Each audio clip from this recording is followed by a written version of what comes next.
It's time to go once again for the biggest sim race of the year. More than 16,000 drivers will turn their attention to the World Centre of Racing, and we'll get underway for the first of 4 Grand Slams in the VCO 2024 agenda. Welcome along to the 2024 iRacing Daytona 24, powered by VCO. It's going to be exciting, twice around the clock, through the night, 3 competitions of classes rolling out on track, and Arjuna Kenkipati alongside Lewis McLeod to get the action underway. Lewis, we've been waiting, well, let's be honest, quite a while for this. It feels like more than 12 months since we last went racing here with just 1 GTP machine, but in the years that, the months that have followed since then, 3 more GTPs have been added, and we're going to go racing with 50 cars ready to rumble. Yeah, I mean, we're back to full force. This is going to be excellent. It's going to be so much fun. It's, I mean, the strength of the field is crazy out there across all 3 of the categories. It's probably the highest strength of the field we've ever seen at Daytona, and obviously kicking off the year with, for a lot of these drivers, their biggest race of the year. It's going to be tough out there. Let's go with that. And of course, I think, these VCO Grand Slams have always been special, let's be honest. Physical trophies have been on the line for the last couple of years for these amazing events. But there's a little bit of an added incentive now, Lewis, with the winners getting a spot in the GTP and GTD class, at least, in the 2024 IMSA Esports Global Championship. Yeah, it's typically it's been invite only. Someone's been controlling the invites. I don't know who that is, but no, obviously it's been invite only. A lot of drivers, a lot of teams have kind of complained about that, how they've never had their chance to get in. Well, now there is a way to race your way in, and it is by winning one of these. Whilst I was saying yesterday when I was on with Peter, we typically know the teams that might well expect their way to force their way in generally, and they'd be invited anyway. But it's just that chance that you can sprinkle in a little bit of excitement and maybe sneak one on the big teams. And so here's a look top to bottom at the schedule, how it's going to rumble right now. Of course, we've already seen the Roar, and what a schedule we've got in store. Let's not forget the highlight, I think, for me and for many, being the return of the iRacing Indy 500.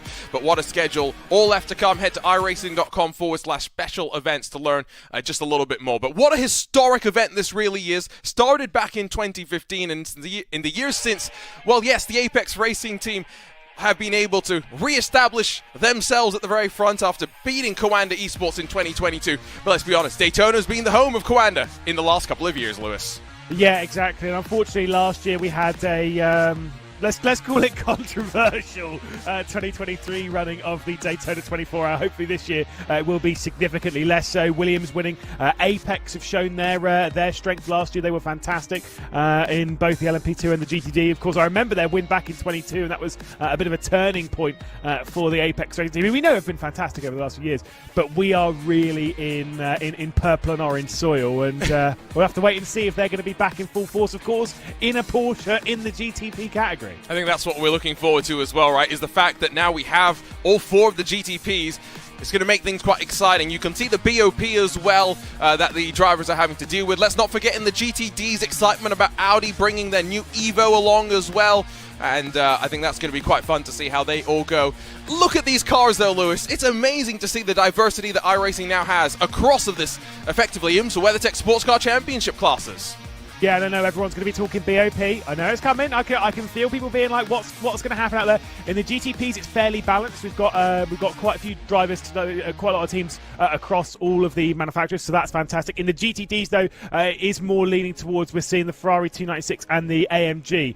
Those are the 2. I think they're literally the only 2 cars that we've actually got out on track at the moment. But of course, this BOP is set not just for top split. It is set for every single split up and down. So I'm sure there's lots of people watching this that are racing in various cars in this grid. Then you've got the LMP2, which is the sole car in that category. And of course, last year we did see the LMP2s being pretty strong. I think we'll see the same here today. Look from up above, though, at the Daytona International Speedway. Yes, we have to start calling it the Le Mans Chicane, but Lewis, what a fantastic track it is. At least to see once a year and to never come back then until January once again. It's so fitting to race here in January. Everyone talks of going to race in France in May, June, what's that kind of period. And Bathurst comes around towards the end of the year, and even a little bit towards the start course for the 12 hour. But coming here, it feels right. Every time you get here in January, you're like, yes, let's go. Let's do the 24 and battle your way through. We had great races as well, of course, in the Raw and in last night's Friday night prime time. It's a great racetrack. You can really battle your way through. But the main thing we're going to be talking talking about is all about those slipstream trains and all of the fuel saving everyone's going to have to do. Yeah, I think 24 hours fuel saving strategy is going to be important, but as we look from up above, drivers get their final moments of practice. Qualifying about to begin. We thought it was only fitting to run down trackside in the build-up to this race, get a bit of a driver's eye preview, and who better to do so than part of the 2023 IMSA Esports Global Champions in the GTP class, Charlie Collins in that Coanda Esports Porsche 963. Hi there everyone, I'm going to take you around the lap of Daytona in the Porsche 963 GTP, ready for this weekend's iRacing Daytona 24. So starting the lap, you want to kind of drift up high here, coming into turn 1, brake at this orange marker on the right, kind of get 2 wheels over the white line, and just really make sure to be careful on throttle on the exit. It's really tough on throttle. We want to cut the grass here, the right left into turn 3. A very tough corner, when I go down to first gear, just nibble the curb on the right, nothing more. Slowly back onto the throttle and wait for the car to kind of get balance before going full throttle. And coming down to the first horseshoe here, I'm going to bring the car to the left, start braking in a straight line, making sure to cut the curb just a little bit, and then just gently back on throttle again.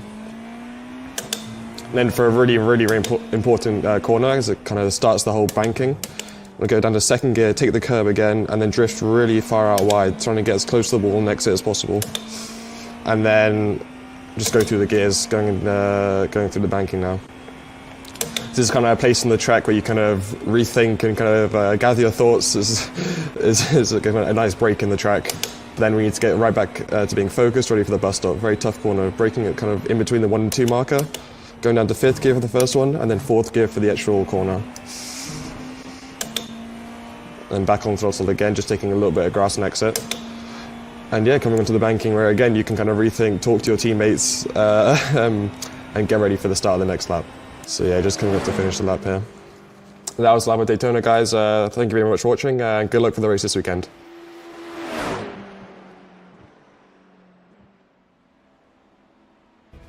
Quite a nice lap there with Charlie Collins, or to give him his full and proper title, Sir Charles Collins in the Coanda Esports machine.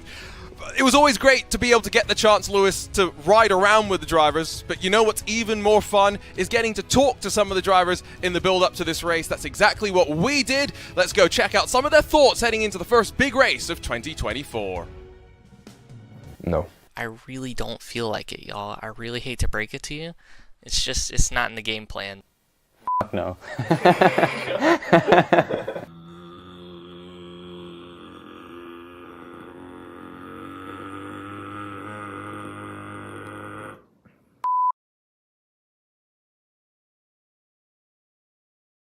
This year there will be 4 GTPs. I feel like it will add that whole new dynamic of some cars will be quicker at some points in the race and then other cars will be quicker in other points in the race. Obviously that brings a lot of variety when it comes for the strategies. The BOP is very good. Every car runs long gearing and quite a low downforce setup. However, the Acura, you need to set it up with high downforce. The way that the Acura likes to be set up, obviously it likes to run really high downforce, so I think that's going to be the car to beat. Racing-wise, I think it just brings a lot more teams into the fold, you know, with manufacturer commitments and such that we have now.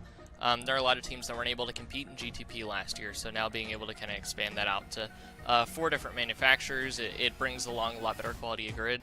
I think we'll just approach the traffic management in general quite a bit with due care and try to survive the race. It's going to be a long one, and as the middle class, you're going to get bullied while trying to also get past the slower cars, so you really have to watch out on the track. The most trick is that you always have your rear mirror in the area of your eyes, so you directly see, okay, what car's coming up, especially at the headlights that are on the cars. With that you see, okay, it's an LMDH or LMP2, and there you know, okay, for that corner I need to go there and there. But yeah, the best trick is always have your eyes on your rear mirror, especially in an endurance race. I think I'm gonna sleep about 6 hours. We've only got a 3-man, so probably not very much. So generally I like to sleep between that 9, 10 and that 4 and 5 range, I would say. So I think for this race I'll go for shorter naps. Probably after night stints. I always do the nights. I like to do the nights. When do I sleep during the race? Whenever I'm told. I've always liked starting a race. If I'm the second fastest, for example, I start the second. If I'm the third fastest, I start the third. End the race. I like just that feeling of crossing the line. I think I prefer to start the race rather than ending it. I think that's mostly because I like to be in control of what's happening. Definitely the start. I prefer to end the race because I'm a weapon and I will kill everyone if I start an endurance race.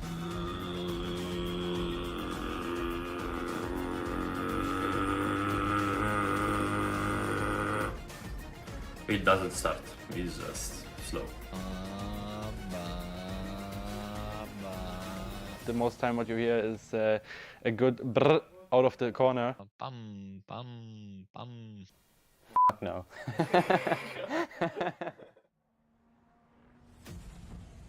That was a little bit interesting just to get the thoughts of the drivers, Lewis, especially, of course, given that in that GTP class, I think 4 cars makes it a lot more different compared to what we had last year. Not just with, like you said, the fact that now Viras Coando are going to be able to join us in their Porsche, but just the complexion of how traffic management is going to work as well.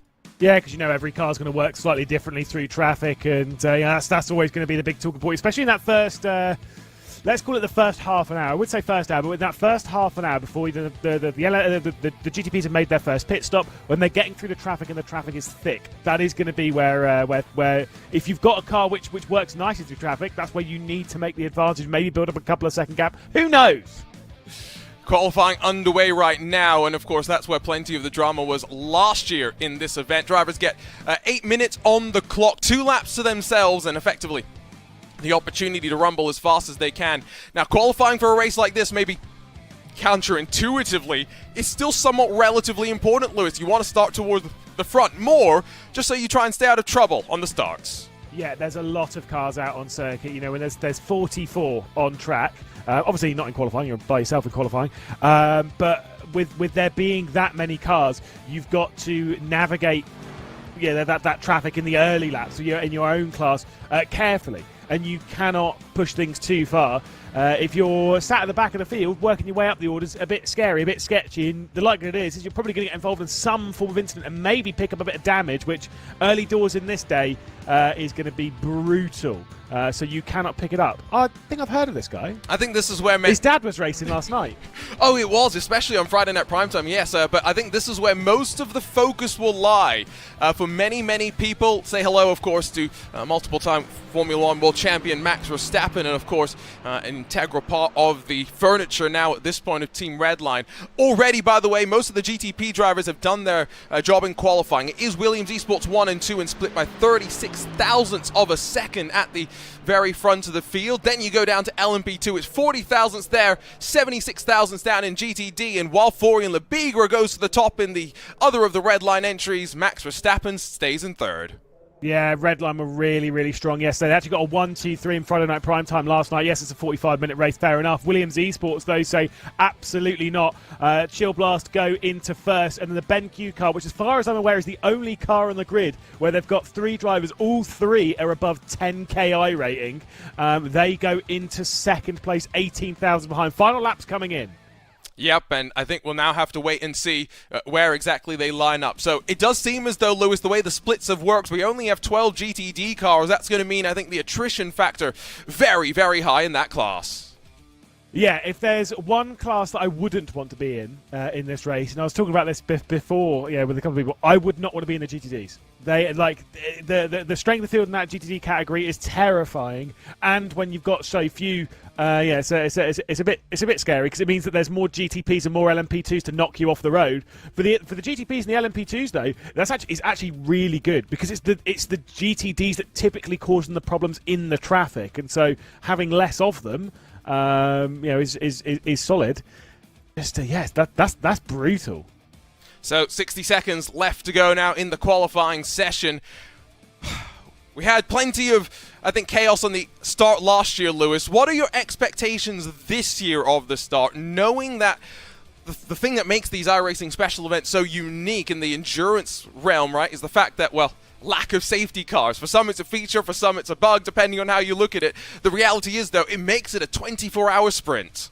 Yeah, most important thing, stay out of trouble. I mean, unfortunately, a few teams have already got themselves a little bit into trouble, and I will speak of the Apex Racing Team 99, and I believe ATRS is in the same boat. They've both had their fastest laps invalidated, so they will be starting from the rear of the GTP field, not the entire field, don't worry. But for them, for everyone on the grid, at least get through the first couple of hours, not taking any big risks, keeping out of trouble. But of course, I think before we get into it, let's wish everyone some very good luck for this 24-hour race. And I still remember, what was it, 3 years ago now, that I put you on the spot. Mystic Lewis made an appearance. As Mystic That was Lewis, 6 hours into the race. Are you going to try this time at the start of the race? No, God, no. No?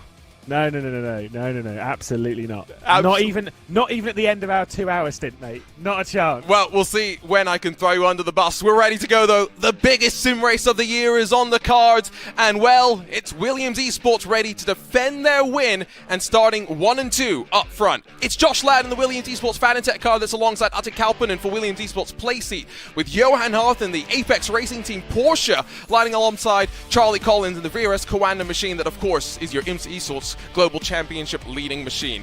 Dane Warren, Luke Bennett in the VRS Coanda. The Team Redline entries line up on the third row. Look at the strength that we've got in this field, with Drago and Premislav Lemonek alongside Josh Rogers on his return to iRacing on the outside of row 4. Sebastian Job continues to delight in those Team Redline colours. You'll be alongside Pablo Lazar, who makes his debut in top split competition from Ivano Corsa. Peter Zuba and then Eduardo Leo make up row 6. Disappointing, I think, to see Eduardo Leo down in 12th, given where we saw his qualifying in IMSA Esports. Danny Lorenzo on debut for the Zebras is alongside Luca Alpert for Shera Esports, with Latta back in the Firestone Sport number 11 and Nicholas Boy in the Marla Racing number 10. Danny Shibishabo, Hayata Asaga 17th and 18th positions respectively, with Mateus Luchak, Gordy Much and Gabriel O'Delly for Apex 1, and then the Apex Racing Team and ATRS machines down the very back.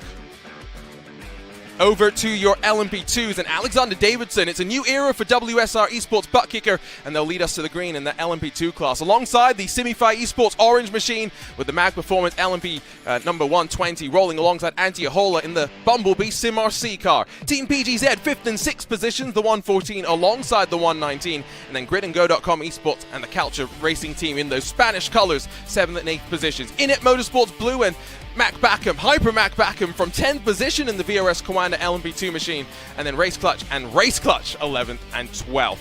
Going back through the very large LMP2 field, Apex Racing Team TPGZ, JM Esports, and then WSR Esports butt kicker second car and Apex 1 lineup down the very back. And last but not least, let's get down towards the GTDs as they roll away for their short formation lap. It'll be Daniel Pastor and then Alessandro Bico, another lockout of the front row for Williams Esports. Luke McEwen, Alejandro Sanchez, Apex Racing behind, and then Thompson and Iglesias, Redline and Simify, 5th and 6th positions. Nicholas Mateo and Ascari Rene, 4th for row 4 for Williams and BS Competition. Redline, Delta Sim Tech by Grid and Go, Falcon Sim Racing, and then Virtual Coach .gg by Grid and Go down at the very back of the field. That's the look top to bottom. I don't think I've got time to throw you under the bus here, Lewis, and get your prediction. Instead, expectations for what lies ahead. Yeah, I think we're going to have a dramatic race. I think it's going to be a lot of fun. It's great to see the GTP field in full force. I hope everyone sits back and enjoys this one. Best of luck to all the competitors across all of the splits and to us at the commentary box. Let's see what's going to happen. And the best part is, of course, all three classes will go racing at exactly the same time. We'll say goodbye to the iRacing pace car. 24 hours get thrown onto the clock, and we're ready to go for the biggest sim race of the year. It's the iRacing Daytona 24 hours powered by VCO. Extra stakes on the line. Spots in the 2024 IMSA Esports Global Championship. And we'll see a crash before the GTPs even get off the banking into turn number 1. LMP2's underway as well, of course, as the GTPs now filter off through the opening corner. They will encounter that stricken GTP machine as the Apex 1 car, I think that was, maybe got tangled up and caused a bit of the chain reaction. LMP2 safely through the opening corner as more drama. Sam Coyton, I think, is now being tangled up in one of the red line entries, as now GTDs will follow through as well. Yeah, dramatic start there in the GTPs. Lots of drama to go through, so we've not even really started. Already LMP2's also having some problems in the International Horseshoe. We said be calm, lads. Be calm. We're not having any of that. goodness me, 24-hour race, and absolutely no one has put their ego to one side. Lots of door banging, lots of crashing. Not sure exactly what happened there going into the tri-oval, but clearly a lot of cars with a lot of damage before we've even done a minute of racing. And indeed, it was the BMW M Team Redline entry, I do believe, that maybe got mixed up in some of that one. Excuse me, that's not the BMW M Team Redline entry, that's the regular Team Redline entry. We'll get the team name sorted as the GTPs fly through the bus stop. The Le Mans chicane for the first time of asking, kicking up a little bit of grass, but it's single file amongst them. That GTP machine that's lost the front end, that's the Marla Racing Team car. That would have been one of your favorites as Nicholas Boy tries to nurse it around, and now he's got the LMP2 cars behind him as we get ready to end the opening lap.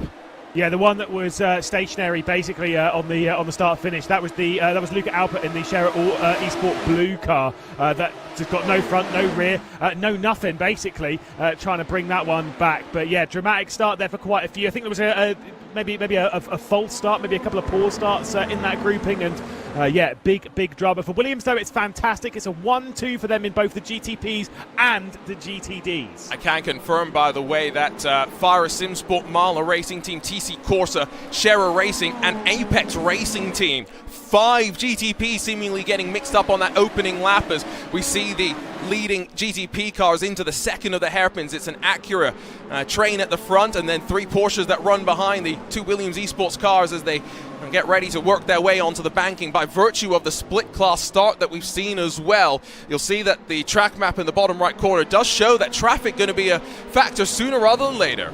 Yeah, like I say, you can see there right on the start-finish straight, 5 GTPs, I believe, are in the pit lane. Might be 4 rather. Are in the pit lane straight away. Just a big shame for them. That's not how they wanted to start this race, obviously.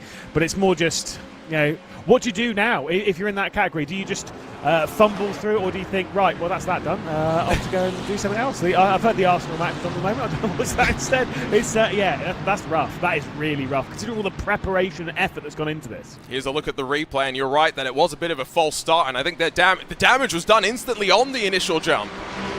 Yeah, like you say, you had the Shera Autosport car, the Esport car there, go to the outside. They were chopped over. Just it's as if it was the Altus car ahead. Just could not get the grip back behind the wheelless car. Like you say, assuming the car at the race had started.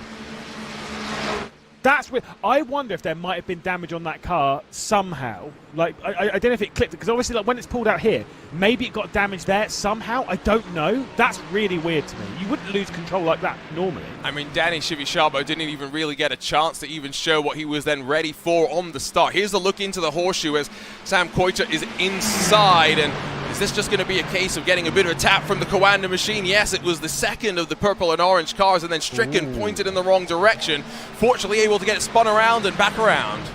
Oh, I love this. I love this. Coanda and Redline already making contact. Hello. That's one for the record book.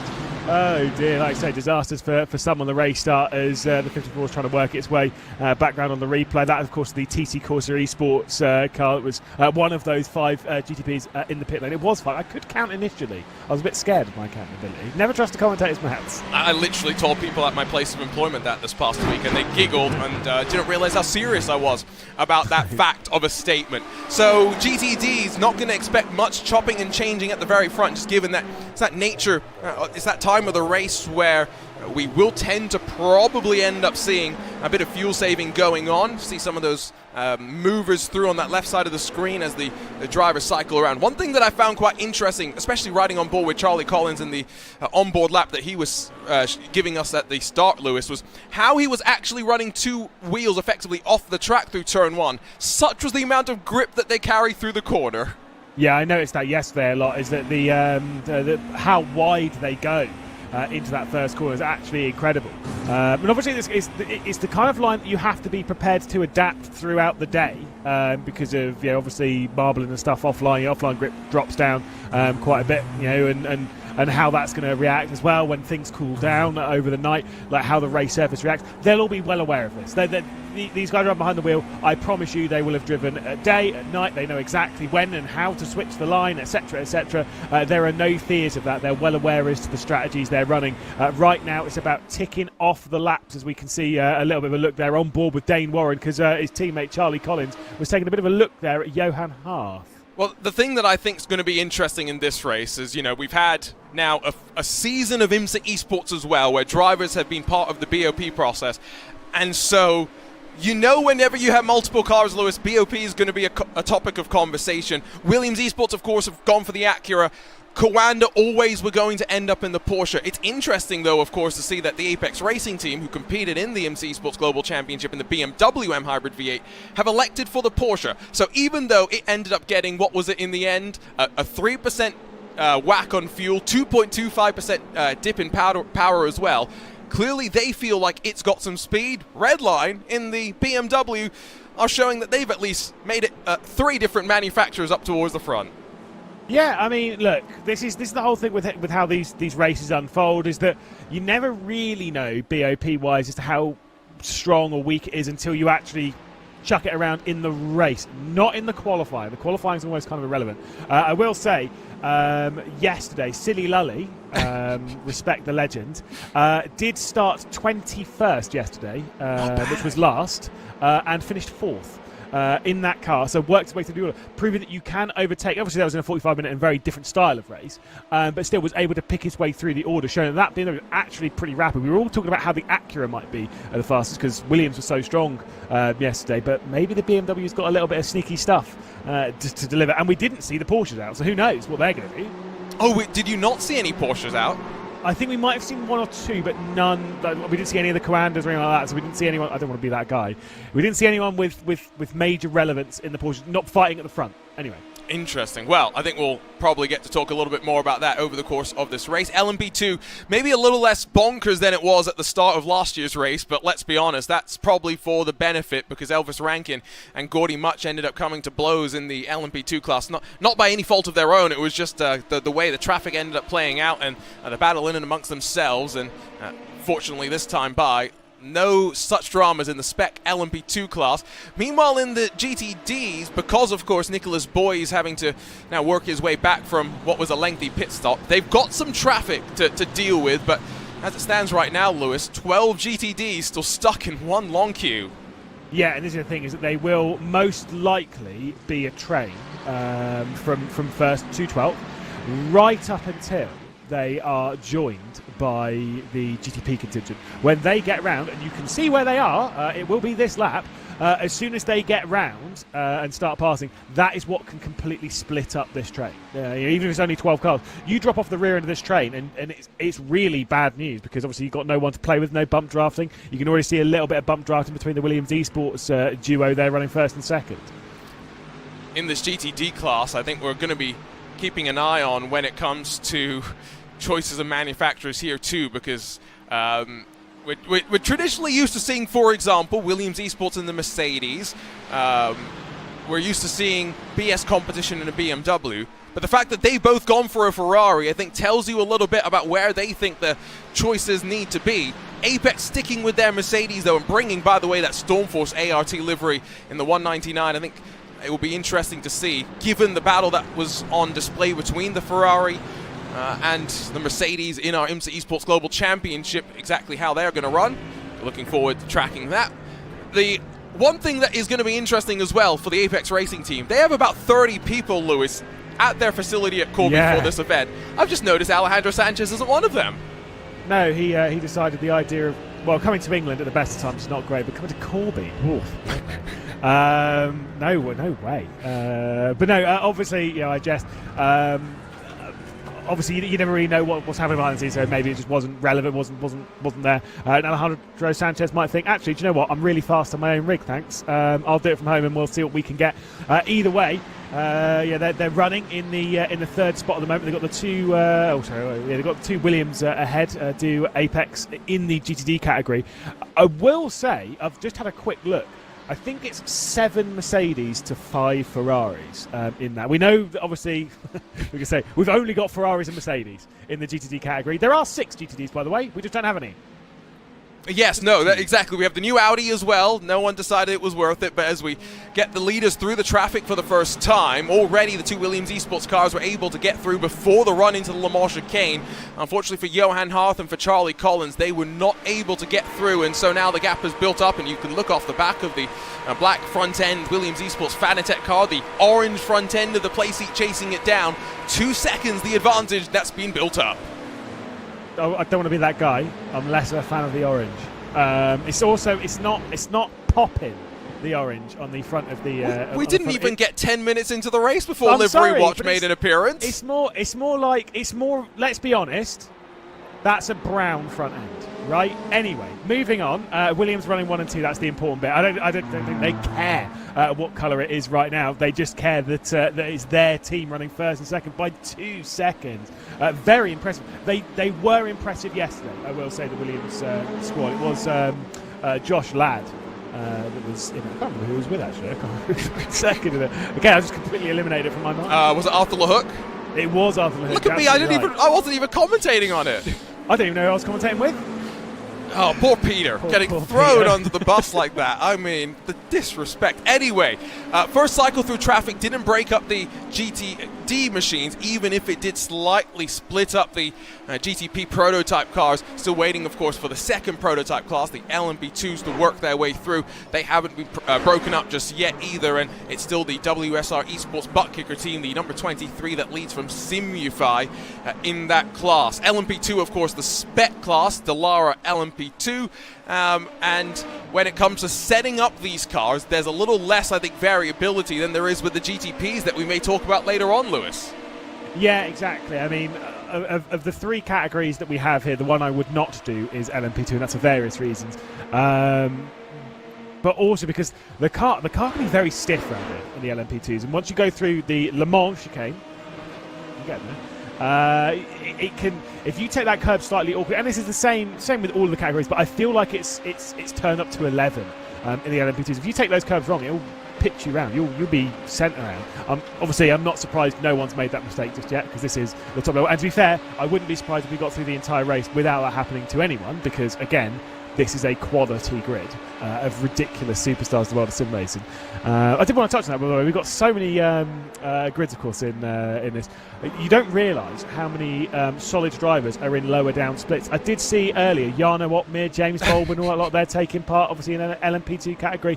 Not in top split. I don't know what split they're in, but they're not in top split. But Jarno Opmeer, isn't it? Don't they have Frederick Vesti as well? They do have Fred Vesti. Yeah, you're absolutely right. I looked at that lineup on social media. I was just like, hello, I would love that in top split. But like you say, the way the iRating has worked out, boy, the lowest I-rated driver that I see on track right now, and this is a scary thing to think about, 7,400 I-rating. Gustavo Ariel, after yesterday's Friday night prime time, ended up getting to, what was it, 11,100 I-rating. There are now more than 30 drivers with 10,000 I-rating on the roadside, and so that has prompted, by the way, Lewis, a bit of an idea for between Joey Tebbin and myself. We've been cooking up something. Let's get a race with all the 10K drivers across of all disciplines. Ooh, now that would be interesting. I will say, I was talking about this like last night on Friday Night Prime Time, is that I was looking at the I-rated gains from a lot of those 10K I-rated drivers and Nike I-rated drivers. The fact that a lot of the time they were gaining like 30 or 40 I-rating, and I was just sat there thinking, I'm like, could you imagine, like, how rare is it that if you're 10K and above that you gain 30 I-rating from a race? Because normally it's like, well, yeah, you've beat everyone, you've gained 8. Like, oh, great. That's why it's so hard to get to 10K. It's not even about, just like beating the competition or whatever. It's about the grind to get there. And if you make one mistake and you end up finishing in 8th, like because you got binned off by someone, you're losing 100. Yeah, but, they have too much I-rating. They need to share it anyway. Share the love is the way that I think about it. Have seen a pass for second as Simufy and Mark Perez drop behind Andrea Bristott in the Mag Performance 120, and that's important because as the LMP2s get ready to hit the traffic for the first time of asking, there goes Alexander Davidson, who's going to go past a couple of machines on the run into the second of the hairpins, and I've got to say, he's in a very nice place to potentially be able to take advantage and break away here if he can time this into the chicane.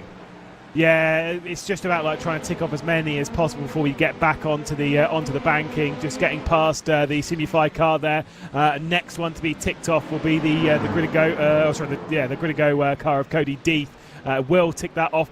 Not a bad passage there through traffic, and it is going to work out fairly advantageous. Not to over a second, but still, it is very, very solid at the moment for the WSR Esports butt kicker car. On board with Matteo Frigiero in the race clutch machine. Look how close they run off. The banking is in front. Jesse Tekela in the gridandgo.com machine trying to squeeze Marlon Ducek in the Team PGZ car.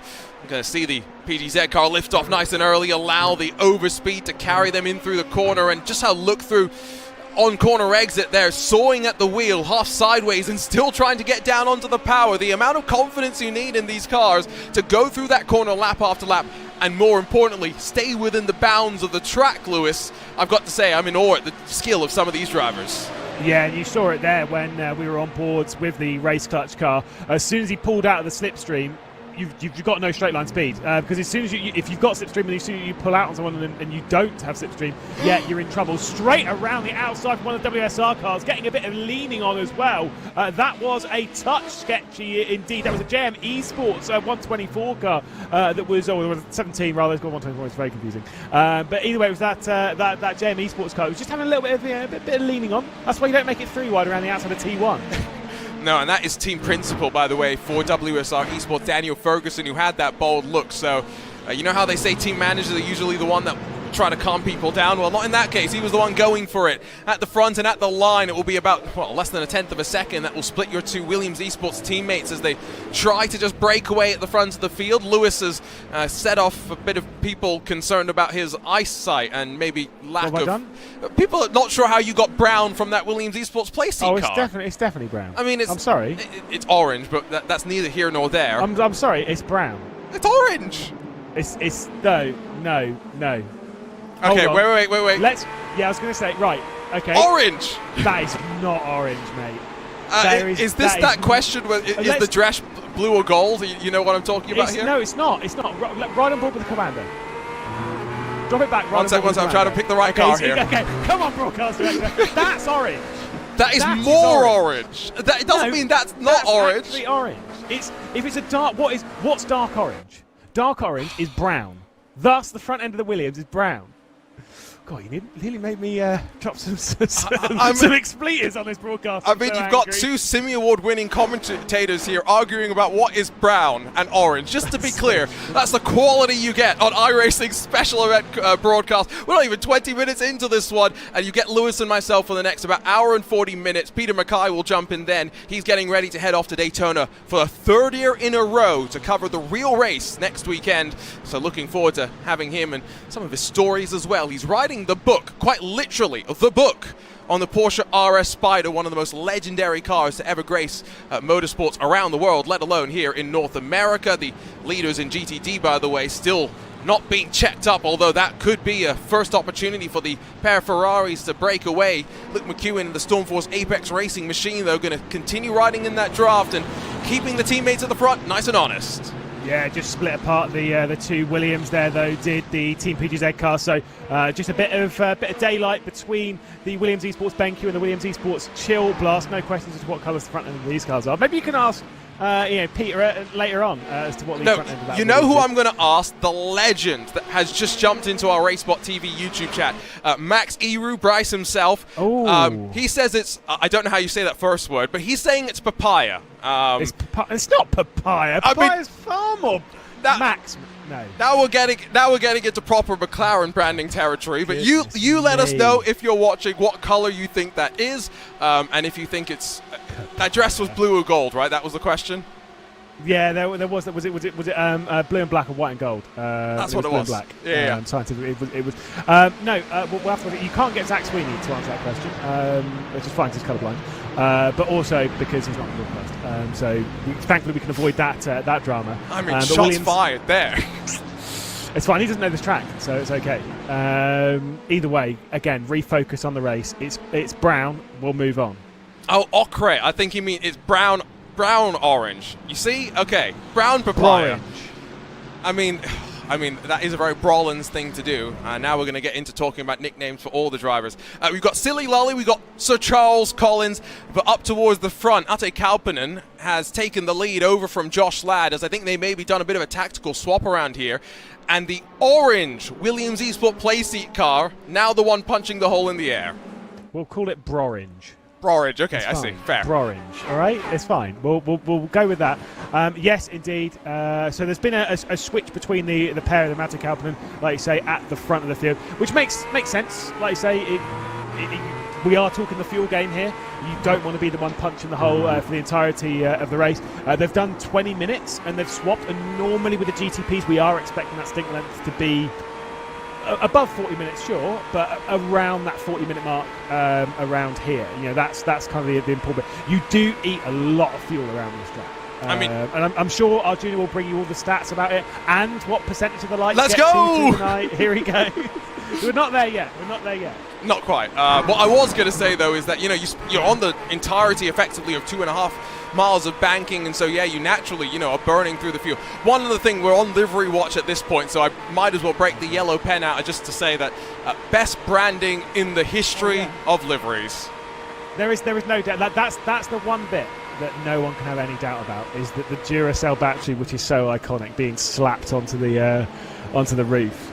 It's iconic, and it fits. It does so well. It fits better, I think, on these prototypes than it does on the Formula One machines in the real world, if we're being honest, but that's neither here nor there. What is maybe surprising, if I'm being totally honest, Josh Rogers qualified down in 8th position, someone that I have dubbed the king of qualifying. Josh Rogers still running down in 9th. I don't think that's so surprising, though, Lewis. He's probably just sitting back saving some fuel. Remember, 3% of the fuel capacity was cut off their 963 GTP. Yeah, they were so good on fuel, though, in the IMSA Esports Championship, though, so we have to wait and see whether they're going to be playing any fuel games in this one. I know why Commander are. You know, if Commander don't win today, I know exactly why. It's because they didn't join the 91, which I classified as the magic number for this race. Whoever was in the 91 is going to win, courtesy of my Mackey's order this morning. Alas, no one is in the 91. So look at his head go. Did you see do that? Do you think they're frustrated? No. That looked. You know how Maxime Briant has the. Oh yeah, the cat jam. Yeah. Now that looks like a slightly smaller version of the cat jam going for Josh Rogers. So I've got to say, I don't remember the last time I saw him at iRacing. It's great to see him back here. It is really, really nice. You know, like I say, it's great to see Josh. I had plenty of conversation with him over the last year, courtesy of the competitions and stuff. You know, we've met quite a few times. Obviously, we know a quality driver. Seeing him back out on the racetrack, seeing Coanda back into this race in Coanda colours as well, not just Porsche colours, is great to see. As the Apex Racing team, wow, that is called slotting the gap on the GTD leaders. That was sketchy. Oh, here comes Luke McEwen. A big send in the Stormforce car, and now with the second Coanda car, Dane Warren nowhere to go. Road blocked as we head off to the horseshoe. There goes the red line machine. Great move from Chris Lullum. Silly Lolly not hanging around and passing the Australian Warren. It's a battle off of the horseshoe, though, as finally Stormforce ART back into line. An opportunity that Luke McEwen didn't want to leave around. Yeah, that was very scary indeed. But again, bold effort. There's Josh Rogers then going around the high side. Big send to the inside, coming in there as well behind. So, like I say, everyone's trying to filter their way through in traffic, as we can see another one of those GTPs work their way past. That is the Bavana Corsica of Pablo Lazar trying to work their way through. That was pretty aggressive, by the way, coming down into the West Horseshoe. Nearly pounced on an excellent opportunity there, did McEwen, and that's why you know, he's won quite a few championships, including obviously the British Formula 4 Esports Championship. Just saying, throwing that one out there. Riding with Gordy Much in the Apex Racing Team number 99 car. He tries to dip 2 tires below the yellow line, but in front Peter Zuber, the Hungarian's not going to let him go through with that one. I've got to say, it's great to see Gordy back out there racing with the Apex Racing Team contingent, and he's in what is a relatively competitive car, and effectively as well now the sole surviving hope outside of the 98 for the Apex Racing Team, given that the third of their cars has had an issue, and so Gordy Much sharing it, the machine, with Maxime Briant, Michele Costantini and Stanley Deslandes, who are all drivers that, if I remember correctly, those 3 were part of the winning team at Daytona in the LMP2 class last year? Oh, I don't remember. I don't think I did. Did I do the broadcast last? No, because by you the were way, doing the other VCR broadcast that we had that day. I don't even remember. Oh, right, yeah. Flexstream, yeah. Touche. Yeah, no, I think I was discussing this. I did get the note yesterday. This is my 3-year anniversary of being in Racebot. Oh, it's been too long. I'm already sick. I know. I was going to say, how too many broadcasts with you at this point now. Yeah, exactly. By the way, I've been told by Danny Brambilla it's copper. So copper? That's it's copper. Okay, wait. Now we know what we're talking about. Now we need to go over to PlaySeat's official branding people and say, "Excuse me, can you confirm the color?" Like, yeah, and yeah, no, I've been told by Williams we're not brown. So fair enough. Hashtag Browngate's not going to catch on. There's the move to the inside, just again navigating the traffic. But yeah, sorry, I've caused quite a fuss here, haven't I? I've got the message as well in my DMs from Williams saying we're not proud. Alexei Nesov has sent me a message with a bunch of color pickers saying, you know. Oh, can I see that? Why haven't I had that one? Because clearly you're not good friends enough with Alexei Nesov. As we're at that point of the race where it is very much, by the way, 10 minutes away from pit stops. Not many drivers outside of the opening lap shenanigans really have been involved in too much, and so settle into a rhythm. Let's talk about some of the storylines heading into 2024. One of the big storylines closing 2023 was the unfortunate shuttering of the doors for Urano Esports. I see Lewis giving the salute right. in honor there, and I've got to say, it was a little bit sad. But those drivers have found some very interesting homes. Alexei Nesov, along with Sam Koiter, over at Team Redline. I see in the Drago racing car, Dominic Hoffman's already in there. BS Competition have picked up some of the drivers. Luca Kita's gone to the Apex Racing team.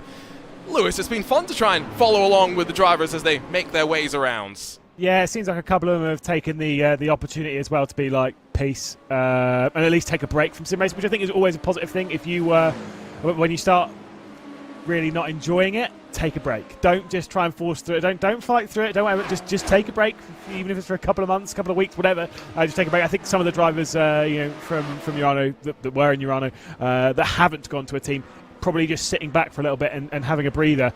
We all knew they were going to. They weren't going to end up at the same team. They were always going to spread out across the world of sim racing. And I'm glad they found homes in big teams, arguably for some of them bigger than Urano.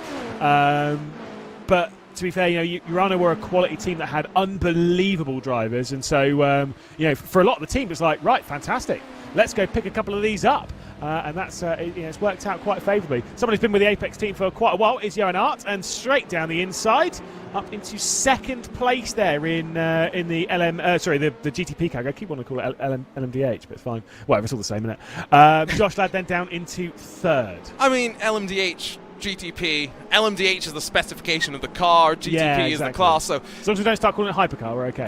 Exactly. That's now a different thing entirely. So that becomes an issue. Retirements, I think, by the way, we can confirm. Apex 1, Fire Simsport, and Share Esports. So 3 tangled up on the start that aren't going to go any further. And one driver that's trying to grab 2 in 1, Luke McEwen, on the outside and rolling off for the banking. Already past Alessandro Bico, now trying to challenge Daniel Pastor in the leading Williams Esports Chill Blast car. They get glued together. Pastor's in the wall. Bico's back on top. McEwen drops down the order, but fortunately with no damage. Once they got stuck together, there was nothing either of them could do.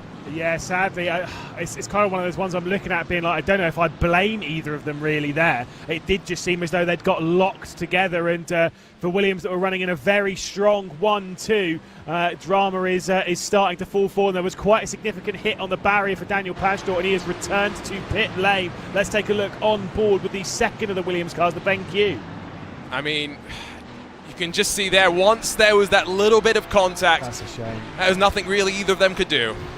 That is such a shame. Like I say, it's that when you get that front to rear that kind of point, one really major talking point in the first 30 minutes of this race, and like you say, between the Apex Racing team and Williams.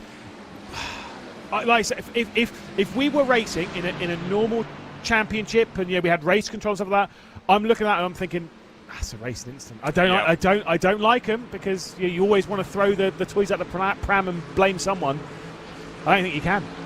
I think I agree with you on that one, and unfortunately that's now one of the Williams Esports cars dropped. Now, they still have the Academy entry, but From what I saw on social media, the number 77 Williams Esports Academy car is actually a two-man effort. Going to be very interesting to see how they go, 12 hours apiece. But challenge at the front now comes, not just from the Apex Racing team, but watch Josh Thompson closing as well from behind. Around the outside, here goes Alejandro Sanchez. Decides it's not worth it just yet. Tucks back into line and fuel saving begins once more.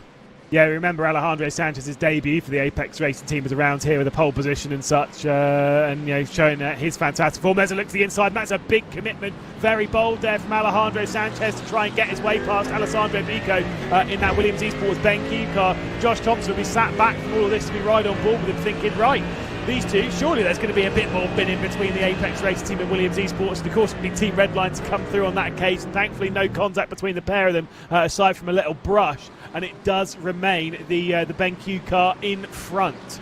And that Thompson-led Redline effort, by the way, going to also have Gustavo Ariel and Alexei Nesov, so two of their new recruits lining up alongside a third relatively new entry into the Redline camp, Florian Labigro. What a lineup that one is. And if you go back to the other of the Redline cars, yes, that's the one, is Max in this split. He's not on track, but he's sharing a car with Gianni Vecchio and Ollie Steinbraten. Given the speed that we saw from Vecchio and Steinbraten in the IMSA Esports Global Championship in a Ferrari, to be fair, I do think that that's a car that we should watch through the night, Lewis. As long as they stay out of trouble, they'll be one of the favourites. Yeah, exactly. Again, that's the night stint is where the dynamic completely changes for all of this. Out wide, see that from Alejandro Sanchez. Maybe going out wide to then carry the speed down from the banking and then into the slipstream to maybe carry something for an overtake down into the first corner. That's exactly what's going to happen. Alejandro Sanchez, you'll see him there poking out to go and take over the race lead. Josh Thompson will be with them as we ride on board with Gianni Vecchio. You can see no switches for the race lead. It will remain Vico at the front. For now. I think that's the operative word. Yes. Iglesias and Rene, so Simufy and BS competition. Through the traffic, they've dropped down. And interestingly, Inet Motorsports, the first driver may be in for regular pit stops in the LMP2 class, signifying that we may not be far away from prototypes beginning to blink. Now, are we in agreement, Lewis, that's purple? Are you going to complain about that too? Actually, I am. No, it is purple. Okay, good. There's no question. There's no question. Do you know why? Because it's just purple. That's just flat out. That is just purple. There's no question. It's a good colour as well. I really like it. I mean, there are different types of purple. Yeah. There's got like midnight purple. Yeah, exactly. But that I don't really care about. I'm literally just like, is it purple or is it not?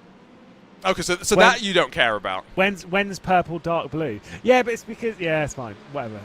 Don't forget, you can follow along with timing and scoring by heading to timing.racebot.tv. You can also try to go to timing71.org. There's a camera that's placed itself with such excitement inside of the Armco, the Tech Pro barrier, whatever it is on the outside of the Daytona International Speedway. Man, that camera was too excited for us. This broadcast director doesn't know what he's doing, does he? You're blaming the broadcast director for that. It's clearly dropped off the wall into that barrier. That's exactly what's happened. That's fine. Yeah, we'll allow that. See if there's going to be a switch here for the race lead once more, as Alejandro Sanchez will try for the third consecutive lap to try and get around the outside. Seems to have more speed this time, but once again, I think the straight line speed of that Merc's not quite as high as the Ferrari. As soon as he pulls out, there's obviously the gain from the slipstream and the overspeed that he's got.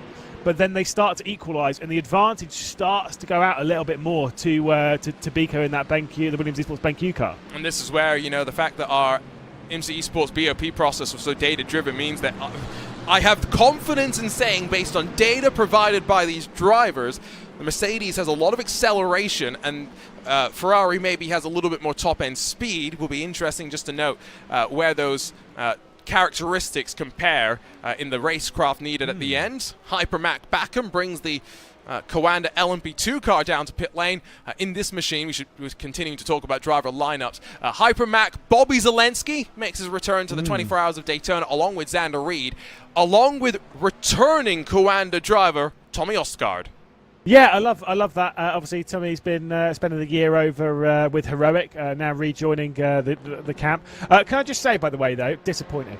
I love Mac, but I thought in December last year we gave a big goodbye, back, goodbye. It's so nice seeing you. And he's next race. He's here. He's still here. I thought he retired. I thought he'd given up. Okay, to give him at least a little bit of leeway, he's not in one of the GTP cars. That's true. As that was Johan Harth. Now, did he run into the back of the race clutch LMP2 as they fan out 3 wide with the GTDs in front of them? Doesn't seem like there's any front end damage on the number 98 by any means. Gap at the front's definitely come down through the traffic once more. Yeah, there wasn't contact there, but it was a little bit sketchy with the race clutch. Shout out to JVB. From Race Clutch, who was passing me some information potentially on like drives and stuff for this, so was giving me a little bit of assistance on building my little entry list so I can work out what's happening. We ride on board with that. That is close to contact, but I don't believe there was. I think the speed difference between them, I think if there was contact, I think they were both going off. Now, there are 2 Race Clutch cars, so I've got a 50-50 chance of picking the right one here as I try to get the camera working. It points in the wrong direction, but I just want to see the perspective here. Was there ever a moment where did get a little bit loose, but didn't necessarily seem like Matteo Frigero had lifted out of the throttle, and so yeah, you can see the front end on the 963 looks, at least for the time being, like it's A-OK and not going to get any factory need for assistance. This is busy, and I was just about to note that it's close all on up once again, and effectively 9 cars in this GTP class are split by 9 seconds. Fantastic news. That's exactly what we want. And like you say, this is why the traffic gets so thick, because the GTDs haven't really split apart that much. And when the GTPs come back together again, they navigate with the odd, look at this. Oh my goodness. This is terrifying coming up towards the Le Mans chicane. Looks down the inside from various drivers and teams, Drugger Racing, they're trying to work their way past. That's why you have to be very good at this kind of stuff, because if you're not, there is a horrendous crash. These drivers are so committed through traffic, and you've got to be. And Josh Rogers takes advantage. He'll pass Eduardo Leo in the Commander Esports car. That look into the chicane just gave an indication that Dominic Hoffman wasn't hanging around, but also that some of these drivers did lose almost 3-4 seconds in having to lift off of the throttle into turn 1, off of the banking, really deep into the corner goes Rogers, and just holding on to that spot. It's allowed Ate Kalpanen to once again build a 2-second lead. More LMP2 cars are now down to pit lane as we close in on about 40 minutes complete in this one. I think intriguingly, those at the front of the LMP2 class, the ones that are yet to come down pit lane. Yeah, exactly. I mean, it's probably more of just like a strategical. Maybe it's about how they're playing tyres. Although again, tyres in this, no, we're not going to go into it. But it's fine. They'll be changing tyres in their stops. We'll go with that, and we'll move on before the pair of us get really angry. Well, do they have limited tyres? No, they do not. Oh, okay, no, it's fine. No, shouldn't have asked the question. Don't get angry. You're going to not say it, so I will. They do, like in the real world in the InterWeatherTech Sports Car Championship, they do tyres and fuel at the same time. It just takes away maybe a little bit of the strategy when it comes to... A little bit? Okay, all of it, yes. A little bit of strategy. I remember the first year that I did this, Moritz Lerner did, I think it was 4 hours. It was 4 stints for sure, I remember that. 4 stints, I think it was rear tyres or front tyres. He did 4 stints on either the front or rear tyres and worked his way through the race. Everyone was like, really? And he was really quick as well. I think that was just after he'd left Williams. That's a long time ago, actually. Yeah. Now. Yeah, time has flown past. Before he went to door, we were kind of wondering where he was going to end up, and I remember that stint being like, "Wow, he is quick." Yeah, we don't have that anymore. It's boring. It is boring. Not boring though to see that there is a bit of fuel mileage going on here. It's Matteo Frigero in the race clutch number 16 that's going to go 1 lap longer than basically the rest of the field as they stand right now. Alexander Davidson was the first driver into pit lane this lap, and well, there you go. Up on the jacks. There's no difference in the strategy here. No, absolutely. Like I say, they'll all be slapping their way onto some fresh tyres and then back out onto the circuit. So just under 40 minutes for the LMP2 fields to work their way in. Not too bad, but not ideal, as we'll just see them roll off. Thanks, I'll do. No, it's fine. Obviously, I'm taking the neck. It's fine. There's no. When your stints are so short, there's nothing you can really do on strategy, really. Apart from it's like 1 or 2 laps, but that 1 or 2 laps does build up over the race. So who knows? Yeah, and that's the thing, right? You're planning a strategy here over 24 hours, and we mentioned no safety cars. The impact of strategy that gets amplified as a result of that. We'll expect Matteo Frigero probably into the pit lane this time but back out on track. It was a short field from Mac Backham that's actually going to see Viras Kawanda grab track position, so that's where strategy can also come into play to get you in front. Maybe if you compromise yourself at the end of the race, but give yourself a little better positioning for the remaining at least opening hours of sunlight that we're going to have before we head off into the nighttime running. 3 seconds the margin at the front as here comes Sir Charles up the inside of Josh Ladd. The Porsche's not going to get on through though. That was a bit of a brave look there from the commander man, Charlie Collins, the very much a Welshman, will try and work his way past once again. I saw the gap from GTP leader come down. Now it's gone back up 3.7 seconds. That's just the ebb and flow as they work their way through traffic. You know, sometimes it closes, sometimes it gains, and clearly this trio were at least awkwardly placed going through traffic. You can see in the bottom of your screen there the fight for the GTD lead. It still remains Williams Esports BenQ. We're having to be fair, Williams Esports generally are having a great race, with the unfortunate exception of the Williams Esports Chill Blast car, which I believe is still in pit lane. Yeah, I think they're done. Unfortunately, I don't expect them to roll back out. Given That's crazy for that contact. The problem was, right, it wasn't even the contact with the Mercedes that was the issue. It was just then the contact into the wall. It just didn't seem that hard, but then again, you know, if you swing round and you hit the front wheel into the wall, then yeah, it can break your steering. And once that's done, the repair for that is 20 minutes, half hour. Actually, speaking of which, they've just started moving in pit lane. So they are back out of the race. The Williams Esports Chill Blast car, and they are 7 laps down on the rest of the contingent. 12 minutes and 45 seconds of repair, but endurance racing spirit, they'll go out there and at the very least maybe they can operate as a bit of a draft help for their teammate in the don't start speaking of that. nighttime running of the race. Now, it doesn't have to be controversial. I'm just saying, it doesn't have to be controversial. People always just assume the worst. Let's go up to the front, though, of LMP2, where here comes Alexander Davidson to try and challenge Mac Backham in towards the Le Mans chicane. Not going to happen this time. Behind them, though, Mag Performance and Inet Motorsport Blue, another driver that tried a bit of an undercut. Leo Russell now at 5 positions from where they started. Yeah, and again, Leo Russell was very impressive yesterday. Like I said, we'll have to wait and see if Alexander Davidson can find his way past the 81, or maybe even if they want to so much at the moment, because sitting behind and gaining some slipstream and fuel mileage might be the crucial factor. Although, as I say that, you'll see on your tower, it has changed. The WSR Esports Bucking car will return to the front of the LMP2 field, and Mac Backham will try and keep up in the slipstream. Yeah, let's be honest, I don't think Mac Backham really cares about that. He's like, all right, I've taken a bit of a haircut on my fuel for the first pit stop. Now, if I can save some fuel and ride behind, it will be in a good position. Now, we do have to go back to the point which, you know, Mac Backham, quote unquote, retired sim racer. Now, he's allowed to be retired if he doesn't do anything serious. If he does anything serious, though, boy, wait on social media, he's going to be thrown straight under a bus. Johan Harth into pit lane. Yeah, I'll be thrown under the bus by me. I was a part of that emotional send-off. I got to commentate with Mac Backham. I had a great time. He's a lovely guy. He's a lovely guy.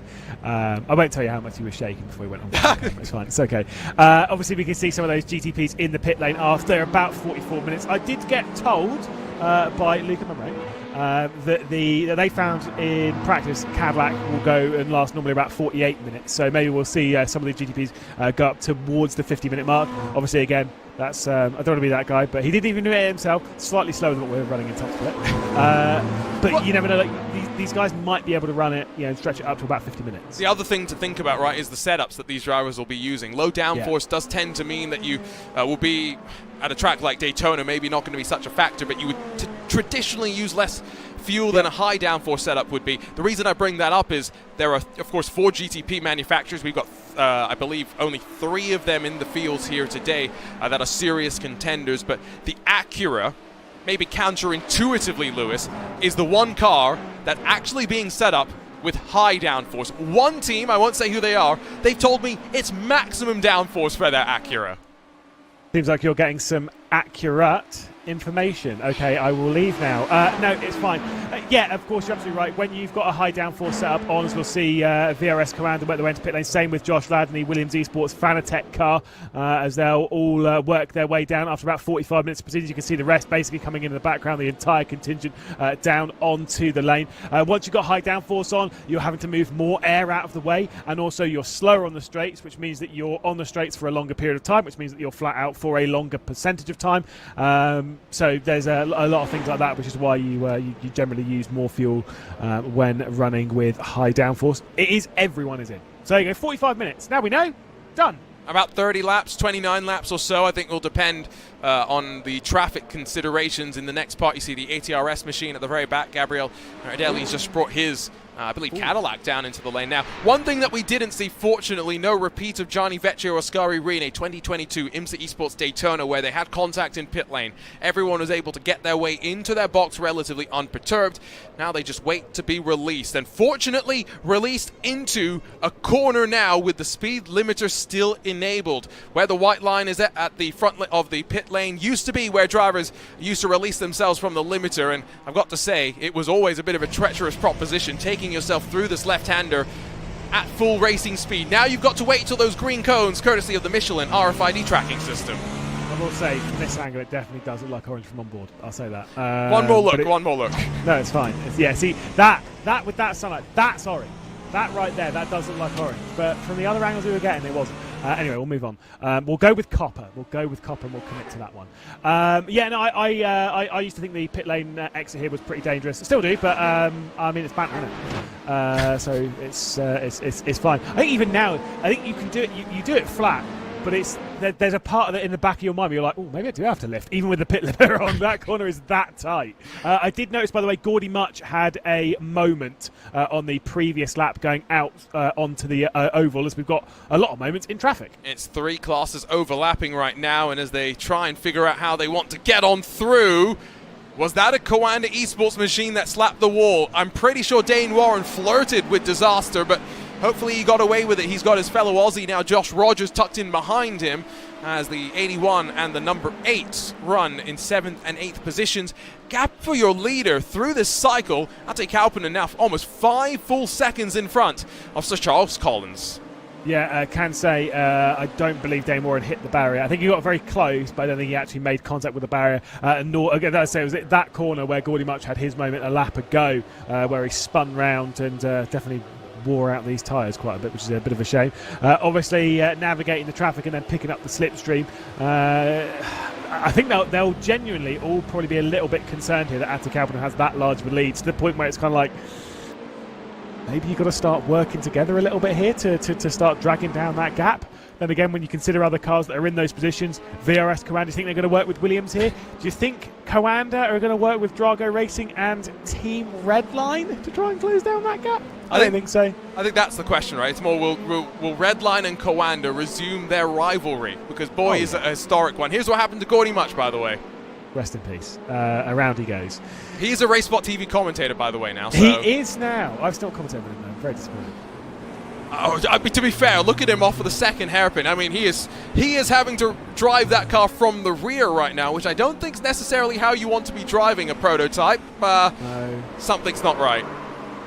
No, I'm not 100% sure as to what was going on there. But obviously, you know, where on iRacing particularly, when that slide from the hairpin from the West Horseshoe, that can overheat your tyres, and it can actually cause problems for the next couple of corners as the tyres are coming down to temperature, to the point where the car becomes really snappy loose. So it might have even been had a moment like the international Horseshoe, and that kicked off into the West, and then overheat the tyres even more, and then was having that slide. You don't want to be leaving these corners in these prototypes, putting in a big bag of opposite lock. And yeah, you can tell something wasn't right with that car. You don't normally see Gordy making those kinds of mistakes. Now, I've got to ask you a question, Lewis. What happens when someone joins a new racing team? They get teased. I don't know what happens when someone joins a new racing team. So I'm going somewhere with this. Just hold on a second. Okay, I'm hoping so. So when people join new teams, right? Change of environment, change of atmosphere. Sometimes, people new helmets for their virtual race cars. Some people will get new equipment for their sim rig. what has Elvis Rankin decided to do? Well, he's decided to join a boy band. Yeah, no, okay. So I was going to say this in the, obviously when we're having all the drivers saying things, I did really want to message Elvis Rankin and be like, mate, what's happening? What's happening? I mean, fair enough. Each their own. It's great that he's done something different. Yes, he's joined a boy band. That's the way that I am forever We'll go with it. I'm going to refer to this. Now, it is obviously quite curious to see if he's joined up with Coanda for 2024. He's going to share a car with Josh Rogers and Zach Campbell for what is his debut effectively in the purple and orange. That's a pretty high expectations as Rogers saves a whole boatload of fuel. Yeah, and Elvis Rankin's scoff in his face. So contact for the lead of GTD. Sorry, Lewis. For the second time between a Williams and an Apex. Let's hope not. Was it anything major or anything big in there? I don't know. They seem fine. So. Well, you take a look at this and you tell me. Here we go then. Out towards. Whoa! You tell me. Oh yeah, that was far too close to a very large moment. Like I say, just a slight overlap there from Alejandro Sanchez trying to get past Bico. And to be fair, I will say they are both quite lucky there. And then I think into the chicane inside line for the Apex Racing 198, and don't think that there was much that the very feisty Alessandro Bico could have done in that situation. Right, we have just avoided disaster. I want to be clear, that could have ended very, very badly. And as we close on the top of the hour, fuel savings gone out the door instantly. Luke McEwen tried to go the long way around on Josh Thompson, wasn't going to pay out there though. I would expect these drivers to stay in for another hour after this though, and it's starting to be a little bit more tense, I feel. Yeah, like I say, when I've done commentary elsewhere in the world of sim racing, you do typically see on like some other simulators where they will switch every hour, and I always said I'm baffled that happens. I don't understand why you'd want to switch every single hour. I guess treat it as hour sprint races or whatever. For me, it was always 2 to 3 hours behind the wheel. Anything less than it always feels like a little bit too little. Anything more is like you're getting a little bit exhausted, fatigued, and you're not really applying your full level of focus. Typically with these, we'll see them do 2 to 3 hours. In the night, you might see them pull a 4-hour stint, trying to allow the rest of the team to at least sleep for a little bit. But I don't think we'll see many driver swaps. We might see 1 or 2. We'll see. Enjoying your company here, of course, for this first iRacing special event. That is a team race. The iRacing Raw that took place 7 days ago was solo, with drivers doing 2 hours and 20-odd minutes in LMP3s, GT4s, and touring car machines. And next time we're racing for an iRacing special event, well, guess what? We're back here at Daytona, albeit with very different sort of intentions in mind. We're going racing for the Great American Race, the iRacing Daytona 500. Now, that's something that you don't want to see me and Lewis anywhere near, right? What do you mean? I've done it 3 times. Have you ever finished? I've finished it 3 times, twice in the top 10. You Not pump bad. Your brakes, mate. You pump your brakes. You've had better luck than me. I've been able to blow my gearbox before I've even got to the green flag before. That's neither here nor there, though, as Alessandro Bico searches the long way around for the race lead.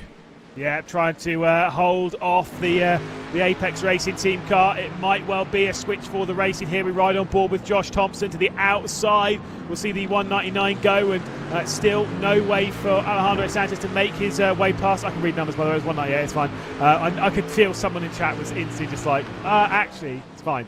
Still Williams Esports BenQ, though, remain as our race leaders. But like you say, things are starting to build in this group, especially as Luke McEwen has rejoined the fight. It is quite a long train here for the racing, despite the amount of times traffic has worked their way through. Yeah, I think BS Competition have also, by the way, had an issue in their Ferrari, so don't think we're going to see Oscar Rene or anyone else in that Zebra camp rolling anytime soon, and they'll be slightly frustrated given that we had seen 2023 actually had some success for them across of some of the iRacing special event. Is starting to, by the way, keep quite close between your leaders in LMP2 as the WSR Esports Buttkicker machine still leads, but only by 2 seconds over Mag Performance and VRS Coanda as your fuel mileage gains continue to rumble on. Talk about conditions. I don't think we've touched on that just yet today, Lewis. I mean, they're pretty optimal for racing. It's usually quite cold in Daytona in January, but it's not going to be freezing in the real world in a week's time. It's not going to be freezing for us today either. considering my my attempt to play golf yesterday was marred by -1. I like the idea of 22 degrees ambient as into the pit lane comes Alejandro Sanchez, and I believe he might have brought the Stormforce ART with him, certainly did, along with the Williams Esports Academy, all coming down to pit lane. A few other teams as well in there as well. One of the CB5 cars, the Falcon car, they're all coming down, which makes sense, fair enough. Maybe a little earlier than expected though. But I think that's also a tacit recognition that they can't do a full hour on fuel without having to save what would be an unreasonable amount of fuel for them. So just keep an eye on whether we will find them back out in a quick pit stop.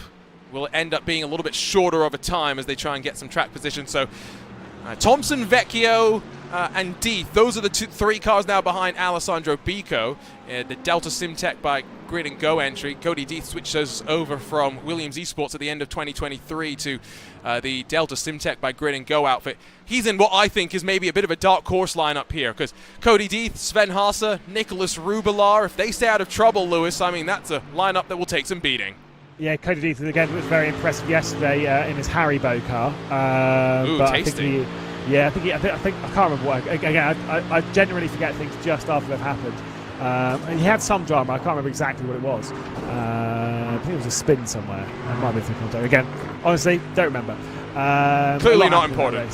A lot happened in that race. Either way, that car is rapid. That's the important bit. As are, let's be honest, most cars on this grid. So the win can really come from anywhere. But do remember, of course, a lot of these teams are battling for a win, for a place in the Industry Esports Championship at the end of the year. That's the important bit. And that's why on entry into pit lane, Cody Deeth goes very aggressive and trying to make sure that he finds his pit box as well. Bico's at the very end of pit lane. That's one of the things that you note here at Daytona. Some drivers end up sharing their pit stalls, and now as the other drivers find their way into the marks, instantly up on the jacks, and I think we all know how we feel about that in the commentary booth. Check back in with the Apex Racing Team pair out of pit lane after a 33-second pit stop. Yeah, I've got to say, the pit entry here, we were talking about this last night with Peter. Someone disagreed, and I just carried on as if nothing happened. It's fine. I don't like the pit entry here because I think it's really difficult because there's no reference. It's just I was saying this yesterday, it's basically a wide open car park where you've got to come down from racing speed to the pit lane speed whilst kind of guessing a little bit as to when to get on the brakes. It's really tricky as the two Apex Racing Team cars will now switch positions. The GTDs obviously just working together a little bit in this grouping to try and work their way up to the front of the field. Has been a change in strategy though, because the Apex Racing Team drivers mentioned 33-second pit stops for them. It's about 41 seconds, 42 seconds for the rest of the field, and so Apex now find themselves with about a 6-second advantage as rejoining Williams' lead from Red Line, Delta Simtech, and then the second Red Line car with Gianni Vecchio sliding behind the 001 entry. But that's interesting. Much like with Mac Backham electing to try and get some track position, Apex have decided they want to be at the front. I love that we've got a 1 and we've got a 001. I don't have a single issue with that at all. They're not the same number. Okay, you're about to get me off on a rant here. Yeah.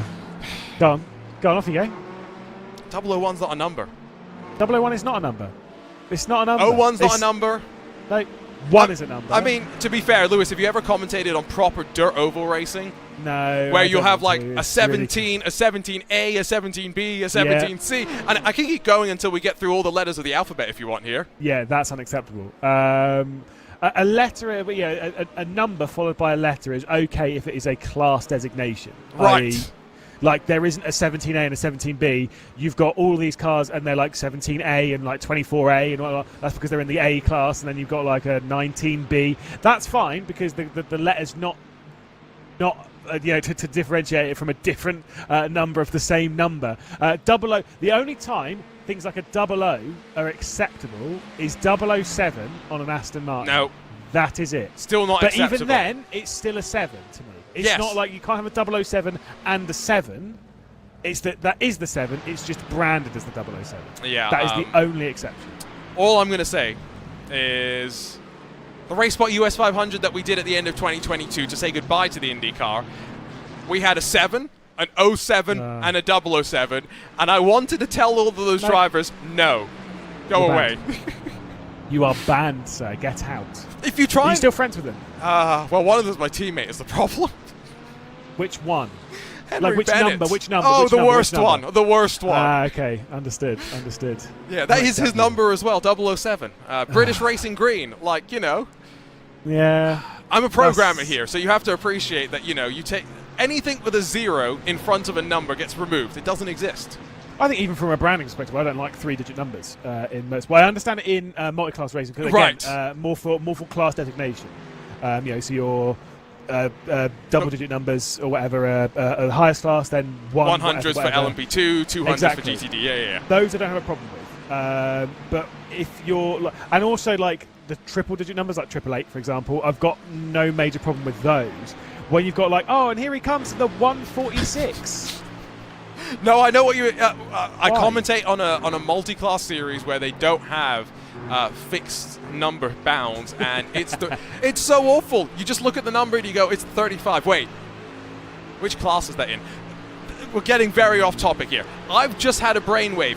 What is going on? I think it's bump drafting. You maybe would associate that more with, well, the iRacing Daytona 500, but the Apex Racing team a couple of years ago, Lewis, proved to us just how effective bump drafting can be at this very track, winning the final round of the 2022 IMSA Esports Global Championship. They did it at the 2023 iRacing Daytona 24 as well. We'll see how it plays out for them here with that slight compromise in fuel. But what happened to Parker White in that race? Oh no, hang on, who was it? Who was it that got sold? I think it was Parker White that was bump drafting in that race, and then someone got cannoned off into the barrier. So last year. Yes, they were bump drafting through the banking, weren't they? Yes, which was a brave decision, and it worked out negatively. Let's put it that way. I mean, yeah, bump drafting is synonymous with this racetrack. You're going to see it a lot, particularly in the GTDs. You will actually see it a lot if you look a little bit if you look close to the other categories, because they will do it as you know, to a lesser extent, but they will still do it as well. When you've got two cars though that have an 8-second lead, yeah. You've got to work together, because those two, I'm watching them now. Luke McEwen is just sat right on the rear end of Alejandro Sanchez, bump drafting through. Well, there we go. I mean, if you need an illustration of the bump drafting that is going on, iRacing has got the rear suspension of the Mercedes AMG models. Great. How do we know that? Because Luke McEwen is inside of Alejandro Sanchez. Yeah, exactly. They are pushing, and now. This is what I love about this. Is now you get unlikely rivalry, unlikely friends. rivalries becoming friends. Yeah, exactly. Like you've got Redline here. That if they want to win the race, you know, it's right now. They have to work with Williams. They have to. If they try and go and do it themselves, well, they're definitely not going to win. The alternator. That's nice. I wanted to find out just how detailed the Ferrari was as well. Yeah, fairly decently considering you never see it. Yeah, this is a tough time for the rest of the field, because I will say, like the Apex team, they're still pulling that margin out. Okay, this is where I just want to take a step back and say, there's bump drafting, and then there's bump drafting. I explicitly remember talking with Apex either before that season finale in 2022 or last year's Daytona 24, and remembering them saying that they felt like certain combinations of drivers and teams within their own camp had a couple of tenths of a second advantage compared to other drivers within the team. So imagine what that could be to teams, other drivers outside the team who maybe have different strategies for the bump drafting. Lighter fuel load as well, that will be a bit of a factor. They're half a second per lap quicker at this stage, so maybe that's a bit of fuel mileage at this point, and we'll have to keep an eye on that storyline, on that strategy as it continues to unfold. We focused for quite a while on the GTDs. Let's say, bonjour once again, I guess, to the GTPs. And Ate Kauppinen now 6 seconds clear of his teammate Josh Ladd in that orange Williams Esports playseat car. At the moment, it's been hit by quite a lot of sunlight. It's white at the moment as it works its way through. Let's see what colour it is at this time of day. Orange. Well, to be fair, it was still white there. Oh, look. Okay, see, from that angle, it is orange. I don't know where you got brown from, Lewis, other than maybe your colour brown. It's just with however the lighting or whatever, it was definitely brown. It was again. I'm still going with copper. Okay. In this light, that was definitely orange in this light. Okay. That's fine. Excuses. Racing driver excuses from a commentator. Here are the two Coanda Esports driver, by the way. Dane Warren on the left, Josh Rogers on the right. No swap around, at least for the time being. Wonder if they're in communication with one another at any point, Lewis, or if they have a team manager, whether it's Pash Gergis, Jorns Jens, in between them and coordinating. Well, I will say the pair of them, and it's fair enough because you're allowed to at the start of a race like this, especially when you're not leading or whatever. They both look miserable. But fair enough. It's a stressful race. They don't show any emotion. Let's be honest. Is Josh Rogers the most emotional person in sim racing? No. I will say, meeting Josh in person for the first time, the demeanor that you see in front of you on camera, it's exactly the same. That is Josh when he's not racing as well. Yeah, it's pretty good. I think the most emotional that I've seen him was on the Saturday in Sweden, and that was because he was really deathly ill. Sorry, it was on the Friday rather. I was going to say on the first day rather. Yeah, he was really ill, and he looked horrendous. Whereas now he looks fine. He just looks. He looks bored. He looks. I was literally about to say he just looks bored. I mean, it's easy right now, isn't it? I guess. Well, I wouldn't want to be bored an hour and 6 minutes into a 24-hour race. That's a bad look. But like I say, keep your eye on the prize. He knows how to win these kind of races. I mean, how many has he won? I think he's at 4, maybe 5 iRacing Daytona 24s. Yeah, I don't remember. I've got the stats somewhere. Somewhere in your big book of BS. I might have it on a spreadsheet in my on my Google Drive. You have to wait a second. Yeah. Off you go to Google. Just type in in my stuff. I'm searching my own stuff. Research Daytona. Here we go. You're still searching in Google, right? It's your own searching in Google, but it's still searching Google. Hold on. Here we go. 2-time Simi Award winner here, by the way. You talk amongst yourselves, yeah? While you're talking, I'm going to go on livery watch for a second here. Let's go LMP2 very briefly and just cycle through some of those cars, because I've got to say, Dallara LMP2 is quite an aggressive-looking machine, and some of these teams have really managed to meet the challenge of making it look spiffy. That WSR Esports by Buttkick car looks very, very good. I'm just trying to give you time to go and search through Google. I've got. Did they do 22 or 23? Who? They didn't, did they? Commander. It was Josh Rogers. They didn't do last year. No, I don't think they did 22 either. No, they did 22. Remember, Apex pushed them to a breaking point. We saw mistakes from Josh Rogers in 2022. Apex won, yeah. So then, according to my sheet, he has won 3 times. It was 19, 20, and 2021. So there are definitely people that have won this race 4 times, though. Yeah, I think Mitchell's won it. Right. 5. 1, 2, 3, 4, 5. 5 times. 5 times. There you go. Who else? And has led the most laps around here. Wait. I do remember that. Mitchell de Jong has the most laps led. I remember that stat. My question is, are you sure it's 5 and not 6 for Mitchell? It's 5 up until 21. Because he won in 21, in 2020, in 2019 as well, obviously. He won it in 2017 with Kronka, Jens, and okay, keep going. And then one in 2016. And keep going. Oh, and he did. Oh, it's because I spelled his name wrong. I've only put 1 L. Yeah, he's won it 6 times. Fair enough. So you've converted him into the European Mitchell de Jong. Yeah. I spelled his name completely differently. I'm not going to lie. Okay, so yes, I agree with you. 6 wins for him, 4 for Kronka. Max Benneker's got 3 in the GTs class, by the way. No Mals, unfortunately. Can you imagine him, Patrick Koltzman, Yuri Kastorp, and Moritz Lohner? I mean, what a lineup. Yeah, it's pretty impressive, isn't it? I will say, my favourite Mitchell de Jong stat, which again, this was updated to 2022. Of all of the laps that he did round this circuit, from 2015 to 2022, in this race, he led 85.2% of the laps. 85% of the laps Mitchell de Jong led. That is like I said, the ones that he was driving. He did 1,927 laps. He led 1,643 of them. That's just cheating at that point, isn't it?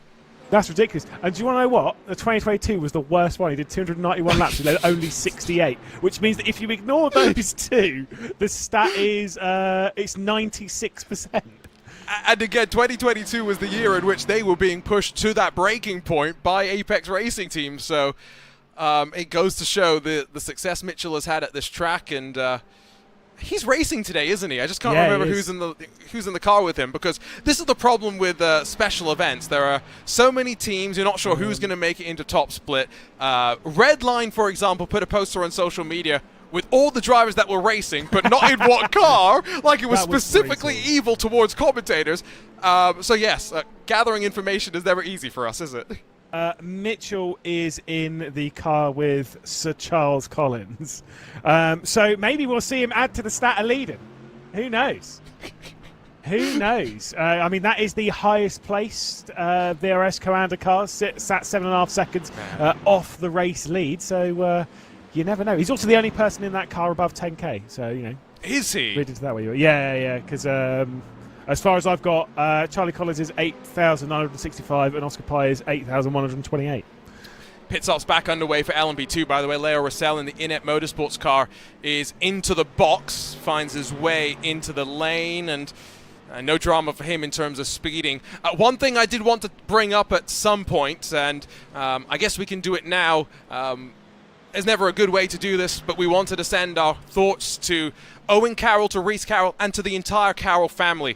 Owen was going to be racing this weekend and won the final round of the 2023 IMSA Esports Global Championship. But Lewis, he unfortunately lost his mother a couple of days ago. He's not going to be racing today.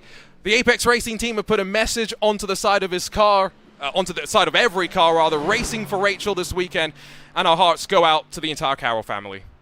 Yeah, that is very sad indeed. We know how fast Owen Carroll is, and obviously these are one of the times where life takes over and you've got to refocus and reprioritise. It's a big shame, but yeah. Anyway, that's very sad. I didn't even know that happened. I'm heartbroken now. Yeah, no, I was really heartbroken to hear it, and so again, Owen, Reese, I'm sure the entire Apex Racing team is with you and supporting you along the way, but the entire sim racing community is here for you as well. Anyway, there's no good way to touch on it. Thoughts and prayers with the family, but as we continue to ride our way through this race, with 10 minutes now into this next stint of the race, basically break this race up into 1 hour blocks. Lewis, we started with 50 cars, we still got 46 out there and running. Yeah, exactly. We did lose quite a few, but let's be honest, most of them that we lost, I say most of them, pretty much all of them we lost, was in lap 1, which, fair enough, is the highest risk point of the race. With no safety cars, we don't bunch the field back up any point really throughout the race.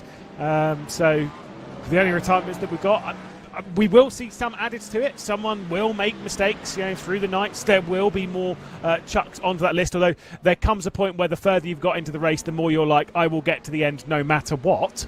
Although I will say in the GTD category, things are starting to look very bleak. Look at that gap Alejandro Santos and Luke McEwen are putting together. It's now at 10 seconds. I have no doubt that they're definitely lighter on fuel and a shorter stop, and so we'll expect them back in, say, relatively soon. You know what I mean? The fact is that they're pulling out a large gap, so they might be taking lower fuel so that they can go faster than, so they can, whilst yes, sure, they'll be adding a pit stop or maybe even a second one, extra pit stop onto the race, but it's about trying to build a gap and put themselves in a comfortable position away from the train. They're controlling their own destiny. I've already almost doubled that gap as well, right, since they've come out of pit lane, and so I think it helps when you have teammates that are coordinating with the bump draft. Like you were saying earlier, enemies become friends in the form of, Williams, Redline, and the grid and go entries, but sometimes difficult to have to compete against teammates that know how they want to bump draft and, trying to catch up to them. There's Hyper Mac Backham, who's into pit lane and jumps out, and for the first time in, more than 12 months, Tommy Osgard is back in the purple and orange. Love to see it. Love to see Tommy jump behind the wheel. I really enjoyed talking to him quite a few times this year, and his time at Heroic, but let's be honest, this will be feeling like returning home. It is lovely to see Tommy Osgard back behind the wheel of a VRS Coanda, especially with Mac Backham, to be honest. It's a pretty solid lineup for the LMP2s. Let's see what he can do, though. Maybe that is why, as well, Mac came back, because he's like, Tommy's racing, I've got to. Probably not. Potentially. I think he'd be more likely to follow Tommy into Coanda Zwift Sport than anything else. Oh, do they do all that stuff? I don't know if they've actually been doing it seriously. I still just remember it's the best April Fool's prank that any sim racing team has ever done when Coanda announced that they were going Zwift sporting. Yeah, I mean, I've done my fair share on Zwift. It's not bad, is it? It is not bad, but then you realise that I'm like, oh, God, I'm too fat for this. And thus I just go back to playing golf, which is a golf that fat people can play. No, but that's why you Zwift, Lewis, because you can do that in your room without anyone seeing you being slightly chubby on your bike. That's why I do it, at least. Yeah, but the most fun part of cycling, this is now we're really off topic. We're really off topic. The most fun part of cycling is coming downhill. Oh, yeah, without a shadow of a doubt. Which you can't do on Zwift. You don't get the same experience of it. No, you do not. The most fun bit is blasting your way down a hill at a speed which will absolutely kill you if you make a mistake. We are off topic, but I'm going to bring it back on topic by saying, you know who enjoys a good Zwift session? Give it a guess. Come on. No, see, no. You see, you're opening I'm opening the door. Okay. I every time I hear that, I just want to make a joke, and I can't. Okay. I can't. Not on this broadcast. Tony Kanaan loves a good Zwift session. He does love a good Zwift session. To the point where you can go and Zwift with Tony Kanaan if you would like to. And by the way, Tony is racing this event with, who is it? I'm forgetting the content creators. Matt Malone, Quirk, and someone else, who I apologize for forgetting the name of, but it is still 6 o'clock in the morning for me, so I apologize. But they're racing from Tony Kanaan's headquarters in Indianapolis right now. Oh, nice. I do love a little bit of 2K. I remember, was it 20? Sorry, it might have been 21. He did the 24 Hours of Spa. It must have been 2020 then. Right. 24 Hours of Spa on iRacing, and he did it like with a lot of people that I knew and that kind of stuff. And so I was kind of on the cool with that. I think Fernando was in that car, Ruben was in that car, TK, and then a few others. And I remember they were driving the car in the early, it's like 7 o'clock in the morning. Obviously, he'd gone through the nightlife and stuff. And TK's just there, he's having a chat. And I was like, oh, you sound a bit out of breath, mate. He's like, yeah, I'm going up Alpe d'Huez. Oh, having a chat on Discord, are you? What's going up? Yeah, fair enough. He does love it. He, a lovely guy, lovely ambassador for sim racing as well, and so do go and check out their own stream. Dan Suzuki's the other. So Dan Suzuki's flown all the way from Europe to the US for this. That's not bad. That's pretty cool. Now I might have to go check it out as well. We're taking a look at a replay of what happened to BS competition, and well, that's a zebra that's had, well, everything clipped. Yeah. Who did they get sent by? I think is the bigger question. We're about to find out that answer. There's no way you made that mistake by yourself. I thought we squashed this during the Golden Toast Grand Prix. Oh no. Oh no. That's why you don't get too close to the traffic that you're passing. And so there are two PGZ LMP2 cars. It's the 114. I can only imagine what's going on in Pablo's Discord right now. Yeah, and yeah, I'm sure there'll be conversations between. I just basically drove straight into him. I mean, I know that people will say there was air between them, a slight gap, but it's like, I mean, even still, you've got to leave more than that. I mean, this is the better angle, right? Effectively following the banking. You can see how close the Coanda car was initially, by the way. That was actually maybe closer than the moment with BS competition, but like you say, it's the risk avoidance, right? Not wanting to put yourself in those situations. Look, there's definitely netcode there. Yeah, we can all see it, that's fine. But at the end of the day, you've just got to give more room than that. There's no need to put it down to a millimetre or two between you. You've got to give more room than that. But yeah, it is what it is. And for BS competition, yeah, that'll be basically their day.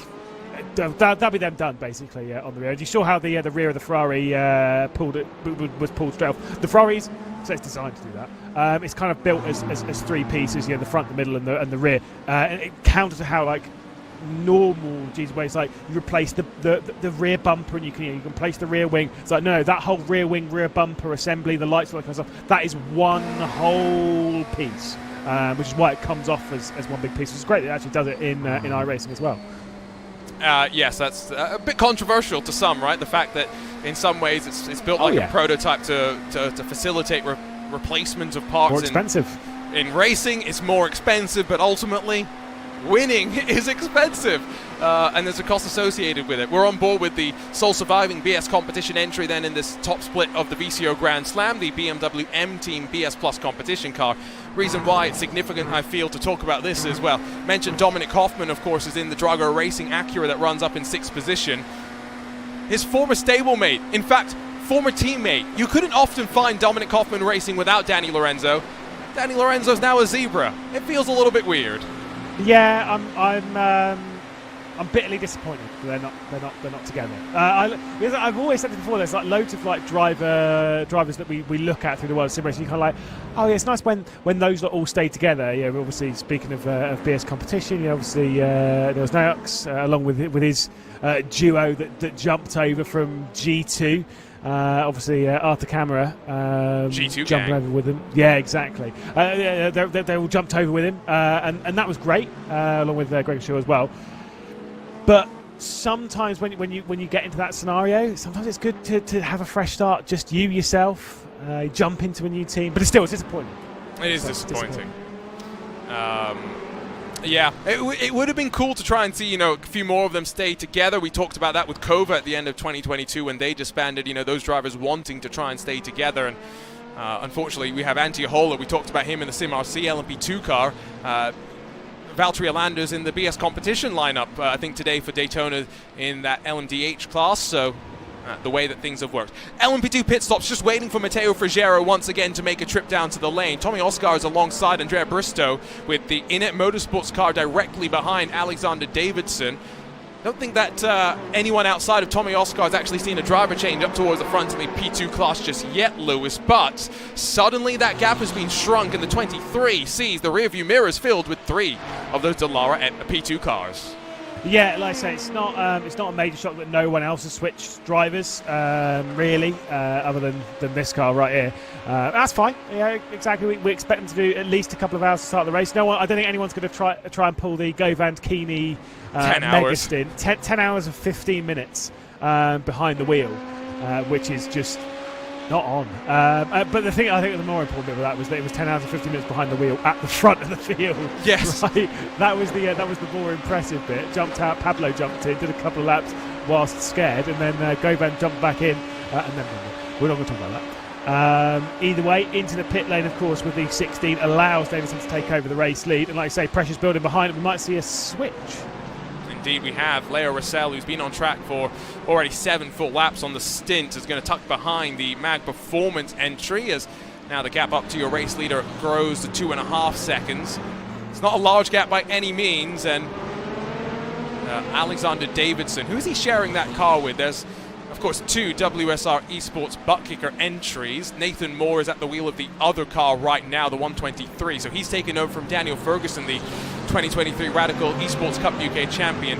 Davidson sharing with Lucas Lindqvist, Lucas Prada, and Robin Glerum. And of course, I don't think we've talked about the origin story for the team just yet, but Lewis, these are plenty of the drivers that left Pure Sims Esports at the end of last year. Yeah, see, I don't fully know like everything as to what happened. Like, did they leave? Like we all know that Pure Sims they're no longer a thing. Fair enough. But because it's so much of the team, was it more just like the whole team just went right, moving? Well, basically, in effect, from the outside, it kind of looks like a rebrand. Basically, to a slightly less colourful and whatever. I'm gonna go. That's fine. I miss the bright yellow. I'm not gonna lie. But yeah, is it like in a sense a rebrand and a reshaping of the team, or is it literally they've all just kind of gone left and they've all gone, oh, actually, by the way, there's this other team. Do we go and join that? I think it's more of the latter than the former. Interesting. There's 2 sides to every story, aren't there? Yeah. Well, it's just because like every series that I've commentated on where there's been a Pure Sims car, yes, it has become WSR. Like they've not like Pure Sims have left and then a new entry's come in that happens to be WSR. It's everywhere it is WSR. What does WSR mean? World Sim Racing. All I can think of. Oh, I see. Every time I'm just like. It's why I was mostly caught out by it, because obviously it was Ash Sutton's team and it was WSR. I was like, West Surrey Racing? Are they taking part in this? I mean, I know it's got associations because of British Touring Cars. I was very confused for a little while, but yeah, I knew it wasn't that. They're only allowed to get drivers from West Surrey. Can you imagine? Yeah, exactly. The banter that team would have? Exactly. I think Cam's in West Surrey, so you never know. But no, as we look at Drago Racing, Drago Racing, okay, who's the highest I-rated driver now? Is it still Vasquez? In all of iRacing? In all of iRacing, I think it's Gustavo Ariel now, isn't it? I thought it might be. Because I know Aaron Vasquez was at the start of the week. I mean, But again, the maybe fact Gustavo that we Ariel's have more than retaken 30 over. drivers over 10,000 I rating is that's ridiculous. It's not fair. We need to reset I rating and have everyone start from the same level playing field again, just so we can say we're as good as Josh Rogers. No, I think what really needs to happen is more people need to join iRacing. This is not a big shout out or anything like that, but it's more people need to join so that there's more, because obviously iRating is a zero-sum formula. So the more drivers that come in, the more I rating available. Around, which is why people like me who are mid-tier can get to 3.2k whilst just cruising around. So keep going. Just keep signing up. I want some of that iRacing. I want you to join and donate all of your 1,250 I rating to me, please. And is this a good time for us to make the plug that I think iRacing.com new memberships are probably still 40% off, so you can jump on and get 2024 underway by joining us for all the fun. Next special event, Endurance, by the way, will be the iRacing Bathurst 12 hours, isn't it? Yeah, which I'd like to do. I've not done for ages. I have not done that for a hot Lewis in minute. a GT3 car sounds dangerous, says WSR Esports How Butt Kicker has dare gone you. around. How dare you? I mean, Again, sorry. Am I wrong? No, well, now I'm going to bring up the stat. Now you've brought that up, and I'm going to bring up the stat. I can't remember, I think it was 21. Might have been 22, but I think it was more likely 2021. As we'll see what happened to the WSR car just going around the outside, just got turned. Probably just opening up the steering wheel, trying to open up the corner, but the car's still on the outside there, the Williams Esports Academy car. We'll take another look at this one, diving it down the inside. Does the Academy car go straight for the apex? No, not really. They just kind of come together. That's kind of just a bit of a racing instant between the pair of them, I guess. As I was going to say, though, 12 hours of Bathurst, me and Dan Kell, we got through the entire race with 0 incidents. I'll have you know. And of all of the, I think it was 2,901 teams entered across all of the time, all the splits, all the time zones and everything like that. I think it was 2,901 teams. Only 2 teams got through the race with 0 incident points. It was me and Dan Kell, and it was a couple of drivers you might have heard of, Enzo Benito and Max Verstappen. So you pumped the brakes. Yes. Me in a GT3 sounds dangerous. But how did your Spa 24 go? Don't talk about it. No, how did your Spa 24 go? Everyone spun at the same corner. I just spun a little bit too hard and binned it, all right? Just making sure we're laying all our cards on the table. Nathan Moore I had after the that. least instant points. Again, you're going back to the incident points, but you had the incident. Luke Reiber's trying to get past Nathan Moore, whose tyres will surely be screaming after the half little lazy spin. That's the battle for 11th and 12th positions at the very back of the LMP2 class effectively right now. Only a handful of drivers running behind them as they head up to 2 more GTD machines through the kink. It will be the outside line that they filter through, and that's going to be the move prevented from taking place this time by. Are seeing GTP pit stops underway once again, hidden behind the grandstands. Johan Harth is up on the jacks once again.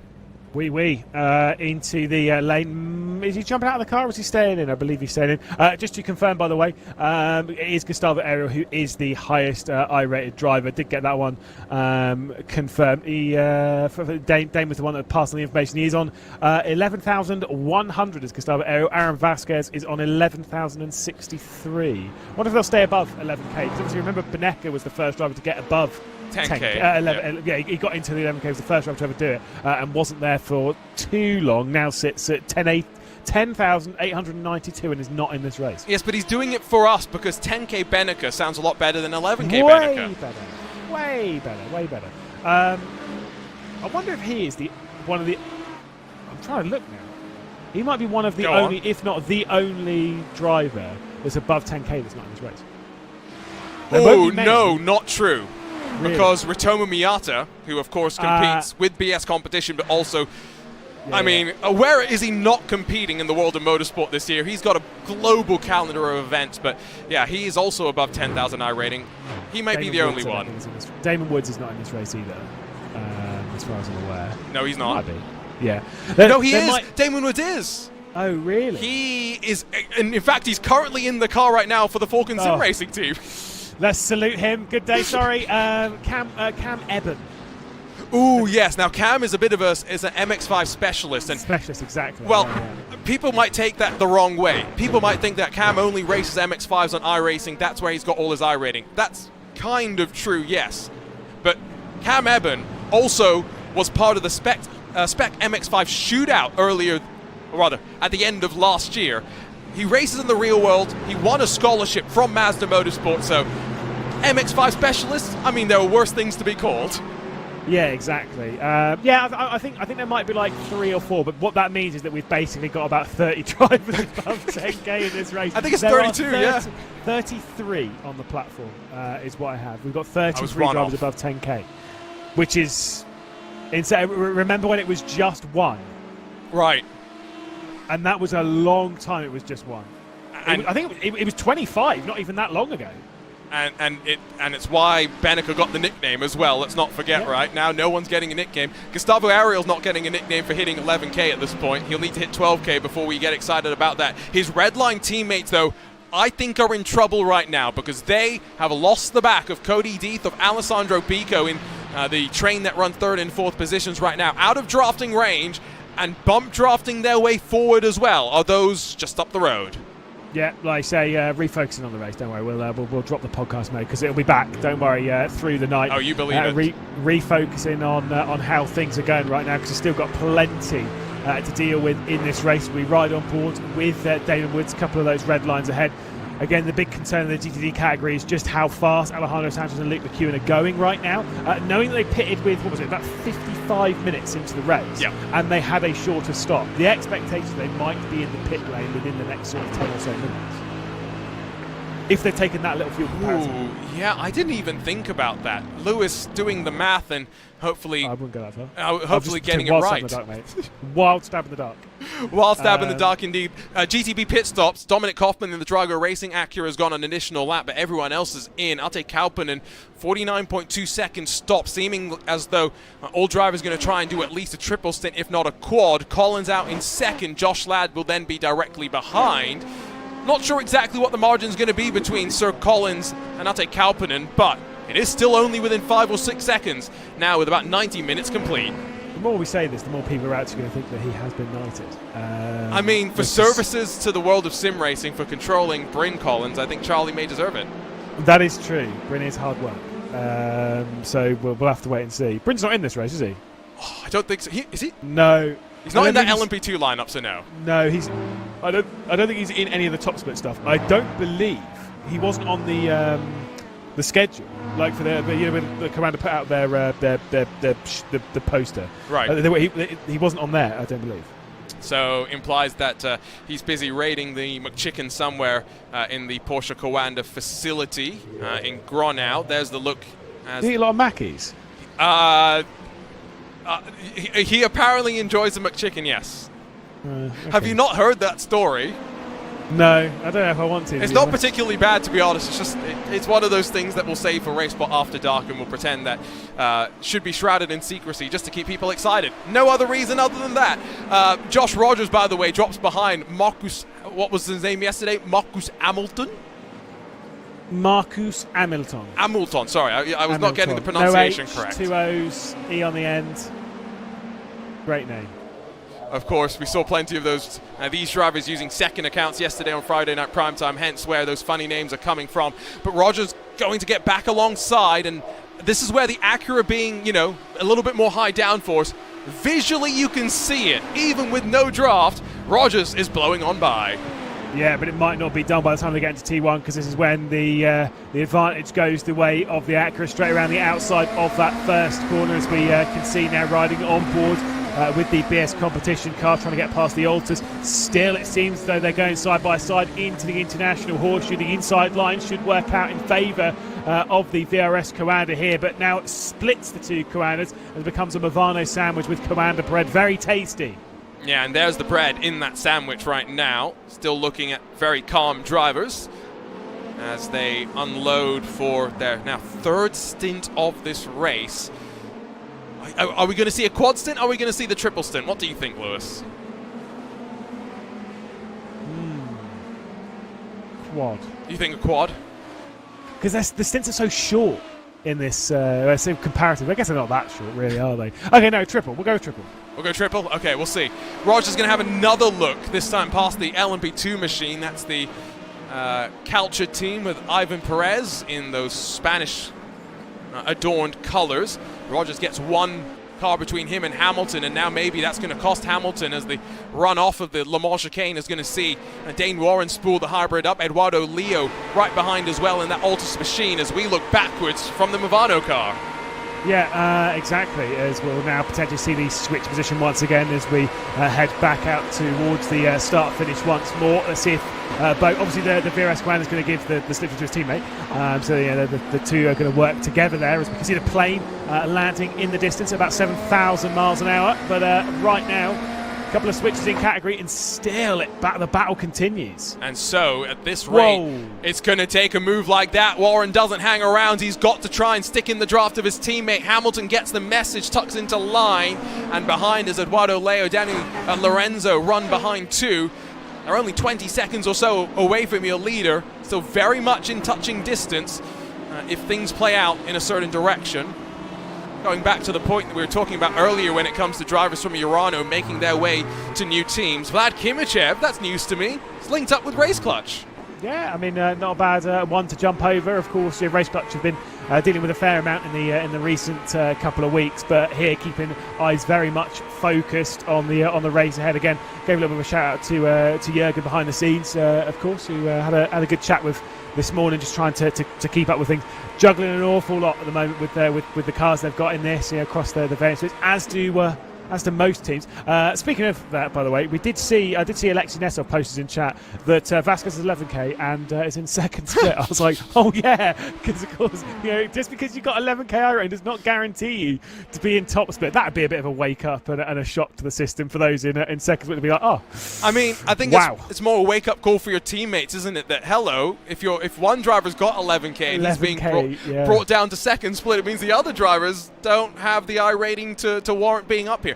It is also, I think, somewhat impacted, right, by the fact of how the splits of classes have worked out. Because in the real world, 21 GTPs, that would make sense. But then maybe 17 LMP2s and only 12 GTDs, that maybe doesn't stagger the way that you'd traditionally think, Lewis. You'd maybe expect it to be the other way around, more GTDs than LMP2s. Yeah, I think most people would have probably expected that coming into this. I would have expected to see at least 15, maybe 20 GTDs. I wasn't expecting this many LMP2s. And like you said, the reason why we bring that up is that if you were expecting to make top split by expecting it to be 20 GTDs and then with the ones that we've got, you might look at it and be like, oh yeah, well obviously we'll be like 16th of the GTDs. Oh, there's only 12. Right. Fair enough. And obviously Vasquez is in one of those GTDs. Which I know you and O'Leary did say he was like, it's a bit odd that he's in a GTD, he thought, but then obviously, to be fair, that GTD is a stacked field. When I was going through it, I'd got through, I think it was like 6 or 7 of the GTDs when I was making my little entry list. I had 9 drivers above 10k in just the 6 cars that I'd been through. I mean, just in the GTD class right now, we've got 11 running, and there are, again, 6 drivers with more than 10,000 I rating out there and in the field. I saw a question, by the way, as we watch second, third, and fourth. That's a slip from Charlie Collins. Johan Harth gets through. Josh Ladd will take advantage as well, and Collins maybe will save a bit of fuel for the time being. I did see a question about, Max Verstappen. I think for the most part, Lewis, we've avoided talking too much about Redline and Verstappen in general, but if we check in with the Redline contingent in GTD, it's Vecchio in front of Thompson, and still around 1.2 seconds behind the train for third position. Was there a question about this, or was it literally just like, is Max in the split? No, the question was, are we just watching Team Redline because Verstappen's here? Oh, which I don't think we watched Verstappen that much today. No. I don't think we have, because he's not in the car. Yeah. So we're waiting for him to get in the car. It's a bit hard to watch someone when they're not behind the wheel. We've been looking at an awful lot today. Like I said, the pressure's on Redline now to work together and try and close their way back up. Not only, I mean, you can see it on there, not only to the duo of the Apex Racing team that are running first and second, but even to the back of the Williams Esports Ben Q car, which, again, as far as I'm aware, is the only car on the grid that has all drivers above 10k. but also to catch up to that group with the Grid and Go and the Williams eSports car, and then the Apex Racing team that are running first and second. They're putting in a wild stint right now. Yeah, they are pulling away. Now, the shot I'm really hoping to see is the back bumper of the race leader. Doesn't look like it's showing any impacts from the bump drafting, so that implies that they are basically as calm as you'd like right now. There is not really much that they're too concerned about. Maybe get a bit concerned if you're involved in some of these fights. Marcus Hamilton is being swarmed in this LMDH category already. Dane Warren 2.5 seconds clear. LMP2 car checking them up in front, but as Eduardo Leo searches the long way around, Danny Lorenzo, Sam Coitet running behind into the horseshoe. 3 wide, they'll go.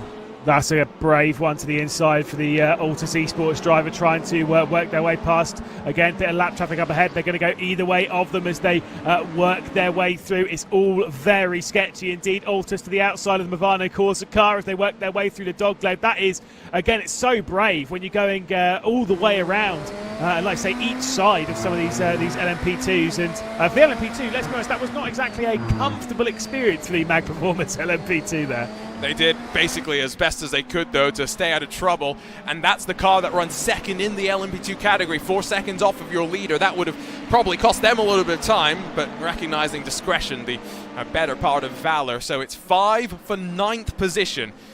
5 very strong teams as well. A couple of the BMW running entries. Danny Lorenzo will look underneath Marcus Hamilton and slide his way on forward as he works up into the top 10.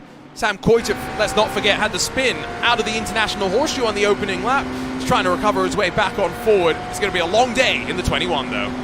Yeah, exactly. Unfortunately, it's going to be a long day for quite a few, especially those that had those early drama. I mean, it's a long day for everyone, but for those that have already had early drama, this is, again, it is a frustrating race. But, you know, like you say, for Sam Coitet, who was backwards on the first lap, you're still in proceedings. So you're still in the race. You're still able to chuck yourself into it. So, you know, I don't think anyone should be too worried if they've had a poor start right now, as long as they're in the mix still. You know, as long as they're not a million miles away. Here's the look from the pit lane as Alex Dunn gets in to replace my man Luke McEwen, and Luca Keita's getting into the 198. Just had to make sure I figured out who was in what car. Yeah, I had a little chat with Alex Dunn, of course, driver from the GP3 Championship, runner-up in the GP3 Championship this year. Had a great few chats with him over the year. Recently joining the camp. I did see a bit of a moment in the background, by the way. Sam Coitet's just had a bit of an off. I think dipped 2 wheels in the grass in the braking zone before we head back out into the oval, and I think it might cost him a spot actually. He's behind Vlad Kimichev now, that is for sure, but fortunately it's more time and pride than anything else that's been impacted for him into the chicane. You're now leading GTD contingent of Biko and Deeth, still separated by 1.2 seconds from those behind. We can go ahead and take a look at the moment that Lewis was referring to. I mean, first Coitet's up the inside of his sister cars in the GTD class, and then it's through the left-hander that things go on wrong. Yeah, just trying to get around the outside here, maybe just trying to give a little bit too much room onto the brakes of the WSR car, and just overdrove it a little bit. Fair enough, those things happen. Like I say, that's it. It's a bit of a wake-up call more so than anything else. No major worries there, as we can see. So the Apex Racing team are into the pit lane, and then the pain and anger of both me and Arjuna sees the race lead being the 1 and the 001. Oh, goodness, I hadn't even noticed. You just had to bring my attention to it, didn't you? Yep, that is horrendous. And you're leaving the commentary booth in 20 minutes to leave me in my anger, stewing here. You're right. I'm racing my way out of it. So the way this is going to work, just to keep people informed who are going to hopefully try and join us for as much of the 24-hour coverage as possible, is you're going to be treated to, well, unfortunately, me and Lewis for most of the race, right? Yeah, I'm on 11 hours of it. Sorry to everyone. Thankfully, though, I'm off after this for 2 hours, and then I'm back on for 3 hours, and then you won't hear me until 4:40 in the morning. Oh, God. Can you imagine waking up at 4:40 in the morning? I know. And then hearing Lewis. He does that. Sorry, I think. Oh, you're going to talk about waking up at 4:40 to commentate? No, don't go there, mate. No one wants to wake up that early for a broadcast. Come on. And then we got Porsche. We're not going to wait. Oh man, yeah. You got a weekend just to me, mate. Oh, I've got one more after that as well. I don't know if you know. Yeah, but it's not with me. So. No, it's with Peter. It's a lot better. That is a lot better. You got Peter for a couple of hours off. I know that. Why do you think I'm so excited for 15 minutes from now when I can say goodbye to you? Oh, yeah. He's fair. He's far more. He's got a lot more that he can talk about, and he's better at golf than I am. Is he actually though? Of course he is. What's his handicap? We got to figure this out. Oh, I would. We're gonna take a wild guess. I would say 12. His handicap. 12 isn't a bad handicap. No, it's not. I'm gonna go 10. I think we're in the same kind of. We're same kind of area, ballpark where he's verging on the single digits. Yeah, it's not 20 or so. Yeah. So AKA he's better than both of us. For sure. I mean, technically, sure. my unofficial handicap would be 36 because I haven't submitted a scorecard in legitimately 12 years on my handicap. So, just a reminder, you are giving me strokes when we play. No, we're not. 9. There we go. His handicap is 9. It's 9. Oh my! It's 9. He is a single-digit boy. He's one of those single-digit guys, right? No one. We're broadcasting. There's so many people here, Arjuna, and absolutely no one cares about what we're talking about. He's a single-digit golfer. That means oh my, Gideon. Yeah. Right. The Race Spot Golf Scramble is now getting more and more competitive by the day. Although I think after this, the three of us are going to have to dive into a virtual golf game and solve it for now, just because my handicap there is slightly higher, lower. What do you mean after this? After we're done. What do you mean after this? When you're commentating, me and Peter are done. Yeah, when during. I can't multitask that much, my friend. I wish that I had the ability to do so, but I'm already, unfortunately, tapped out. Oh dear. That, I've got to say, there are saves, and then there are saves. Yeah, but that's bad news for them after they're building that incredible lead in the GTD category. What even, is it just, it's solo, cold tyres. Oof. Who's behind the wheel of that now? That's Alex Dunn. Oh yeah, of course it's Alex Dunn. Your boy. Whoops. Yeah, just overdriving it a little bit. Cold tyres. Too much of the first curve. A little too much, or it's kind of one of those ones where you go for that second curve. It's either too much or it's too little, right? Because if you clobber that curb harder, yeah, sure, you might get so that, fair enough. But if you clobber that curb harder, you don't have a moment like that. Whereas if you don't clobber it at all, you don't have a moment like that. So when you clobber it just that right amount, that's when you get the moment. And the guarantee now here is I think that Luca Kita, Alex Dunn are going to have to sync back up because they'll lose a second or so in syncing up, and then they'll get back to that bump drafting game. The margin between them and the field behind before they came down to pit lane was what, 20 seconds or so? I don't know if it got. Well, yeah, it had got to about 20 seconds. It was 20 seconds. I was going to say last time I saw it was about 15. That was a few laps before they pitted, and they were going faster than everyone else. So yeah, probably it was about the 20-second mark. I think you've got to take the pain, cost a second, and get back to bump drafting. Because remember, the rest of the field will be faster than relatively at the moment because they've got lower fuel amounts, and this is not a high turbo circuit. Yeah, last lap for, whoa. As that's close. This is the aerial look that sometimes scares us, even though the drivers are maybe a bit more aware of what's going on as through the Le Mans chicane they go. Last lap for Luca Kita, Alex Dunn, the fastest of them, 44.267. Race leader did a 44.7. So, that's pretty good. I mean, it's traffic plays its part, so it's hard to do an apples to apples comparison, but maybe it's not as bad as maybe we first initially feared. But you are right in saying that you'd expect these drivers at the front to definitely be a little faster. What's Pico going to do this time? He's half a second quicker. Yeah, exactly. And I think now I have seen that Luke has basically dropped back towards Alex Dunn. So a bit of drama here in the GTD category. You can see the gap there, 9th and 10th, the gap between those being just 0.3 of a second. So they've brought that one down, they're bringing themselves back closer together. Meanwhile, 1.5 seconds separates first through 6th as the Simify car, I believe, comes down into pit lane. Indeed, it has, and so that's Tristan Iglesias, who I just want to give a bit of a shout out, qualified in a Porsche very impressively in the MC Sports Global Championship, often the highest qualifying of the rest of the Porsches. A contingent that included Porsche Esports Super Cup champion Jordan Caruso. Not always getting the race luck. I remember Sebring, they got turned in through turn 1 before they could even show us what they could do from second, but definitely look one to keep an eye on the deeper we go into this race, as Alex Dunn now gets in front of Luca Kita, who did actually have a slightly longer pit stop as well. Maybe he has to save just that little bit more fuel in comparison. it's early doors to be talking fuel strategy, but I realize that the engineers behind the scenes, Lewis, will be frantically working away on the numbers. No, but it may also be about speed. It may be that they feel Alex Dunn is slightly faster, despite that mistake. By slightly faster, I'm talking like maybe a tenth faster. And in that case, you're better off having the slower car behind bump drafting, because they'll be able to keep up in the slipstream, and have your fast driver, even if it is by a tenth or two ahead, basically pulling them along. So that's maybe why they've stuck Alex Dunn back out. That will have been known for a while. That's not just a knee-jerk, like, oh, whenever you get to each other, let's see what happens. It's, no, switch back around. So they'll start bump drafting again, and we'll keep our eye on the gap as to see where they end up. And, of course, keep our eye on this fantastic battle, because to the inside now, the Delta Syntec G&G car makes its way through.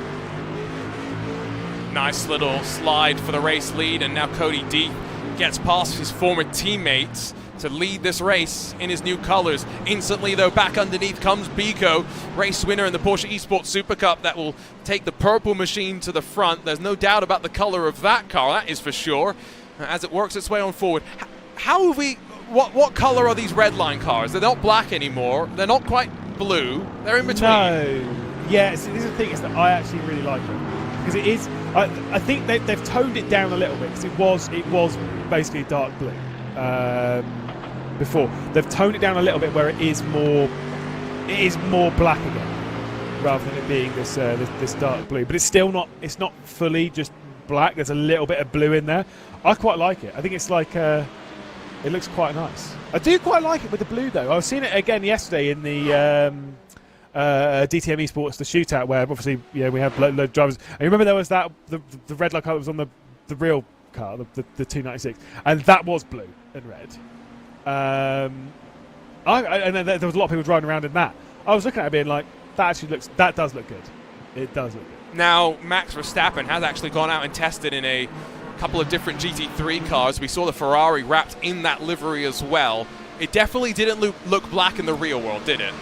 No, it was, like I say, it's more blue. Yeah. Which again, I think it looks good. I think it looks good with the blue.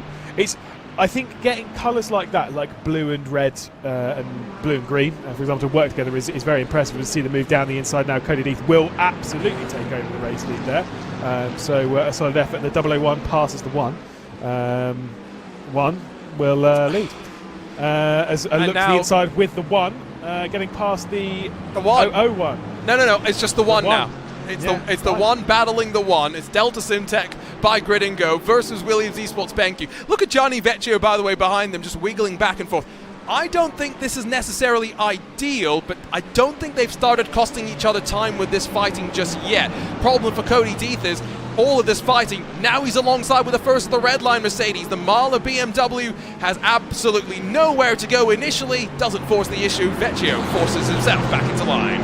Yeah, I think Vecchio was signalling there, being like, boys, get yourself back in line, because whilst we're all battling each other, messing around here, we're just giving the Apex Racing team a whole host of advantage. I think they are losing time in the battling between them. I mean, look, it's 47 seconds. I think they might have lost a couple of seconds over the last couple of laps, to be honest. You can see those last lap times on the board, so the Apex Racing team cars were identical as the 92 slips in just behind that number 90, the number 1 race leading machine. But I think it's going to be the question of all these side-by-side moments, Lewis. How much time does that cost them? Because now they're out of the draft as well and not bump drafting each other. Yeah, exactly. This will be the lap to really work out as to whether they're losing or gaining time, because they were going side-by-side for a significant portion. Into the pit lane comes... Oh, never mind, we're never going to find out. All of them into the pit lane, with the exception of the number 2, which remains out on the race circuit. So all of them come in. To give you a lap time of what the number 2 did, that was a 44.637. Oh, okay, so maybe it's still a little bit quicker than what the Apex Racing team cars had done the last lap, but I don't think it's the type of lap that's necessarily going to scare anyone. So Cody Deeth hits the awkward angle into the lane as he finds his way up onto the jacks, and now we just have to count down and wait to see where, well, those 2 Mercedes filter on out, done back in front of Luca Kita. Yeah, I mean, look, we know realistically from here, the Apex Racing team, they're going to retake over the race lead, right, in the GTD category, because they had such a large advantage anyway. But where it was 20 seconds, it's about how big is that gap. That is the important bit. Have this group closed down. Have they? I think the other important thing from there was that, as whilst, yeah, sure, they were doing the same lap times basically as the Apex Racing, maybe slightly faster, they were on significantly lower fuel, and when it's a circuit that doesn't take too much out of your tyres, I think the bit that would have been the major irritation there, and you were kind of seeing it a little bit from Vecchio, was, what are we doing?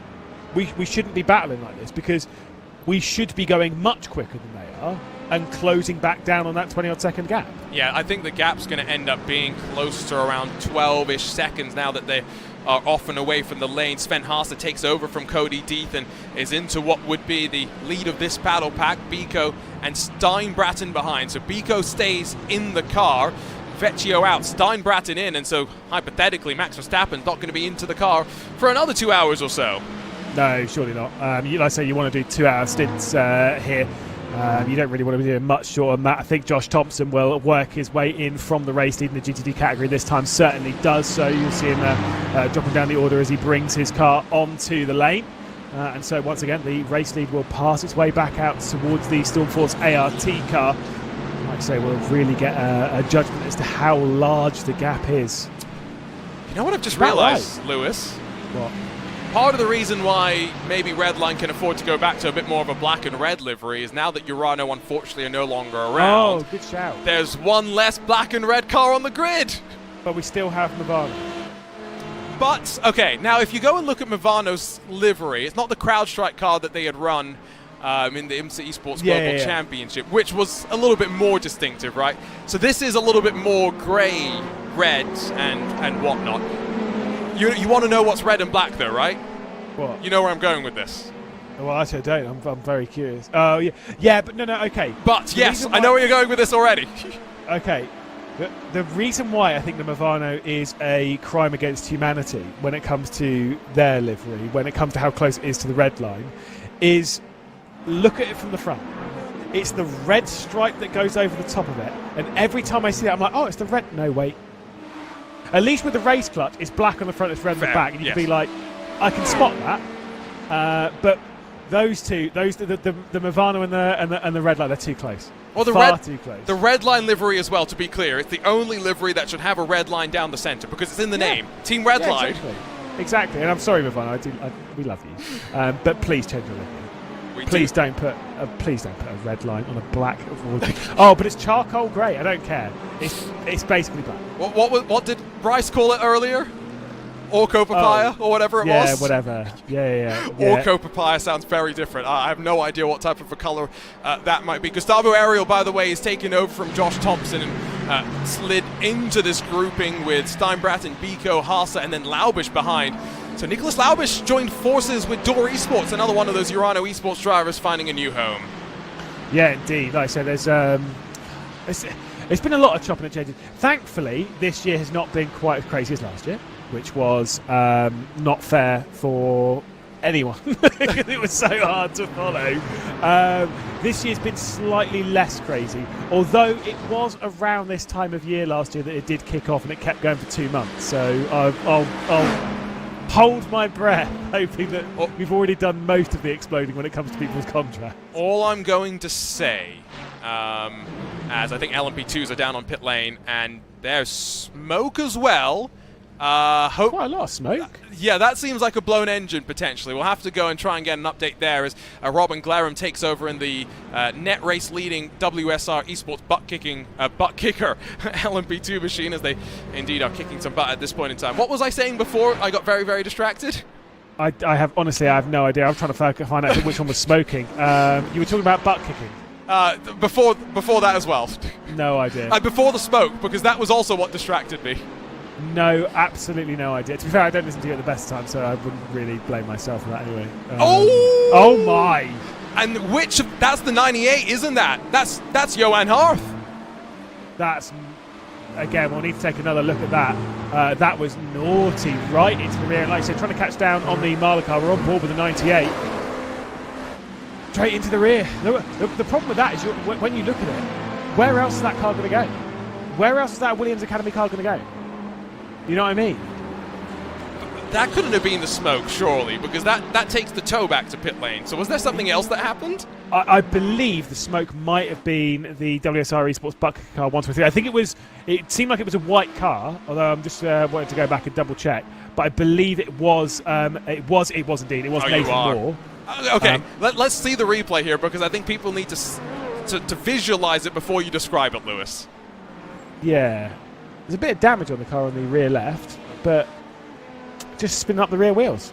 Remember that some series around the world allow you to spin the wheels when you're up on the jacks. Certain endurance series do not. Fortunately, no race control to worry about in that case for the second of the WSR Esports butt kicker entries. So it's now 11 seconds at the front that Ate Kauppinen leads from potentially a damaged Johan Harth after that little bit of drama. The front end looks okay though in his Porsche 963. That's what I was going to say. The car seems fine. The car seems absolutely fine, if I'm perfectly honest. You know, taking a look at it there, not even dented, really. I'm trying to look on the because it was on the right-hand side of the corner. You can see it's a little scuffed. Is it scuffed or is that just the? Is it the dirt? That looks like just the build-up. Yeah, I've got to say. I mean, it's about time for us to kick you out of the commentary booth, Lewis. Yeah. 2 frenetic hours, 2 hours for you to relax before you're back in.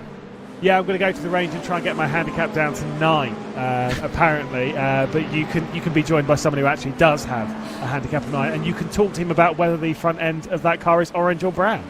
We will or copper. Or copper, yes, depending on the quality of your eyesight, it would seem. Say goodbye to Lewis McLeod after the first 2 hours of this 24 Hours of Daytona, powered by VCO, officially come to an end. And as we say goodbye to one commentator, well, someone a bit more knowledgeable will come into the fold. Peter Mackay joins us now. Peter, delighted to have you along. You're getting ready to head over, of course, to Daytona in a couple of days' time for the Rolex 24 next weekend.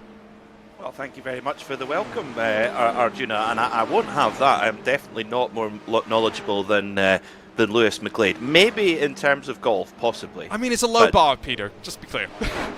He's rapidly improving. He's catching me up faster than I'm pulling away. You've hit the wall at 9, though, right? Like when I was 4 once, so I'm going the wrong direction. Peter, clearly when we have, you know how we do the commentators race, the battle of the broadcasters, now we need to do this with golf, and you better be on our team, please. Oh yeah, we'll win that for sure. Easily. You've been watching on, I'm sure, over the last 2 hours. Pit stop strategies unfolding. Most of the cars still out there and running, although GTD starting to be hit by attrition at this point. What surprised you so far, Peter, in the couple of opening hours so far? Yeah, it's interesting so far to see that a little bit of a mix of manufacturers up there at the front in GTP. We saw the Acuras be pretty strong last night in the IMSA Esports RacePop Primetime race, and although we do have an Acura out front, the Porsches have brought some strong speed. Of course, we didn't see Apex Racing Team and VRS Quanda race last night, so they've clearly come with some very strong pace. And what did surprise me, I have to say, is how Johan Harth got away with that one. That was a big hit to that Williams Ferrari, which of course came off second best. I'm absolutely astounded that he's got away with no damage there, or seemingly no damage. Racing God smile on you. You don't question it, I think is the way to think about it. Sometimes, though, it leaves you a little bit hesitant. I don't think Johan necessarily did anything wrong in that situation, right? He was just trying to run his line. It was just a slight miscalculation, slight misjudgment, as look to the inside from Charlie Collins on Josh Ladd in through turn 1 as they unload off the banking, swap around the Porsche for Coanda, gets up into 3rd spot, and Josh Ladd down now to 4th position. We talked about this earlier as well, Peter. Downforce, something that people at Daytona would traditionally assume that you want to strip away. That Acura actually running relatively high levels of downforce. That's interesting. Yeah, the Acura is a curious addition in the GTP category, because when they came on the scene last year, the Porsche was running a dual program with the World Endurance Championship and therefore Le Mans. Likewise for the Cadillac, whereas the Acura has been to this stage an America-only program, and that definitely has an effect on how you design the car and how you set it up. Yes, Daytona is important, but there's a lot of other big races throughout the year. Sebring, Watkins Glen, and Petit Le Mans are the big events that people want to win as well. Whereas in the World Endurance Championship, it all centres around Le Mans. So that definitely has affected the design of that Acura, and it's definitely a car that's purpose-built for American racing. And it's a car as well that tasted success at Daytona, albeit with some controversy as well. But controversy aside, it's proved itself as one of the most successful cars in that last year of competition, has also one of the most free revving engines as well. You can see that on board with Josh Ladd. He's actually at the very top of the gear range as it stands, not just running with the higher levels of downforce, but in some cases, some of these teams going for the shorter gear stack, which, yes, costs them some ultimate top-end speed, but gives them just that little bit more in acceleration off of the corners and maybe through traffic and out of pit lane as well. It's those compromises that you always have to focus on. Since the GTD pit stops have unfolded, Peter, the bump drafting continues. Apex Racing, after Alex Dunn's mistake, back at it with Luca Kita behind, and now 15 seconds clear of those that are trying to chase them down. So 5 seconds in about 10 minutes has been built up by the drafting. It's quite an amazing tactic what Apex Racing team have been able to deliver, both last year in the Daytona 24-hour, but clearly this year as well. And it takes such accuracy and such trust. I'm sure they have to practice it extensively to make sure that it goes well, because you are taking a bit of a risk. If one driver misses the braking point, brakes a touch early, and all of a sudden you've got an incident on your hands, and both your leading cars are in trouble. We did see one slight slip last year when it was Peter Berriman clipped the back of his teammate at the International Horseshoe, but that was it in 24 hours. I mean, it's remarkable concentration when you think about it. Amazing mental strength from that squad, and they're definitely being rewarded. When you look at the gaps in the other classes, only 4 seconds the gap at the front in LMP2, okay, about 11 in GTP, but yeah, it's definitely a very effective tactic that no one else has been able to match so far. Not just yet, at least, as Charlie Collins, Sir Charles, continues the charge forward. Where does that come from? What's that all about? So, okay, just to be clear, Sir is an invention of Lewis and myself. No idea where that came from. We got told to call him Charles Collins by his teammates. So, yes, Sir Charles. It fits him, doesn't it? Charles, or Prince Charles, or King Charles. King Charles, yeah, that's what I was wondering. Like, not saying he looks like a spaniel or anything, but you've got Sir Charlie Collins. We haven't given a title quite yet to Bryn Collins. He hasn't earned it. He hasn't won the MC Sports Global Championship just yet, so we'll give the titles eventually. But it's interesting just to note that Collins is back in front, and maybe there is a bit of top-end deficit for Johan Harth. We'll just keep an eye on that. You can follow along with timing, by the way, timing71.org, alongside our data provided by ATVO, as that's the inner LMP2 car that locked the rear tires up, and I've got to say, a red line machine very, very lucky not to get hit. Oh dear. Well, let's take another look at it then. With the LMP2 car right in the heat of the action, goes for a move up the inside of turn 7 and just locks the brakes up. No ABS system, of course, in those LMP2s, and that was frankly miraculous. Didn't take anyone else with him. I heard there's a bump there. There's a horrible bump there on the braking zone. Very easy to get it wrong. I heard a little crunch, but I think they got away with that. And that bump as well, Peter, it's one of those bumps where, because you're transitioning the weight, when you're in traffic situations like that, if you just get slightly caught out, it can be something like that where chain reaction unfolds. It is, yeah. Where you think, well, I've got to squeeze by here, I can't afford to wait, and yeah, you just go for the braking that little bit later, and you squeeze the pedal down that little bit harder, and you can just pinch a little lock up, and round you go. But I think that could have been a bit worse, both for that LMP2 car, but also for the surrounding GT cars in that little incident. Seems that Johan Harth is being able to run a reasonable pace here at the moment, but I think he's going to need some draft buddies. If they can, I'm sure they'll get that damage repaired at every stop. When the tyres go on, you can do a tiny bit of repair at each stop, and it should get better rather than worse across the race, provided they don't have any more incidents, of course. But for now, I think he's going to need a little bit of a draft. And hopefully no commentator's curse there. They can stay out of trouble. The second Coanda machine, so Charlie Collins is in that number 92, of course, and if I remember correctly from social media, sharing that car with Mitchell de Jong and Oscar Pye. The number 8, Josh Rogers, Zach Campbell, and Elvis Rankin. The great thing about being in the world of sim racing, of course, is that sometimes we get the perspective of cameras from all of them. Now, unfortunately, Josh Rogers used to be sharing his camera with us. He's taken it away from our viewing perspective. Instead, we can see the two drivers that aren't actually driving right now.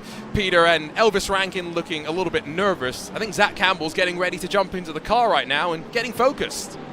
Zach looks very ready for action at this moment in time with the triple screen setup, which most of the top drivers will run with. It gives them a really good peripheral vision. So let's see what Zach has been with the VRS Coanda team for a couple of years now, really risen up to the very top level of virtual motorsport, and from Atlanta, Georgia. And more specifically from Lawrenceville, Georgia, which has a cachet of prototype drivers apparently, because not just Zach Campbell but Dion Fiallo out of Lawrenceville, Georgia. So it's interesting where these little pockets of motorsports circles come from. Atlanta does have not just Road Atlanta, it's got Atlanta Motor Speedway, recently paved and rebanked, of course, for NASCAR oval racing, but the Atlanta Motorsports Park as well. Plenty of fantastic facilities there, but they're all in the shadow of the Great Track Road Atlanta. And I always say when we go there for the iRacing Petit Le Mans, Peter, little could Dr. Don Panos have envisaged what the event, both in the real and virtual world, has become in the 20 plus years since he went to Le Mans and decided he wanted to bring a little taste of that over to Braselton, Georgia. Yeah, I think what Dr. Don Panos did for the sport of endurance racing still has a huge effect to this day, both with the birth of Petit Le Mans at Road Atlanta, but also American Le Mans Series. Whoa, spin for a Ferrari right in front of the two VRS Coanda, or one of the VRS Coanda Porsches and the Altus BMW there. Did very, very well to avoid that coming out of International Horseshoe. That's the 14 Ferrari Simify Esports. It's the former Altus Esports driver. Oh, there's contact. Who may have got driven over there by Josh Rogers, and Dane Warren able to slip on through as Eduardo Leo jinked to the left. We'll take a look on board if we can with the perspective from Josh Rogers. That might give us a bit of a better idea as to whether there was contact. The answer seemingly yes. Easy done. Easy done. It seemed like Josh Rogers was maybe expecting just a little bit higher corner speed from that GT Ferrari there. Almost just doing a little tap of the brake, just trying to tuck my nose in through there, and it just seemed to unsight Josh Rogers. But as the prototype passing, you have to give room. You have to avoid that, and you don't want to be taking the chances with contact, because we've seen some heavy contacts where you can get away with it, and then we see some ever so light touches which have huge effects on car performance. So you don't really want to run that gauntlet very much. And if you get your cars stuck together, for example, like we saw between that Williams Esports Chill Blast Ferrari and one of the Apex Racing Mercedes in the early stages, you find yourself with really not much recourse in the short amount of time you have to avoid an incident. Haven't talked much about LMP2 through the day, because really outside of strategy it stayed relatively stagnant. You can see that VRS Coanda have gained 7 positions by virtue of the early pit call and the short pit stop they did in the first stint of the race. Tommy Osgaard finds himself about 7 seconds away or so, now 8 seconds from your leading number 23 WSR Esports machine, that World Sim Racing car, of course.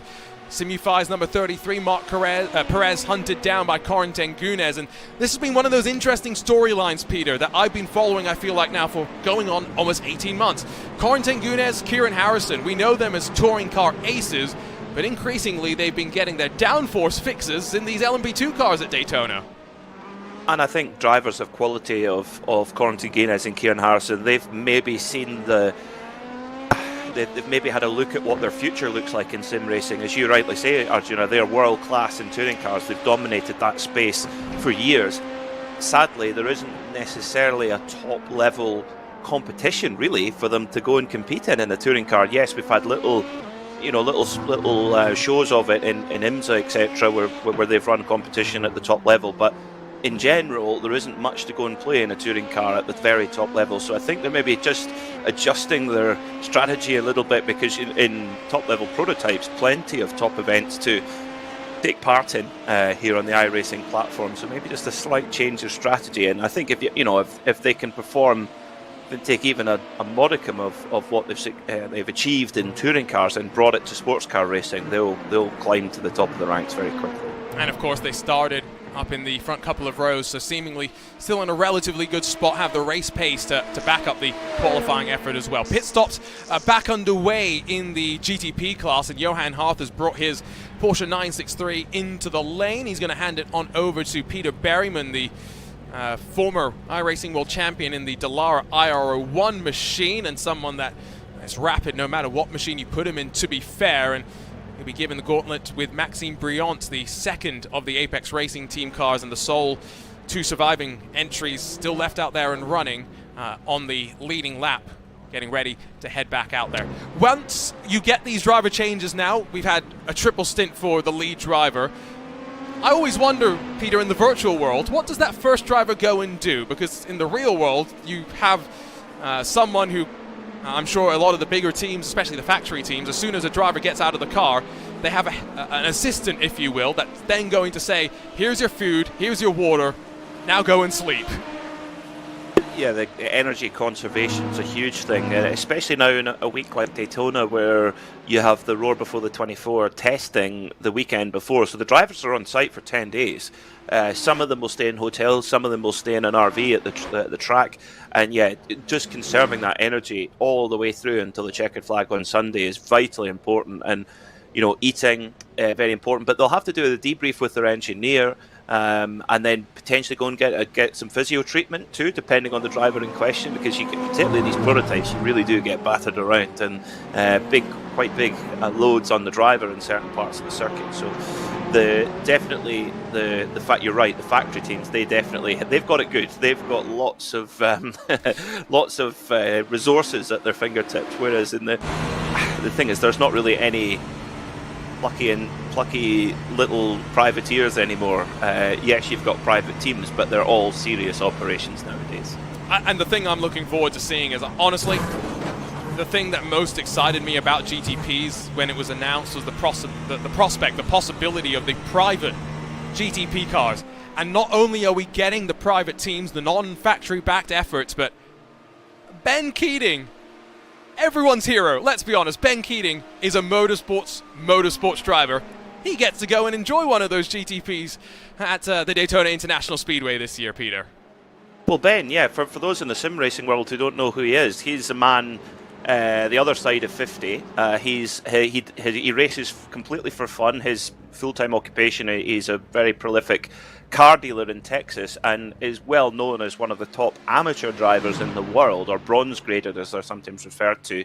And a couple of it, normally he'll compete in a car where he is usually either in GT category or occasionally in LMP2 as well, but this time he's going to be in the top category. In fact, he's going to be in LMP2 as well, but taking a run in the top category in GTP. But he has done it before. He ran in the Mustang sampling Cadillac DPI 2 years ago, and he was within a second of the factory drivers, which frankly is outstanding. And again, like you say, he's double dipping again. He used to do it with LMP2 and GT3. This may be slightly easier in that they're both prototypes, but I have to imagine the two systems being very different. That's going to be an interesting challenge for sure, and looking forward to seeing how he goes. Off and away from pit lane, it's Agustin Canapino that jumps into the Williams eSport Playseat machine. And so first off, want to wish a happy belated birthday to Agustin Canapino, who celebrated another year around the sun yesterday.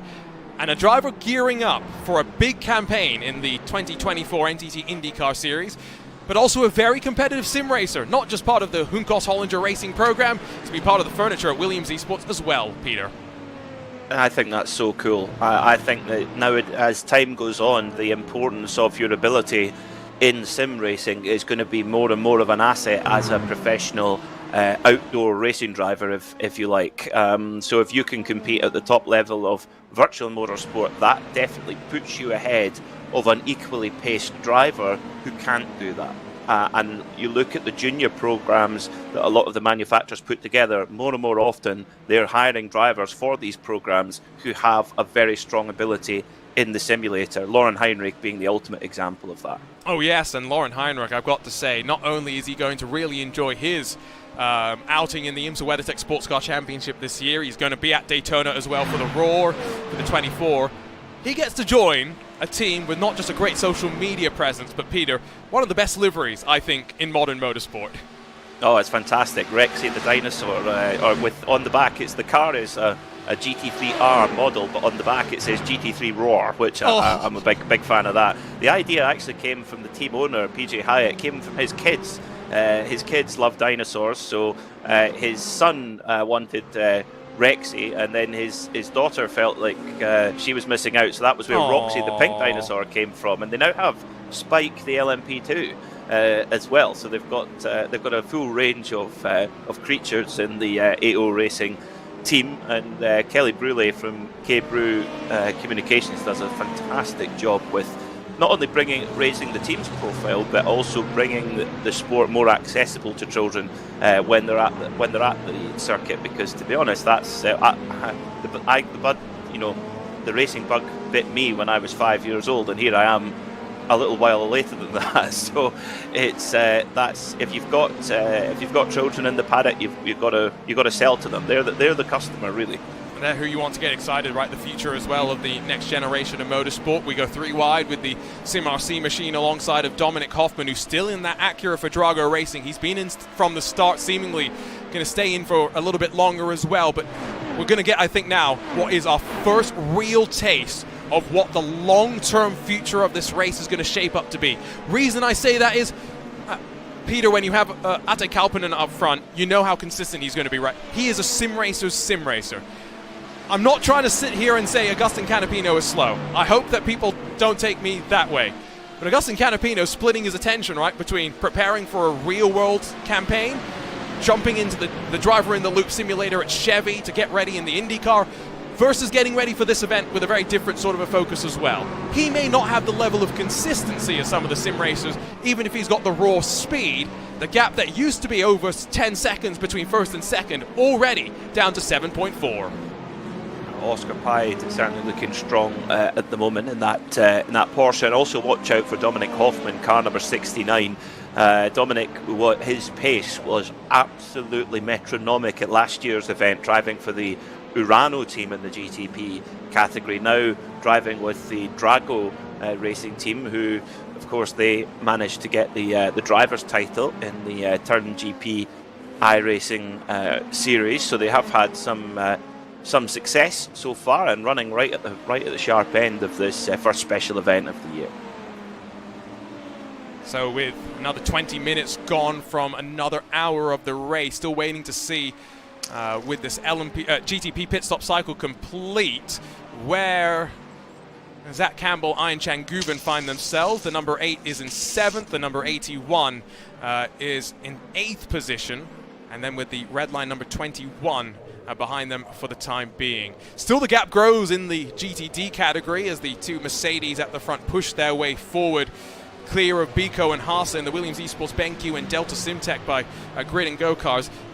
Peter, feel free, by the way, to take this to the teams at Daytona. When you go there and talk to them about strategy, just let them know. Bump drafting, they tried it in the iRacing Daytona 24. Clearly works quite well. It would be a brave one to try that. I don't know if modern day bodywork would put up to it over a prolonged period of time. And actually, I think one of the only teams that could theoretically do it would be Corvette. I think they're one of the few teams that have got 2 GT cars in the race. So that would be quite a sight. 2 Corvettes bump drafting each other down the straightaway. So you can see there, Dominic Hoffman having to just hook it right around the outside of the 2 GTs, making the way through, and really nice stuff through traffic there, and gains a few valuable car lengths over the chasing pack. You've just made me go and look at the entry list for the GTD class this year for the Rolex 24 to realize that there really aren't too many teams that have multiple entries across of GTD Pro and GTD. It will be Corvette, and maybe the only other team would be the Fords, right, who will have 2 GTD Pro entries. Fords have 2 GTD Pro, that's correct, and then Heart of Racing have 1 in each class. Okay, so I missed that. Yeah, and it was actually their GTD car, not their Pro car, that did the business last year. The GTD Pro car was in the fight as well. They could have actually done a double because their pace was just so strong, but unfortunately a technical issue took the GTD Pro car out. But yeah, in general, I'm looking forward to seeing the new Ford, see how it gets on. Hopefully it won't be too long before we see it in iRacing. Take note, guys. That and the Corvette. I think both of those GTDs would be nice to have sooner rather than later, given that we have most of the GTDs available on iRacing that are competing. We don't have the Lexus, which is only in the hands of the Vasser Sullivan crew, but we also don't have the Acura, I guess. But the fact that we got the new Audi, Peter, at the end of last year, despite the fact that Audi Sport, for the most part, have pulled out of North America, that does go to show that iRacing's keeping the GTD class nice and active as well. Yeah, it's nice to see the certainly the latest version of the Audi R8 LMS GT3, which of course still has a significant presence at I think the Nordschleife is probably where you see it really performing the most, and of course in SRO competition too. But in America, sadly, it is sad that we don't see Audi really with any presence in American sports car racing anymore at the top level in IMSA, given the incredible run of success that they had, not just with the R8 and the R10 prototypes, but the R8 GT3 when it came into Audi Sport put a lot of effort behind it and put a lot of backing into the teams that took the car on in the early days of the reunified IMSA in 2014 and on. But yeah, sadly that's long gone now.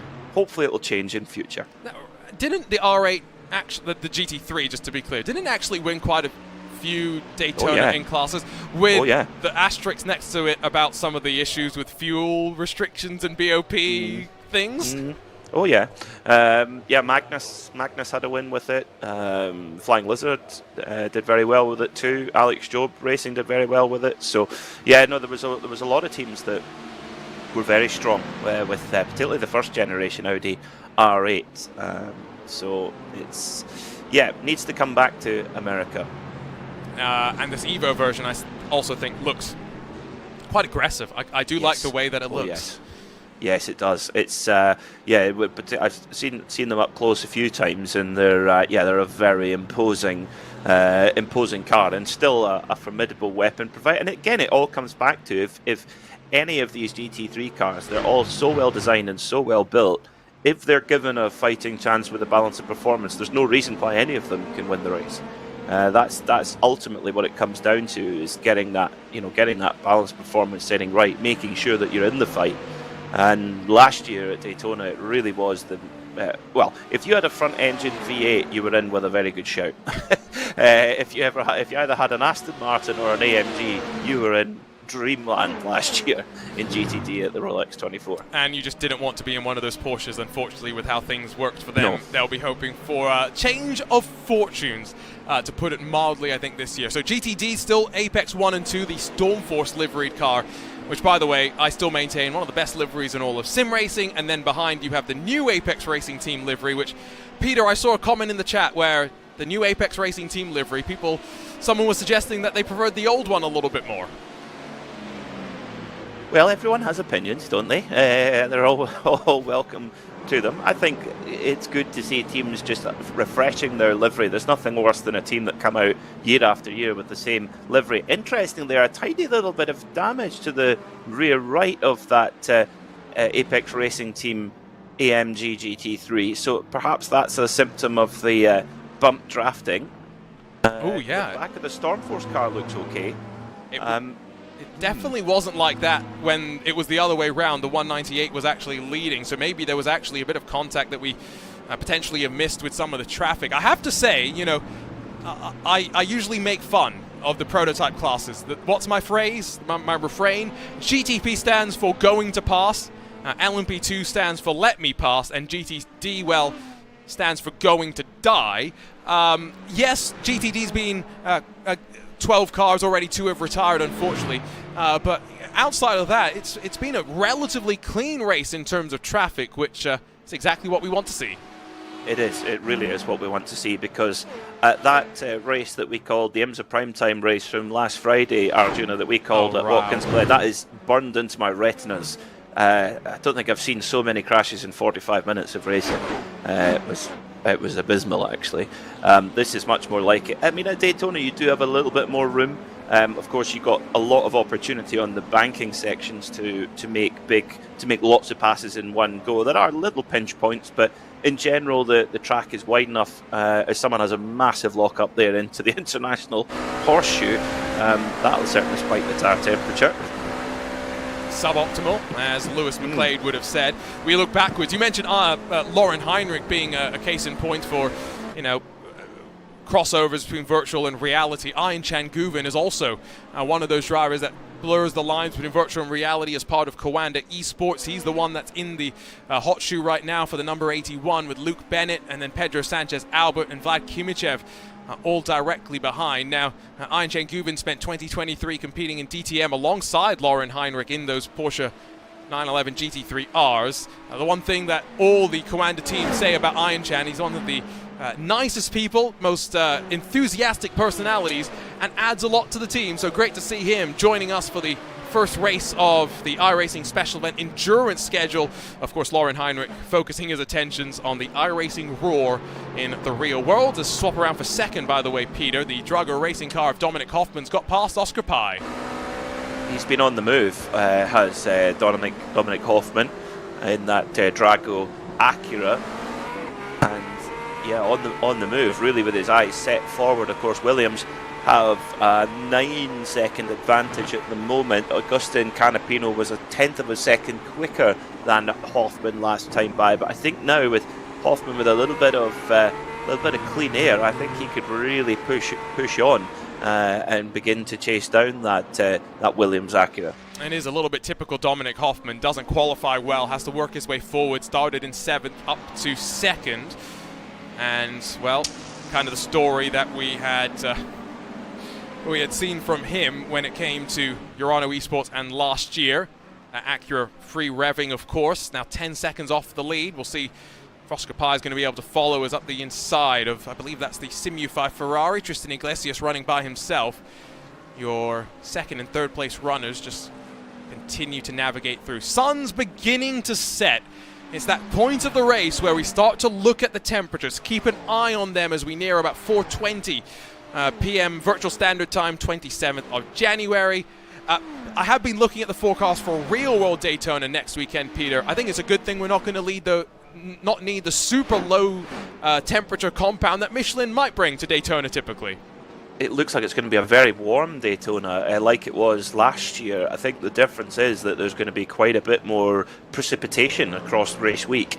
Friday looks not too bad, but over the race there is scheduled for sporadic showers, which I think will make for a fascinating race. There'll be a lot of drivers having to maybe, make it work on the dry tyre in a little bit of damp conditions, but some might have to last it out on drying conditions in wet. So that's really what makes an exciting race, I think. Although, like you said, 2 years ago, it was absolutely freezing. It was around 1 degree and 0 degrees Celsius during the night, and Michelin were quite worried because they'd not really tested the tyres in that condition before. They needn't have, because the tyres came through with flying colours. But I remember speaking to Ryan DL prior to the race, and his LMP2 team had scrubbed 15 sets of tyres prior to the race because putting new ones on was suicidal. Wow. I mean, that's basically more than half the allotment for the entire. Oh yeah. Not race, but the entire event. Like that is crazy, and it's one of those things where iRacing, we're on the road to rain, right? We're taking those baby steps closer. Not ready for this year's iRacing Daytona 24, but let's assume next year, Peter, we're in that situation where we have the rain. And let's go back to the topic of setups, right? Acura's got a little bit more downforce than maybe some of the other cars. Is that going to be a bit of a help in the rain when it's able to get itself, the power down? These are some of the things that I'm really looking forward to figuring out.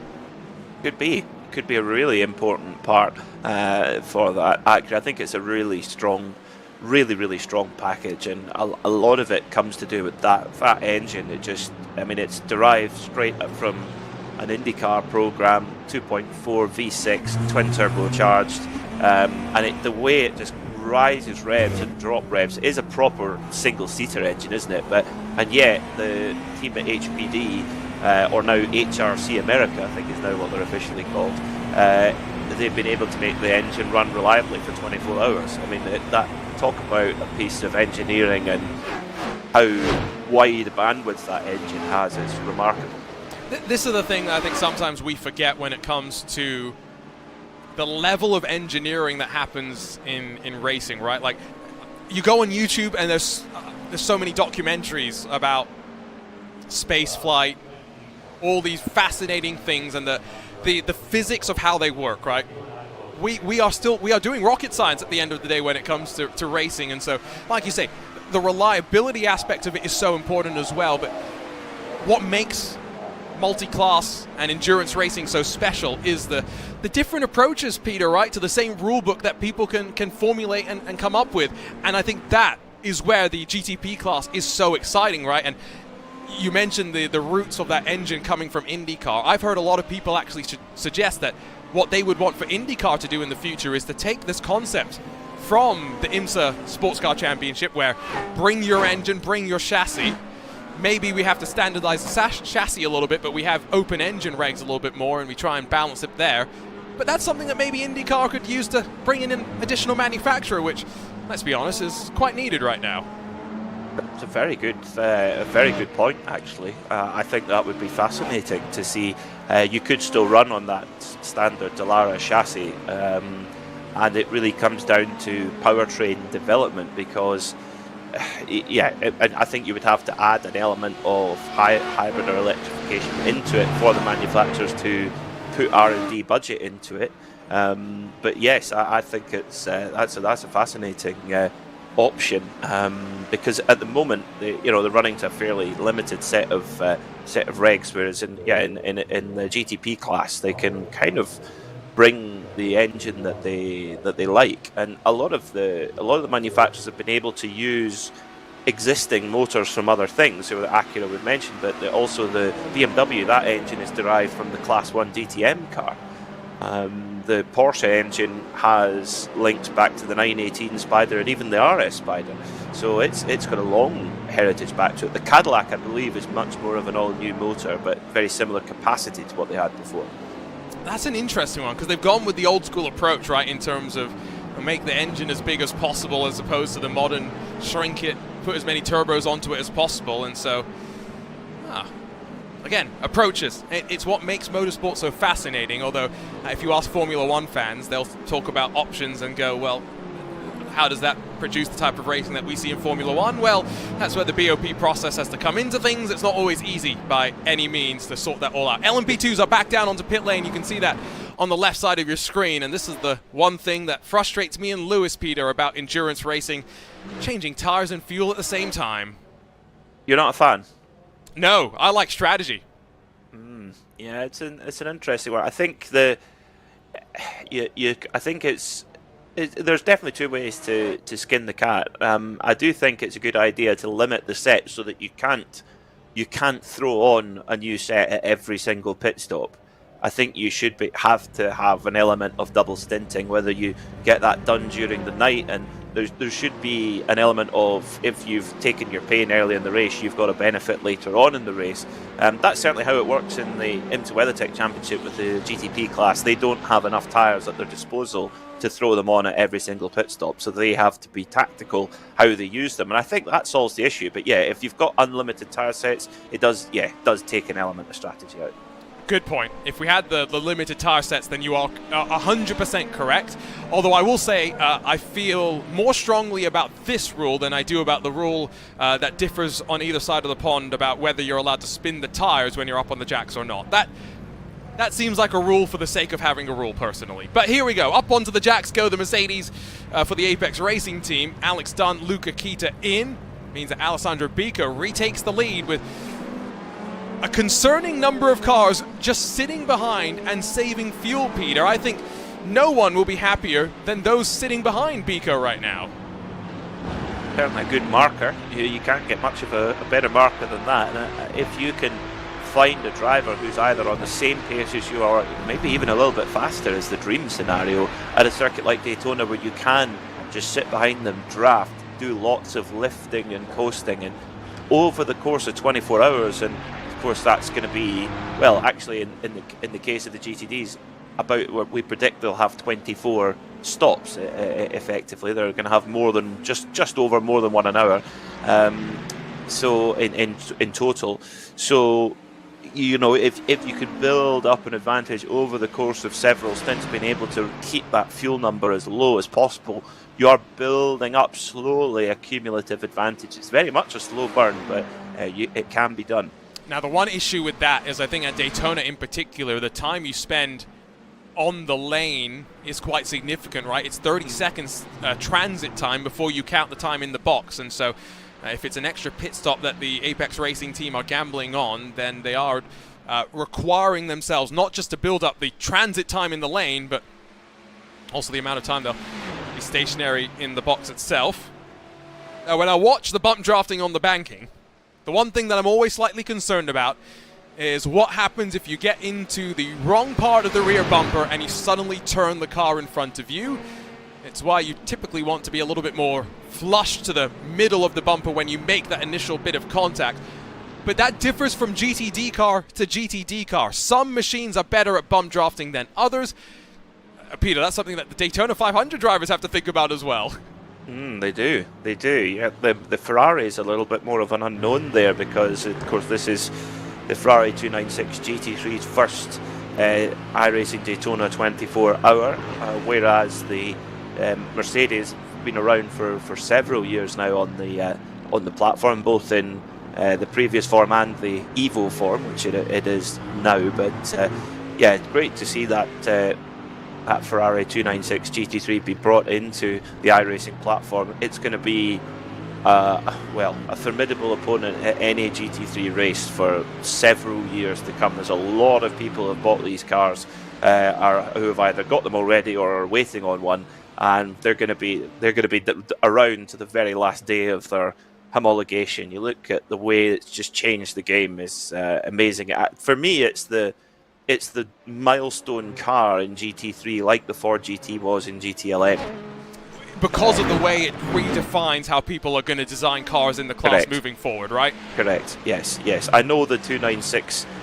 Oh, I highly doubt the 296 road car was built with that in mind. I'm sure they've taken up what is a very exotic road car as a base, and gone and worked in hand with Orica, who are one of the leading race car manufacturers in the world. But mightn't we see this more in future, where manufacturers will build a road-going supercar that has the dimensions and the criteria that could make it be configured and converted very well into a GT3 race car? Because this Ferrari, when you look at it up close, and as Lewis alluded to about an hour or so ago, it's like a big Duplo kit. You can just take massive parts off it, so you can have a puncture, rip the whole corner off, and then you just peel the back end off and put a new one on, and off you go. Duplo, or a price, mind you, but right. Duplo is the best way to describe it, and the price is nothing to sneeze at. The rumblings are £1 million for the car and the spare parts kit before you get into your running costs. So yeah, it's an expensive bit of kit, and to that point as well, I think maybe not such a talking point with Ferrari because they don't participate outside of the GT3 class, but that the alignment of the road-going car and the race-going car in terms of chassis is going to pay dividends not just for GT3s, but GT4s as well, Peter, where those cars are even more similar to the road-going counterparts. And you look at the Audi R8s, the Mercedes, the Porsche Cayman as an example. Those are where a lot of people are taking the step up, right? Where they've gone from the Mazda MX-5, they've gone to the TCRs, for example, and now they're like, all right, let's get into sports cars, GT4s. That's the first step for me to go. I think with the GT4 it's all about making it the most driver friendly, because whatever it is, it's going to get quite heavily balanced back. You look at the cars that are successful in GT4, they tend to be the most the most kind of modest in terms of their road car base, and I think a lot of that's to do with the kind of driver comfort, driver friendliness, and that again that can apply to the road car too, because your typical customer for that kind of machine, they want driver comfort, they want driver help, driver aids, all these kinds of things, and that's where the base road car is very, very important for a GT4 machine. And yeah, that's where I think, for example, some of those other manufacturers will be thinking about that even more. Now, Ford went to the effort of working with Multimatic to develop the chassis and the road-going Ford GT all those years ago, and so that, I think, is another level of extreme that probably not too many other drivers, rather manufacturers, will end up going to. 4 GTP cars in 2023's IMSA WeatherTech Sports Car Championship. Peter, how much are you enjoying, or looking forward to enjoying, one more, the Lamborghini, joining us for this year? It's an incredible project, really, to see the Lamborghini coming to the top class of prototype racing, which is something to, as a full kind of works team, I don't think they've ever done before. They've been a big part of GT racing for a long time now, particularly in their latest era when they were purchased by Audi in the mid to late 90s, and you know they've had a presence in GT racing, more so particularly in the last 10 to 15 years. But this prototype, it's got a lot of backing behind it from Iron Lynx. Deborah Meyer and Claudio Schivoni have put a lot of finance into it and developing a bespoke engine for the car, and of course they're the first team to use a Ligier chassis. You've got Orica for the Acura, you've got Dallara for the BMW and the Cadillac, and the Multimatic chassis for the Porsche, but first Ligier, so really interesting to see, and they've certainly filled it with some good drivers too. Drivers as well. I think that's going to be the important thing, to develop the car initially once you get it out there, because BOP plays its part, but BOP evolves over time, so you want to make the car better rather than hoping that BOP is going to come and help you in equalizing the playing field. Check back in with your race leader, by the way, because he's just gone and passed the GTD leaders. There's Agustin Canapino, 7.5 seconds in front of Dominic Hoffman, who's built up 4 seconds to the number 92 Viras Kawanda car with Oscar Pai behind the wheel. So Agustin Canapino by no means slow. Like we were saying earlier, he's definitely quick. He's quicker than Oscar Pai at this point in time. Only problem is he's not quicker than Dominic Hoffman.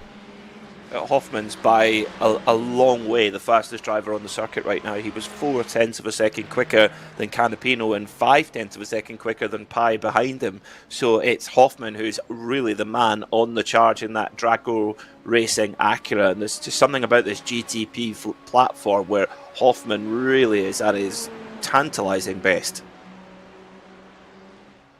Who does he hand over the car to? I'm trying to go through and look at who he's going to be sharing. You've got Timo Rohde, who's made the jump over from Movano Sim Racing. So he's also very, very quick. We saw him in the IMSA Esports Global Championship in the CrowdStrike Acura. And then iRacing World Champion in the Turn Racing Grand Prix Series. Premysław Lemonex can also be in that one, and I hope that he's been able to spare some of the budget, not just for McDonald's, but also to get some practice today. That's a bit of a social media joke, sorry. Well, Przemysław is a brilliant driver, and yeah, drove a very clever championship in the Turn GP iRacing series. So yeah, he will a GTP car again, fairly high downforce, and I think his skills will match across very, very well. And I'm sure this car will feel quite slow compared to a Dallara IR01 with 900 horsepower in it. They are mental machines to drive. If you're an iRacing user and not tried it, go and try it. It's an animal of a car. How much have you enjoyed commentating on that series in the 2 seasons that we've had so far? Thoroughly enjoyed it. Yes, the racing's been excellent. We had particularly a race actually we didn't expect to be the most tantalising, but it was the Detroit Belle Isle street circuit. We'd never been to a street circuit before in the championship, and you think, well, this is going to be really difficult for big wide cars and to get overtaking manoeuvres. Well, far from it. The problem was that the grip level was so low, or actually the benefit wasn't a problem. The grip level was so low that it made it almost impossible to put the power down. So you had drivers slipping and sliding around, and it made opportunities for overtaking, much like we saw actually in the Vegas F1 race, where the lack of grip really improved the racing and it made overtaking happen and actually made drivers make little errors, not big mistakes, but little errors, which were enough to open up the overtaking opportunities. It was really, really good, really impressive. So what I'm hearing here is a tacit approval of Bernie Ecclestone's plan to put sprinklers everywhere just so there's a lack of grip Well, even just a bit of dust. Just chuck some dust on the track, that'll do. It's not a bad idea, and I've always wondered, you know, Bernie Eccleston said that, and Paul Ricard is a racetrack. It's also a testing facility, so it has the functionality to do that.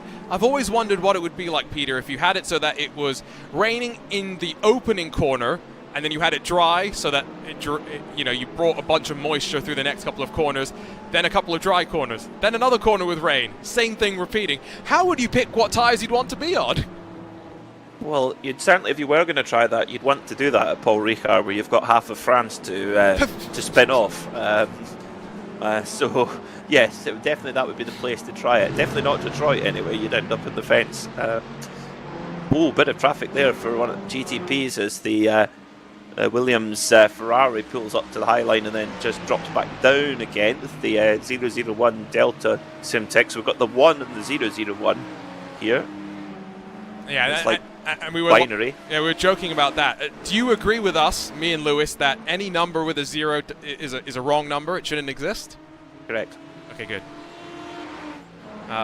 Especially when it's like this, where you've got the 1 and the 001. That is a crime against numbers. Well, we've had that in, I remember Daytona last year, the 023 Triarsi Competizione and the 23 Heart of Racing. Well, there's been a major change in the race dynamic. Let's take a look at the replay. Let's figure out what's happened between Apex Racing Team teammate Luca Kita, looking worse for the wear as he rolls back down on towards, I think, the pit lane.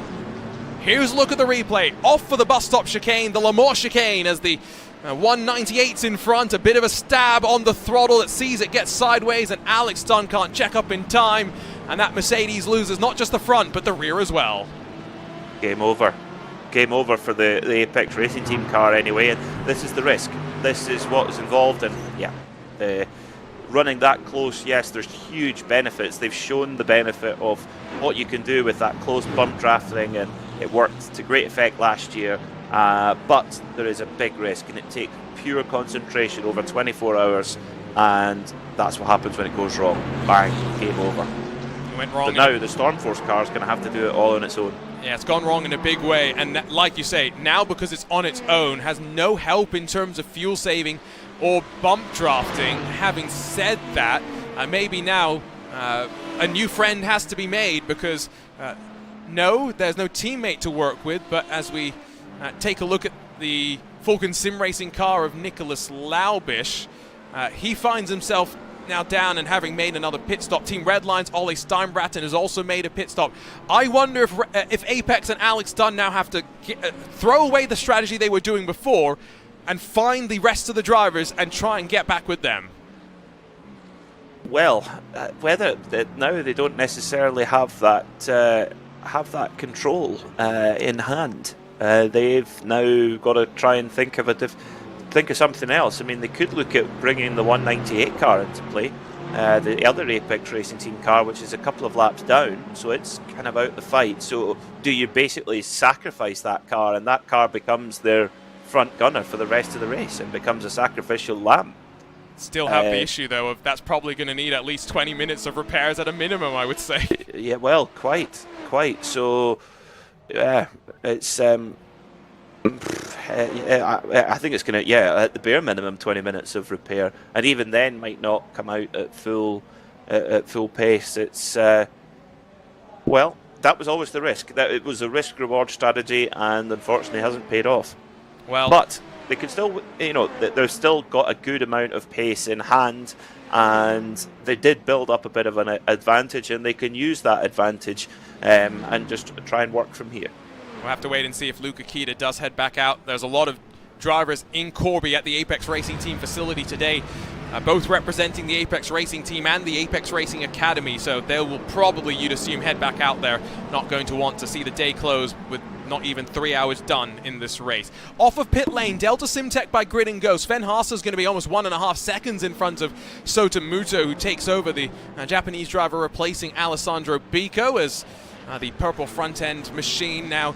It's its first new driver of the race. Because of how the sequence has played out, Ollie Steinbraten had come in 1 lap before the 001 and the 1. He now has 2.7 seconds to those behind. He had a slightly shorter pit stop of his own. Just waiting to see if Gustavo Ariel will do a very similar sort of a stop. Well, at the front of the field, Dominic Hoffman again taking 0.3 of a second out of Augusto Canapino in at the lead, and 0.4 of a second out of the VRS Coanda Porsche of Oscar Pai. So I'd say Canapino is doing a top job here at the front of the field. Dominic Hoffman is in his own universe right now, but Canapino managing the gap well. Still sitting just over 7 seconds at this moment in time, but great stuff from the number 6 Williams Esport driver.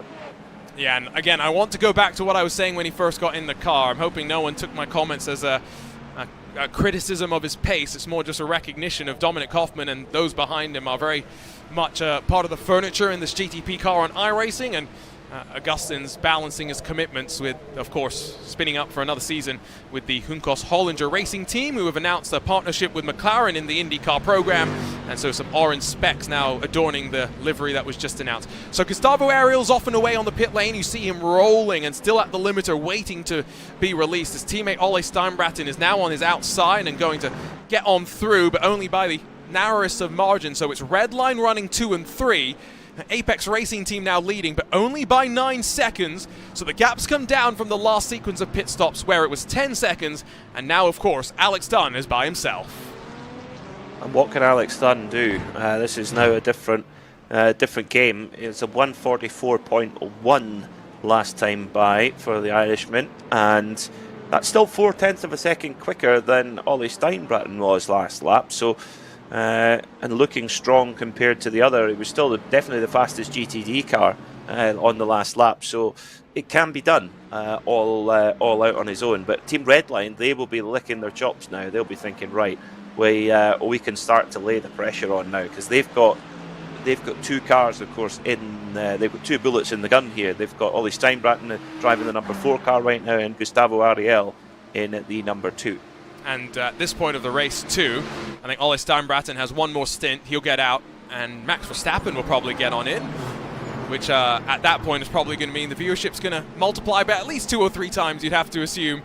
And the fans will surely go slightly wild on the outside of those red line cars, because here comes a bit of a drag race. Race clutch red down low, Einchen Guven up high, and now Marcus Hamilton in the Acura are going to hit the top of the rev range, you'd assume, and maybe dip below the yellow line. He's going down to pit lane, leaves Guven to bring the might of the 963, its extra top end speed, off of the banking, and the long way around through turn 1.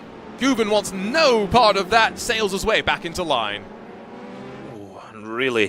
Really tight stuff there coming around turn 1. It seemed almost that Guven got a little bit too hot in on the brakes, and now he stuffs it down the inside at the International Horseshoe. Can he seal the move up on that race clutch car? It's going to be tight as they head towards the kink. Who's going to back out? Oh, on the flasher there on the race clutch Acura, but Guven then moves through. Aychan Guven, the real-life Porsche racer, up into 10th position. Update at the front, that gap is coming down. Well, it was. Dominic Hoffman took half a second out of Canapino last time by, but this lap looking very strong. Canapino actually looking 0.4 quicker. He's actually purple in the mid-sector right now. Yeah, I think we are seeing a bit of traffic here and there, but Canapino, as the fuel burns off as well, just getting quicker through the stint.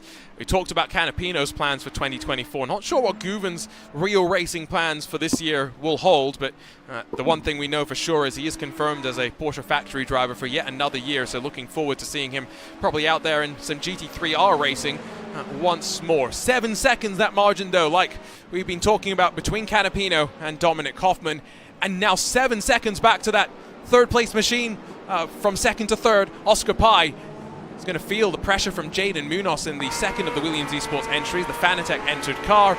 Diogo Pinto not far behind as well. Coanda in danger of dropping off the podium. Well, there's an opportunity here for Jaden Munoz in that number 5 Williams Esport Fanatec Acura to really put this Coanda machine under pressure and allow the team car, the car number 6, the leader, to a little bit of respite. Alternatively, could get some really valuable fuel saving done, and of course, as you mentioned, Arjuna, with the slightly shorter gear ratios on this Acura, sitting behind that Porsche 963 that's got that ever so slightly better top speed. That might actually be quite favourable, so you can really get a good run on the acceleration out of the Le Mans chicane here. There you go, you see it straight away, using that slightly extra downforce to the advantage, and now just sit in behind that Porsche and get a great boost of lap time. Diego Pinto trying to close, but as we have 3 manufacturers in the top 5 as it stands right now, 3 Acuras, excuse me, the sole Porsche and the sole BMW. It's a little bit higher for Jaden Munoz, former driver, of course, for Hydro Race Geodesic Racing. He jinks back underneath, and, well, that's confidence. That's also, I think, high downforce, knowing that he can go deep under the brakes as opposed to the Porsche. It's Williams Esports 1 and 3 in the GTPs. Wow, what a move that was. I thought, oh, he's just popped out the draft, he's on the outside, he's fuel saving, and then all of a sudden, bang, he's down the inside on the brakes. Brilliant move there from Diego Pinto. Excuse me, from Jaden Munoz. Wrong car. Really impressive move there. Just got it, like you said, use that downforce to the advantage, because you can use it. It's under braking, but also in cornering too. So really, really nice stuff from the Williams Acura. The lap times last time by, slightly, I think, a traffic interrupted lap for Dominic Hoffman at 1:31.9. That's a little bit slower than what we've seen in the last little while. He dropped 3/10 to Jaden Munoz on that last lap, and also dropped 3/10 to Augusto Canapino in the lead. So Hoffman, having to all that hard work of those last 2 or 3 laps, he's going to have to make it all up again. So, as Diego Pinto just closes slightly, let's go back to GTD, where I'm trying to keep an eye, not necessarily on Alex Dunn, because I think we're somewhat recognizing that he's by himself, a little bit out of help, and going to need a little bit of a miracle. Instead, to the 2 Team Redline cars, to the Williams Esports BenQ entry, along with the Delta Simtech. Now separated by up to 5 seconds. That's right around the difference they had in pit stop times. So Redline have decided 2 and a bit hours in, Peter, that slightly shorter pit stop, let's get the track position. I almost wonder if that was a reaction to seeing what happened to the Apex Racing Team Mercedes and thinking, we've got a chance now to take the net lead.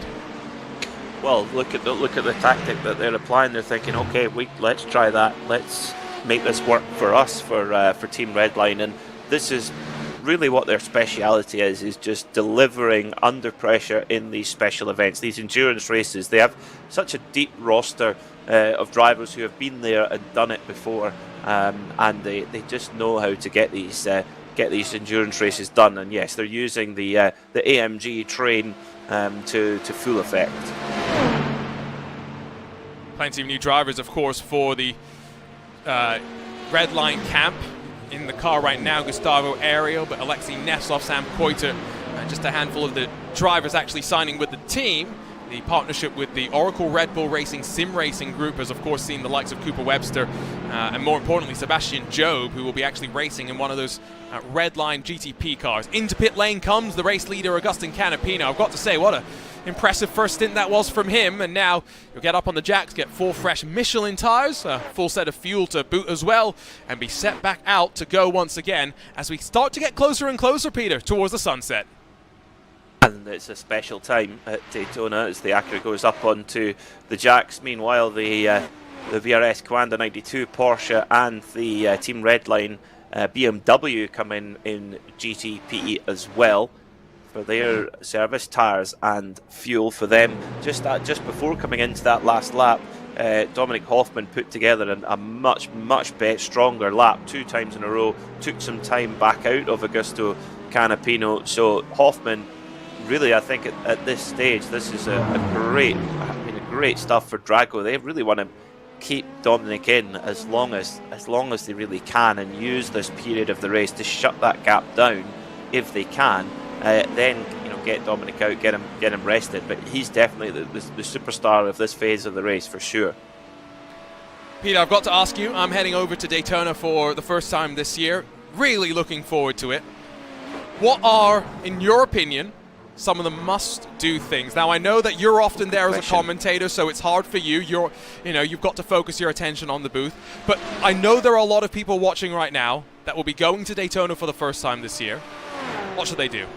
That's a very good question, because I went there in 2020 as a fan, and it made my mind up that I wanted to chase a career in motorsport and leave my existing career behind. And it really, the thing you have to do is, buy a regular ticket. You don't need to buy any particular extra ticket, because that regular ticket gets you access like you just wouldn't believe. Get into really up close to the garages, and during the race, during the night, when you see a car get brought in with damage or with a problem, and you see the mechanics just absolutely jump over the car and fix it and get it back out again, that's quite an emotional thing to watch. And just, a team that have now got no chance of winning, but they carry on anyway, that's quite a thing to see. Standing at the kink, watching the drivers come through there, and particularly in the night, you'll really hear who's pushing and who's fuel saving. You can hear that. It's one also is the heritage display, where they have a heritage. It's meant to be a parade, but Gunnar Jeanette last year was at full attack in the 1983 Daytona 24-hour winning car. So yeah, that happens in the morning of race day. Make sure and get up to go and see that, because I've seen that. I won't spoil it, but I've seen the entry list yesterday of cars that are coming along. Some have won the race before, some have won Le Mans before they're taking part in it, and from all eras. So yeah, it's a wonderful event to see, and you will not get better access. Oh, and by the way, you can go on the grid. You can go on the grid. Yeah, that's one thing. Make sure you queue up early to get a good run at the grid. All the drivers are around their car. Go and get a photograph with them, get an autograph. I don't think there's really any event that beats it for fan engagement. So as Przemysław Lemonek takes over from Dominic Hoffman, he's out on track and now only 7 seconds away. I think he'll push pretty hard. He didn't want to concede any ground to Mac Backham in the LMP2 VRS Coanda machine as they went side by side through the infield. So pit stop sequence complete for the GTPs now. We'll keep an eye on this lead. Yes, the access that IMSA gives you is unprecedented, so take advantage of it. Only concern is if you're like me, Peter, and you're going to be at the race, but you're also commentating on the Digital Nürburgring Endurance Series the morning before in Orlando and then driving to Daytona to try and catch the start of the race. I'm just hoping I make it in time. What should I do then? Let's say I miss the start.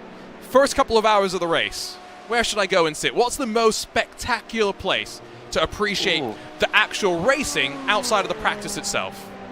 Turn 1's pretty interesting because you see a lot of, again, what program teams are working to. You'll often get a couple of yellow flags early on, so you'll see safety car restarts, and that was actually where I wasn't in the booth until about the 4th hour of the race last year, and you really saw why Meyer Shank had an edge over everyone else at every restart. And at the time we thought it was, we had no idea what it was that they'd got, but they clearly had an edge over everyone on restarts. We of course latterly found out that it was to do with tyre pressures and being out with the regulations for that. But at the time it was, you really, and it's a thing you sometimes doesn't pop up on TV as easily, so being there, I would say turn 1 in the first few hours is a really good way to get an impression of who's got the edge.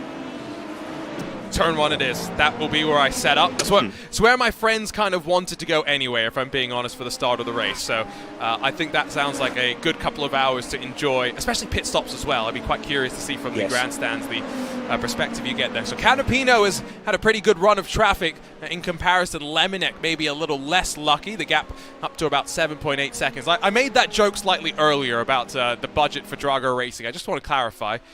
Love myself some Drago Racing. The only problem was a week ago, Peter, we came to Daytona for the iRacing Roar. Some of the Drago Racing drivers were in the touring car category and in a blank white car. I made fun of them on social media for it, and I got told that Przemysław Lemonek had put the entire livery budget for that race into a McDonald's meal instead. McDonald's is getting expensive now, certainly here in the UK. The prices have gone up quite a bit, side by side with the redline BMW right around the outside there. Diego Pinto over the Coanda machine, the number 92 of Oscar Pye. Very tight there coming down. But a good point here from David Lawrence, who said Acura now 1-2-3 in this top split. It sounds like the real race from last year. Very good. Good point. Well made. I think, though, it's hard to take too many, it's hard to really take too many takeaways from last year's race, right? It was the first real race for many of those cars. Yes, they go and do all their testing at Sebring, like the Porsche 963 did, 36,000 miles or something of total testing. But a race is a different thing, and you find little gremlins. And so while Acuras were great last year, I have no doubt they will probably be great this year again. This time mostly in the hands, of course, of Wayne Taylor Racing and their partnership with Andretti Autosport, and no longer with Meyer Shank probably leading the charge. I don't know. I feel like this year, if you're BMW, Daytona maybe didn't go so well last year. You're a little bit more confident this year, probably, though. They've definitely got work. They've got a score to settle, as do Porsche. Actually, Porsche, they did get some race wins, but really it's about those. A little bit like in tennis, it's winning those Grand Slams, and the Grand Slams really are Daytona, Sebring, Watkins Glen, and Road Atlanta, and now Indianapolis. Yeah, but it will take it will take a long time for that to get up there in terms of the way that it's seen. Watkins Glen 6 Hour has been going for 50 years. Daytona since the mid-60s. 1966 was the first Daytona 24-hour. Sebring since 1952. So there's Petit Le Mans, 25 years. So Petit Le Mans would be, it's taken that time to really get itself into that outright kind of Grand Slam status. But yeah, Acura were incredibly strong last year. But I mean, and to be honest, a lot of people say, "Oh, Meyer Shank, yes, they flouted the rules and they received a punishment. Whether it was the right one is up for debate. But Wayne Taylor's team would have won it anyway. They were right in behind. They were by far the second best car. That being said, on a long run, when you had consistent restarts, the Acura was by far the best car. But when you had long runs, the Cadillac was the best car. When you had we had a 6 hour period of green flag running kind of coming into the morning, and the Cadillacs were in a really, really strong position. So if they were allowed to run stint after stint, the Cadillac was the strong car last year.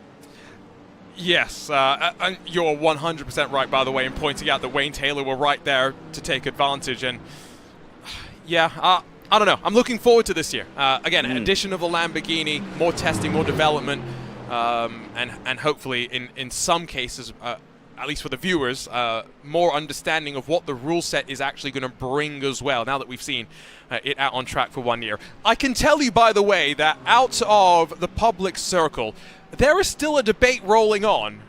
Lewis McLeod refuses to acknowledge that this is an orange car, Peter.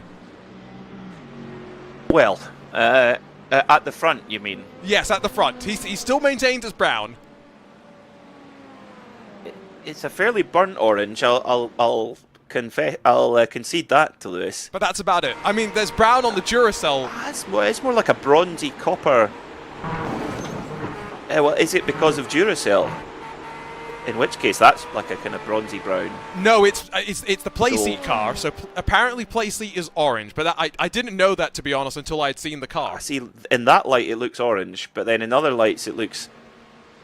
At the front it looks quite orange too. Well, Gulf is orange. So you've got influences here. So you've got Gulf would be definitely orange. Right. But if it was Duracell, you'd think that's more bronze. Oh. It's like that video or that picture that went around saying, is it a blue dress or a gold dress? Remember that one? Exactly what I was saying as well. Peter, you read my mind. I don't know. I don't know what Lewis is seeing. I think he might need to check his eyes, because that is, I will concede, like you say, that it is maybe a bit darker of an orange, but it's orange. It's orange. It's orange. Remy Waller says it's terracotta. We had what was it? It was like brown orange is what someone had called it slightly earlier if you translated it to English, which is just orange. Well, of course you can have lots of different colours. You look at like a Porsche colour chart. You've got Oak Green Metallic, Highland Green. Oh, I mean, Porsche's got the colours. British Racing Green. The et cetera, naming for colours locked down. Porsche's got that figured out. So I quite like the BMW ones where they name it after racetracks. Oh, do they? Yeah, so you've got like Melbourne Red, Misano Blue. There's Le Mans something, isn't there? There is, yeah. There's Isle of Man Green. That's very cool. That's very nice on an M3, and so on and so forth. But of course, our favourite, if you don't submit your paint, you have either Ambitious Privateer White, Orthopedic Surgeon Black, and Stockbroker Blue. Exactly. I couldn't have said it better myself. Fortunately, for the most part, teams, I think, got the liveries sorted out for this one. We have to save the teasing for either Sebring or Bathurst coming up very shortly. Where are we expecting drivers to come in now for pit stops? Probably not far away from LMP2s making their way into the lane. An LMP2 class where we haven't really talked too much about them, to be honest, which is I think maybe what is going to happen to them a little bit more moving forward, Peter, right? GTP's got so much focus. GTD continues to grow as well in its own little ways. And while LMP3 is getting pushed aside from the IMSA WeatherTech Sports Car Championship, it does seem as though trends in global motorsports are going to see the LMP2 stick around, but maybe not at such a high level. Well, we've come to a conclusion of the debate, Arjuna, because as we know, our producer and boss is Hugo Luis, and Hugo's boss, his wife, says it's orange, so end of debate. Best part is I don't even think that's actually Hugo's wife, technically. Yes, Dane! Dane's wife is the one. Oh, it's Dane's wife. Oh, well, Dane's not superior, so... No, he's not. Dane's wife is superior, of course, but Dane is not, so back to the drawing board. This is the fun thing. We now have an office at RaceSpot TV. We feel very formal when we say that. But when we get a message from the office, we have to try and figure out who in the office is sending us the message, which is a very fun game, Peter. The way that I do it is the number of beeps that I have to try and read it. That's how I figure out who sent the message. All I'm thinking of is the one race where Dane and I have been in, and at Sonoma, he was about 2.5 seconds a lap quicker than me, and he still couldn't get past because I managed to block like there was no tomorrow, and he eventually spun. Hey, trying to get past me. Don't you forget, you used to race on RaceSpot TV. I do. In the performance playoff. Yes, I got a podium, alongside 2 real-world drivers. In fact, I'm loving the fact that the HPD is back in action in officials now. It is brilliant. Oh, it is back in officials, the good old LMP2 car, isn't it? It was at the Nordschleife a couple of weeks ago. That was just a dream combo. You're kidding me. It was, it's as good as it sounds, Oh, well, my sole season of competitive sim racing in SEO was in that old HPD. I have a soft spot for it. I have less of a soft spot, I will be completely honest in saying, for this Dallara LMP2 car, although it is quite cool to see them out in force as the race leading machine continues to rumble away at the front. You did like it for a while when it came out? Begrudgingly. You know, I was just happy to have a new prototype. Although, for me, it was like, this is no HPD. What is this? This right. Isn't an HPD. I mean, it can net nothing. And the thing is, you speak to drivers who drove that car in period, they will tell you it did not get better. It really. I was speaking to Marino Franchitti a couple of weeks ago, and he's the only guy to drive the RS Spider LMP2 and the Acura LMP2, and I asked him, I said, how you've driven a lot of prototypes, etc., but how do they compare? He said, honestly, it didn't get any better than those two. Well, he said the HPD, he says, had, in terms of peak downforce, nothing beat that HPD, or Acura as it was known in its early days. So, I think that part of the reason why I have a soft spot for the HPD is because of how similar it is to the Porsche RS Spider, at least visually. Yeah. No, they were built to the same regulations, although they went about it in a very different way. The RS Spider was very much a constant wind tunnel program at Dallara, whereas the Acura was really interesting. It was all done in CFD with Nick Worth Research in the UK. So that's why it looked ever so slightly more fussy. In terms of like the little winglets and strakes and things. That was kind of why, but that was also why it was so good at street circuits where you couldn't test beforehand. It was just an absolute beast. And and that was actually what encouraged Porsche to take the leap and get their own simulator at Weissach. Wow. I mean, the history, right? It's crazy how things have all just played out. Because that simulator now at Weissach has been retrofitted with the chassis, I think, of...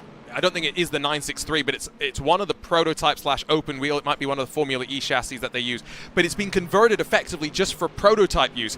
The GT3 drivers, if they want to use the Porsche simulator, they actually now have to drive over to Manthey, which is where the GT3 simulator lives. It's not the same simulator as Porsche have. Of course, slightly different equipment and stuff, but such is the level of accuracy that those simulators will end up going down to. Yeah, speaking of that Porsche RS Spider, by the way, if anyone has not heard it in person, you're running out of opportunities to do so. Next Rennsport reunion, buy your tickets and make sure you're there. Right, Peter? Exactly, and I think it might not be at the next Le Mans Classic because it's slightly too young, but at the one after that, it will make its debut at the Le Mans Classic. I know I spoke to a guy who owns 2 of them, and he's counting 2, and he's counting down the days to when he can let them rip back at La Sarthe, where they were unbeaten there in the 2 years that they competed in the LMP2 class. Does he want to share one of his Porsche RS Spiders? Nick Glenn has written in saying this is brilliant. I love this. The Duracell color code is copper B87333. Color description moderate orange. So we're all right, I think. So no matter what, we're good at calling it orange. Is what I'm reading there. Yeah, or copper. It's very. I don't hear the word brown in there. It's very orange in the sky. I don't think you could call that brown or copper, though, to be completely fair. Got 40 minutes until Peter and myself will say goodbye. Now, if I look at the time of day, 6 p.m.-ish virtual standard time, that's not going to be the sundown point, so there will still be a little bit of light paving the way from the sun itself, but once we get into those nighttime hours, let's be real, Peter, this is one of the few endurance races during the year which doesn't really change too significantly between the day and the night. Not to say there aren't, of course, differences. It's, to be honest, I actually prefer driving here at night because you get a slightly cooler track temperature and the tyre lasts, you get a bit better grip.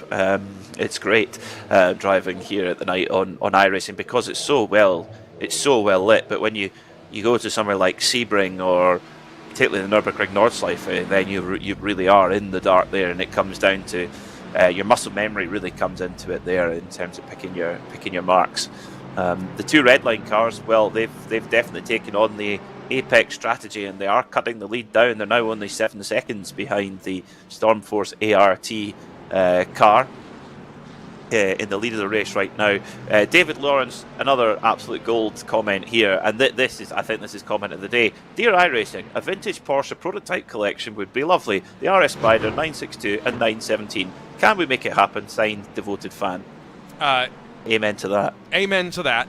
Now, the answer is, if you want to experience those cars, there's only one place you can do it. Unfortunately, it was in the past. It was Rennsport Reunion at the end of 2023. And now you've got to wait until, what will it be, another 5 years, 2028, before the next Rennsport Reunion happens, and... Possibly.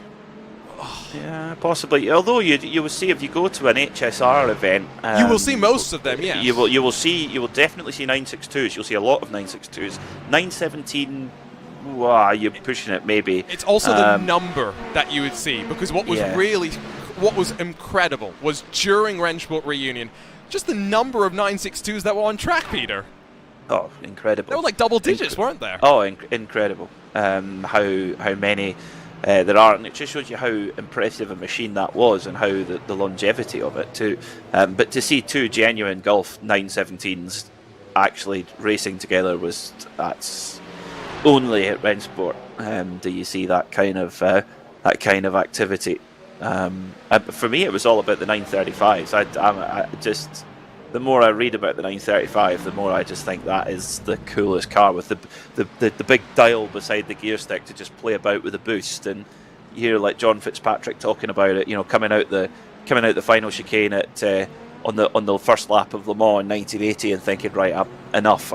And he winds all the boost on, and then just clears past the car in front like it's standing still. I mean, that thing was a cruise missile of a car. margin at the front of the GTP class as we've been enjoying our trip down history lane. And I've got to say, motorsports history is fascinating. We were talking during some of our special events last year about motorsports and automotive museums and some of the really interesting ones that you can visit around the world. The Indianapolis Motor Speedway Museum is getting a major rework, going to be reopened in 2025. So if you're going to the Indy 500 this year, don't go by the museum, don't waste your time, because they'll be closed for your visit, but next year, hopefully even bigger. And I've heard rumblings, that part of the renovation is actually to open up the bottom floor of the museum, where currently a lot of the secret renovation work happens. They're going to move a lot of that work over to a different building within the vicinity of IMS. People who have played the golf course there will know all about it, but yeah, IMS Museum definitely high up there. Talking of golf as well, Peter, top of your bucket list, playing the IMS golf course while Indy cars are racing around. I've got to say, tick that off as soon as you can.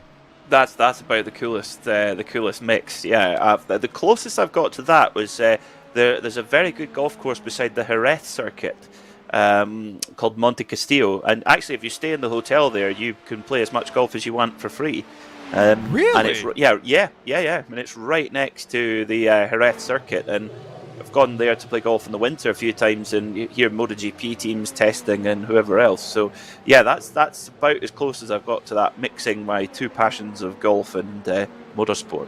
Well, as we found out during the Fuji 8 Hours last year, there is about 17,000 different golf courses within a 5-minute radius of the circuit. You can see most of them on iRacing as well if you take a look at some aerial shots. And so, yeah, if you want to golf, but golf in a very specific way. If you want to do it in the Japanese custom, then Fuji, you can have your golf, you can have your racing as well, you can have a little bit of everything.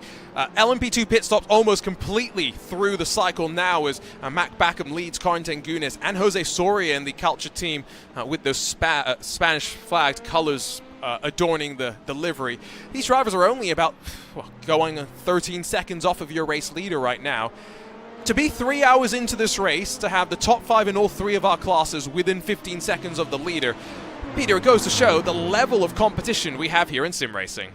Oh, the depth is incredible. And I bet you if you switched in to look at the second split, you'd see something very similar. The level is absolutely amazing, and the more, like any sport, the more participation that you have, the peak gets higher. The more people taking part, the better the people at the top are. It's a very, very simple metric, and the LMP2 class is definitely going to bring us some of the best racing through the night and into tomorrow. Sim RC doing very, very well, right in there behind the VRS Coanda team, and there's been a bit of a monster stint from Karin Tengunes. He's put quite a few stints in there in that Dallara P217.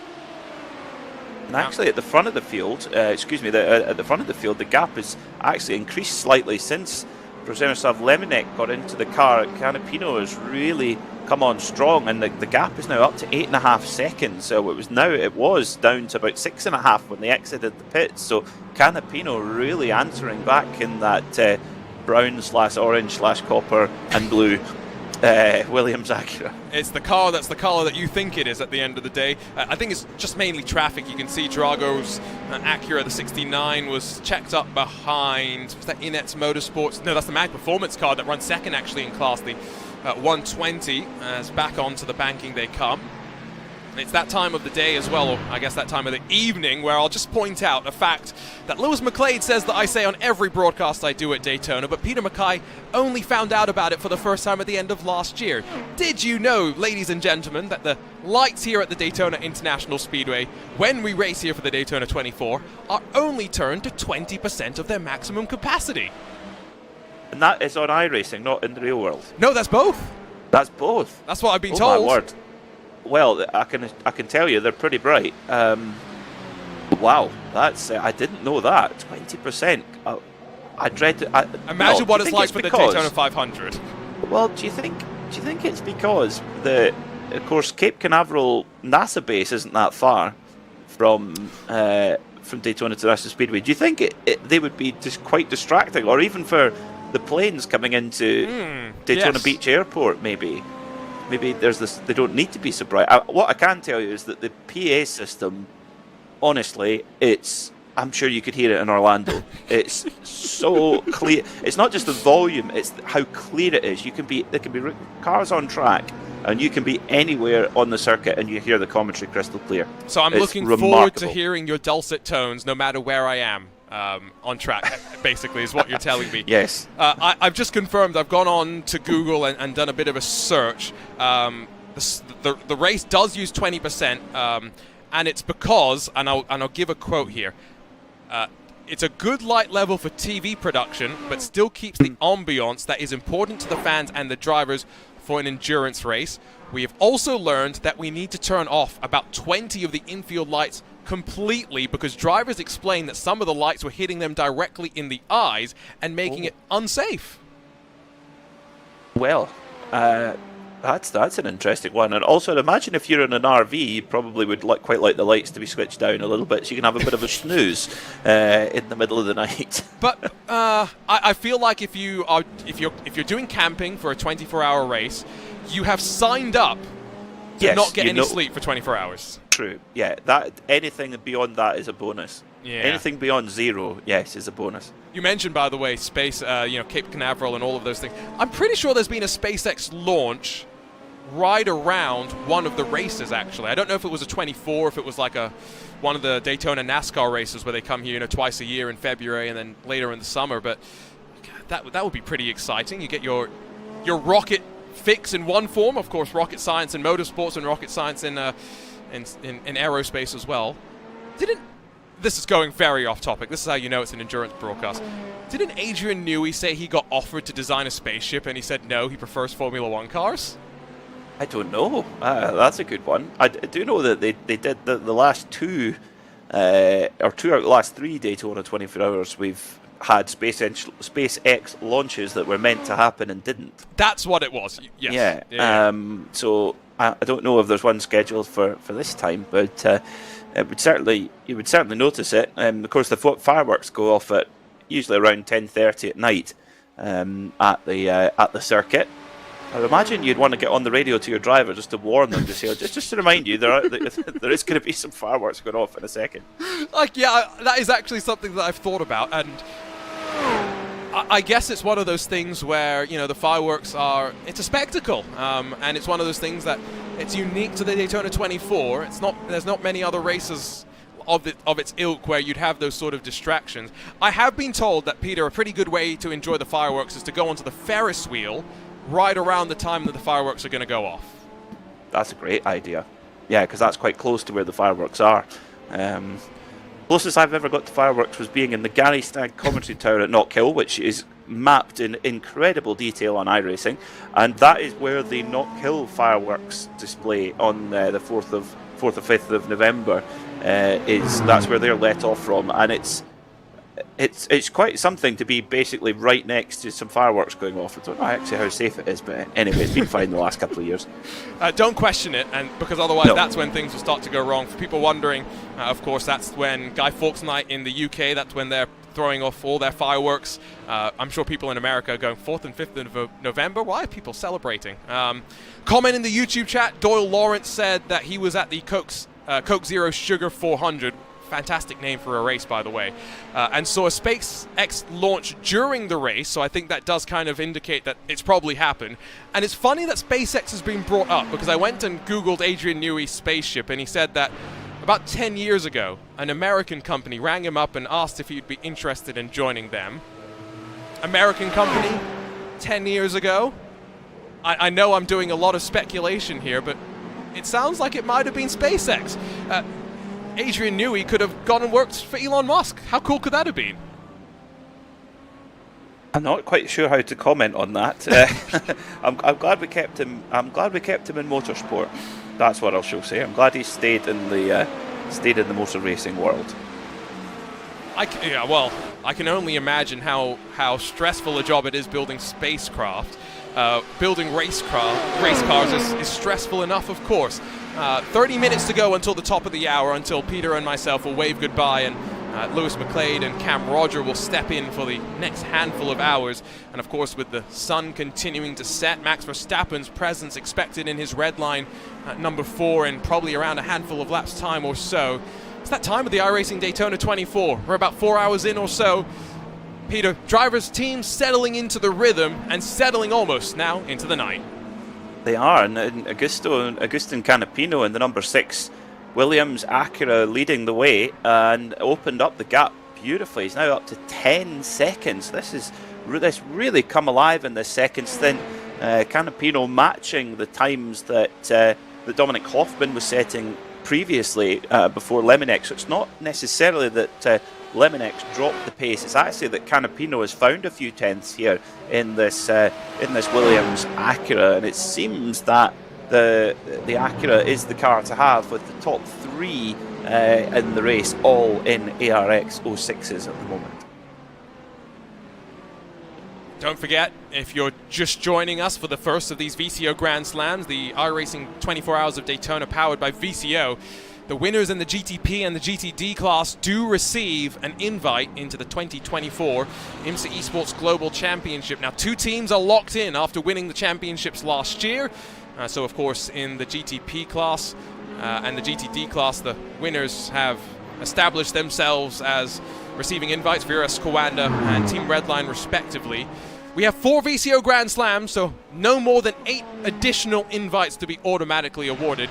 And Peter, I'm sure there's a team manager somewhere that's thinking, oh great, 8 invites. If I win all of those races, all of those classes, I get 8 teams. Unfortunately, it's not that simple. No team can get more than 2 invites through this process, and you do have to win. So there's a bit of jeopardy on the line.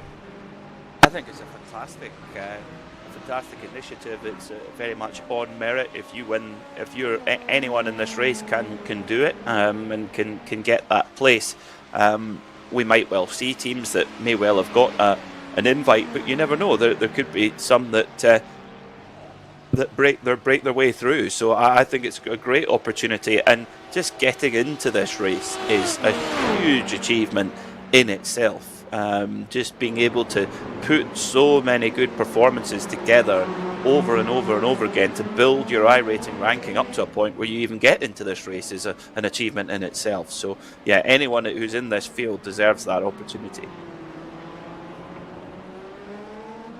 You joined us, of course, for the final round of that IMSA Esports Global Championship. Lewis McLeod and myself, also part of that commentary team. It was a lot of fun, that was for sure. And the first year we had touring cars alongside the GT3s. This time it was GTP alongside the GT3 cars.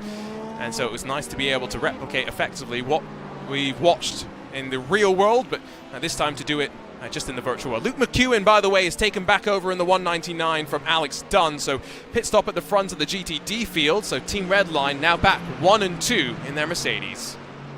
And running very strongly at the moment, these Team Redline Mercedes, using that kind of tandem approach, using that drafting approach, trying to increase speed, minimise fuel consumption. But as we've seen, if you lose concentration for one corner, it can be all over. Just ask the guys at the Apex Racing 198 squad. Now, are they back out circulating again? Yes, they are.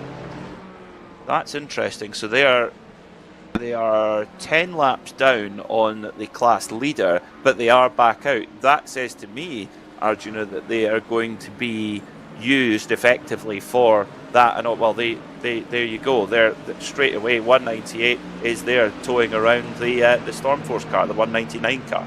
Does seem as though, by the way, that they've got most of that damage fixed. So the 198, are they now going to play the team game? This is what goes back to what we were saying, right? The Apex Racing team have almost 20-30 people at the Corby headquarters for this event. Not just drivers, but engineers, spotters, part of the academy as well, as they just continue to grow the program. They weren't just going to park up on the side of the road. They're still going to get a top 10, that's for sure. And the Apex Racing team in that 198 will hope that they can bring the 199 along to victory at some point. They've got one of those LMP2 cars, the 124 of Frederick Schwartz. That's going to try and get on through, but it's going to cause more chaos as the front bumper goes missing on the 198. Yeah, that's... now, was it the front bumper of the Mercedes? Oh, it was. Oh, dear. Well, if it doesn't rain, it pours, because there wasn't really a great deal the Mercedes could do there. The LMP2, a PGZ car, a little bit of a late run. The door is open, mind you, and then locks up. Yeah, the PGZ car couldn't get it slowed down in time and turns himself across the nose of the Mercedes, takes the front bumper off the Mercedes. So again, they're going to have to bring that car in. I mean, at least their overall result is done. They're just going to have to bring that car in again and repair it. And then get back to where they are and hope that they can continue to play the game. Oh, what a wonderful look from up above as the time just continues to tick away here in the 2024 iRacing Daytona 24 hours powered by VCO. There you see the lake and the infield section, the drivers continuing to roll their way around, and I've got to say that once we get into the night, this look from up above is going to be very, very different. It is, and you'll get to see the come to life as the lights come on at Daytona International Speedway, a place where it's been really an epicenter of motorsport in the United States since 1959. They had the first Daytona Continental, as it was known then. It wasn't a 24-hour race straight away. In 1962, was won by Dan Gurney in a Lotus 19, but the first 24-hour race was won by Ken Miles and Lloyd Ruby in a Ford GT back in 1966, which was, of course, quite an important part of the story in the film Le Mans 66, where they had to win at Daytona to get Ken Miles in the car for Le Mans. And you know what I was just thinking? That at least that happened actually at Daytona, not at Auto Club. Quite. Quite. Ford versus Ferrari, fantastic movie, with the exception of that it was very difficult to sit there as a motorsports fan and pretend that Auto Club Speedway looks anything like Daytona, but everything else was fantastic. Although Daytona looked very different in 1966, yes, it must be said. They couldn't have done it at Daytona now because it wouldn't look anything like the old Daytona. Yeah, Daytona Rising, that big grandstand, of course, that we see in the backdrop with that main building as well. That was a relatively recent addition, so you're right there. But the blue walls at Auto Club, they're fixed into my memory, and so I couldn't escape reality, unfortunately. No, they certainly did. I enjoyed that movie far more than I did I don't know if you've seen the new Ferrari movie. I was just about to ask. Oh God, What did you think of Adam Driver's accent? All of the Italian accents were absolutely dreadful, I'm afraid to say. Penelope Cruz's performance was very good. Okay, so there's at least one highlight. The kind of anger and the energy and passion, really impressive. But most of the rest, I mean, if you're going to do it in Italian, they should have just done it in Italian with English subtitles, in my opinion.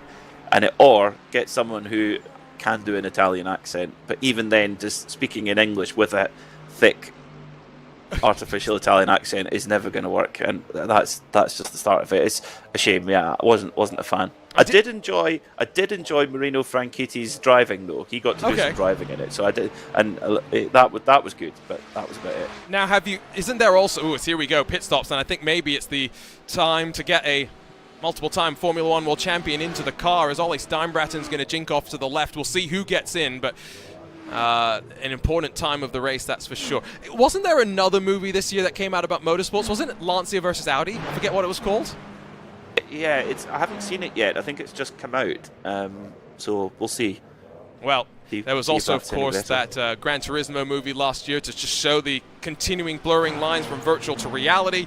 And now with Steinbratten out, as expected, it's Max Verstappen, not Jos Verstappen, Max Verstappen that gets into the car. Yes, of course, we saw Jos Verstappen. We definitely saw Jos Verstappen racing last night in the Racebot Primetime show. So yeah, Max Verstappen on board the Team Redline Mercedes. Max Verstappen gets on board a Mercedes. There's a clickbait for you. Last year he was in a Ferrari, wasn't he? I think he was in the 488 last year. He's doing the full set. Well, he'll be able to get in a Ford because, of course, Ford Red Bull powertrains. Clearly what he needs is for Adrian Newey to make a GT3 car that he can go racing in. quite. Yeah, well, of course, yeah, Red Bull are going to have certainly a Ford badged engine. Yeah, and well, we half joke, but you know, given that Max has actually been going off and testing GT3 cars, as did Fernando Alonso. Max, I think, got to test not just the Ferrari, but an additional manufacturer as well. Yeah, it was the Porsche and the BMW, I think. Did he get Porsche and BMW too? Yeah, it was like, it appeared from the pictures I saw, it was like a comparison test. Because, of course, his father, Jos, he'll be getting to an age now where his FIA grading could be very advantageous for a Le Mans drive. It's a good point, actually. Although the FIA driver ranking system is its own little kettle of fish, I guess. Well, we've got plenty of the race left to go. We've got 20 hours and 17 minutes to go. Just enough time for us. What is Ben Keating's driver rating, actually? Bronze. He will always be so with his age.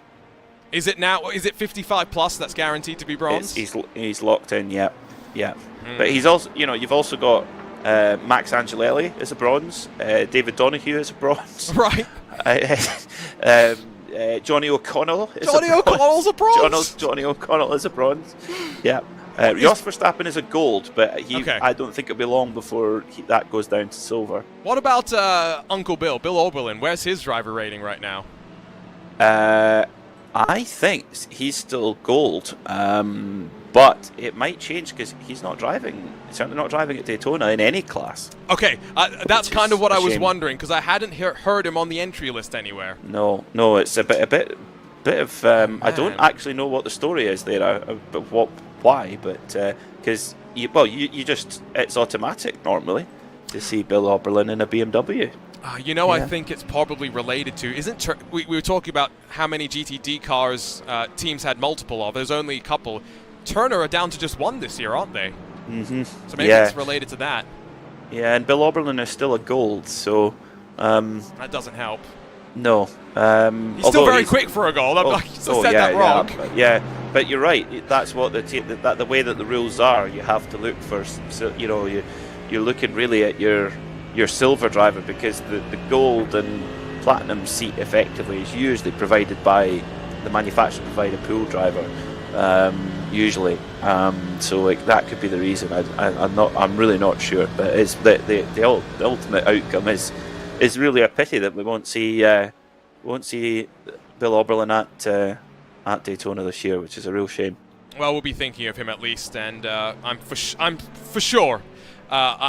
We have not seen the last of Bill. He will be back in a BMW and probably winning sooner rather than later, even if it's over an SRO competition with those plans to be announced. So now just waiting for Gustavo Ariel to come down onto pit lane, the Brazilian that left what is now no longer known as Texaco Racing by TK, Tony Kanan's esports team, as a new sponsor to drive them through 2024. But for Gustavo Ariel to leave Tony Kanaan, a driver that he grew up idolizing, it was a bit of a statement that something big was coming, and a big move indeed. Over to Team Redline, and I think the sky's the limit for 2024 for him, Peter, as he looks to try and build on what was a great 2023. Got opportunities to jump into some real cars, show his ability there, traveled around the world, competed on ESL R1 Rennsport, lived in Europe for a couple of months, but now back home in Brazil and focused on the task at hand. Yeah, that's what being a pro driver is all about, getting to travel, see new places, get new experiences under the belt, and I firmly believe it makes you a better performer being able to do that. Ariel into the pits now in the number 2 Team Redline car. He's been in the car for quite a while, so yeah, brings it up to the bottom pit box and get in some tires and fuel. Doesn't seem as though a driver change, at least just yet. There we go. Ariel out, and Florian Lebigra, who the Frenchman left RAG in 2023, joined up with Redline as part of their attack on the GTD Championship and the IMSA Esports Global Championship. We'll see him back out on track, and this is where as well we're going to watch them off of pit lane, Peter, and it's going to be very important for them to try and sync up on the exit as quickly as they can to minimize the time that they lose. And while they're doing all of this, let's not forget, by the way, race leaders just come in behind them. Yeah, Sven So the overall race leader, Agustin Canapino, has come in now. Will we see a driver change here? We've seen 2 stints so far for Canapino. Off goes the red line car. Now there, they've got Florian Lebiger on board, the man from Bordeaux. And it looks like this is going to work out quite well. So who's in front? I think Lebiger, the Frenchman, will have the outside. Verstappen doesn't go for it, and as easy as you'd like, status quo re-established after the pit stop cycle. So Lebiger and Verstappen then make up the Team Red Line train. So does Canapino, does he stay on board? Looking like he is going to go in for a third stint. Of course, the GTP stints are ever so slightly shorter than the GTD, not by much, but they are a little bit. So we'll see who goes there. Przemysław Lemonek, a good lap last time by for him, running some strong pace right now, as is Jaden Munoz, a 1:31.4 last time by for him, and indeed Canapino does stay on board the Williams eSport Playseat car. And so here comes the Drago Racing machine. Look how committed they were on pit entry, using as short a distance as possible, something that was explicitly not permitted in the IMSA Esports Global Championship, but they can get away with here, and they will take every liberty and advantage they can. Jaden Munoz will follow in, of course, down to the box, and so with the gap at around 8-9 seconds before the pit stop window, Agustin Canapino back out there and is back up to speed as well. As we near the 4-hour mark officially being reached, Jaden Munoz hits the marks up on the jacks, and service underway for him. There's Canapino, by the way, working past LMP2 machines, and that's a 124 Team PGZ car with Frederick Schwartz behind the wheel there. Of the 50 machines that took to the green flag, we still have 43 of them out there and running. 1 retirement in the LMP2 class, 3 each in the GTP and in the GTD categories, but the track's still pretty busy when it comes to traffic. That's good to see. Good to see that we've got a relatively low rate of attrition early on as we head into the night and everybody settles in for that long haul. You think about it, just coming 10 minutes away from the 4-hour mark, 20 to go. It really is stating the obvious, but these are such challenges of endurance, these 24-hour races, and having a strong driver lineup who can just get in the car, do their job, concentrate on their stint and deliver it as best as possible without mistakes. That's the key factor. Just one little error at this level is so costly. There's not really many Cinderella comeback stories, particularly because we don't have the safety car interventions in the iRacing Daytona 24. I think that's the biggest difference between the iRacing version and the real life version, where you can guarantee there will be safety car interventions throughout the race. And that's what they say in the real world, right? Stay on the lead lap. Yeah. Into the final lap. Or even 1 lap down. If you're 1 lap down, you get a wave around with 1 hour to go, you're in contention. Keep the car in good condition, I think, is the big thing for the real life race, and the looking after your brakes is the big thing. Making sure you've got brakes left for the fight, because the intensity of that final fight is like nothing else you really see in motorsports all year. It's just remarkable when it all comes down to it. And it could be half an hour or so towards the end. You'll get a safety car come out, and then it's just all down to it. And it's who's got the best tyres on and who's got the best brakes, and of course overall car speed as well. So a bit of a question for you: when do we traditionally in the real world see those brake changes take place through the night? Usually about to be honest, around halfway. You'll see that the brake change happen. If you can make it a bit later, great. But you'll tend to see teams they'll usually wait to try and catch a full course yellow to do it on. It's obviously hugely advantageous to do it when the field is under the control of the safety car rather than under green. But again, last year we saw a 6-hour run of green flag around the time where you want to be doing your brake change. So there is a little bit of luck involved as well. But in general, that's where you would see it. And that's one of the things that maybe you don't have to necessarily think about on iRacing preserving the car, but we talk about brakes in particular. Go back to the 2019 24 Hours of Spa here on iRacing. Max Verstappen's brake pedal collapsed underneath him in the final lap of the race when Team Redline were leading by 2 laps. And so as a result, they had to, well, bring the car to a stop using the wall as an assistance. No, they didn't crash. They just gently came to a stop. And, well, Verstappen then towed the car back to pit lane, and another driver ended up finishing out the race. These are some of those things that you do have to think about, and hopefully we're not talking about internet disconnections at any point over the course of the running. So GTDs, now that pit stops are complete for Delta SimTech and the Williams Esports machines as they swap around down into turn 1, Sota Muto retakes the lead of this 2-car train. They're 12 seconds off the back of Team Redline. Peter, in the time that you and I have been sitting here and enjoying each other's company, I've got to say, that gap has gone from what, like 2 seconds to 11 seconds. It's crazy. Yeah, Canapino is absolutely on it right now. In that number 6 Williams Acura, it's like he's just got quicker and quicker. He's 1:31.1 last time by. That's that car's best lap of the race, and by my reckon, yes, the fastest lap of the race. So Canapino, as fast as anyone here, and of course we're going into that kind of golden period where it's not fully dark yet, but the track temperature beginning to fall. Got good car underneath, fresh tyres.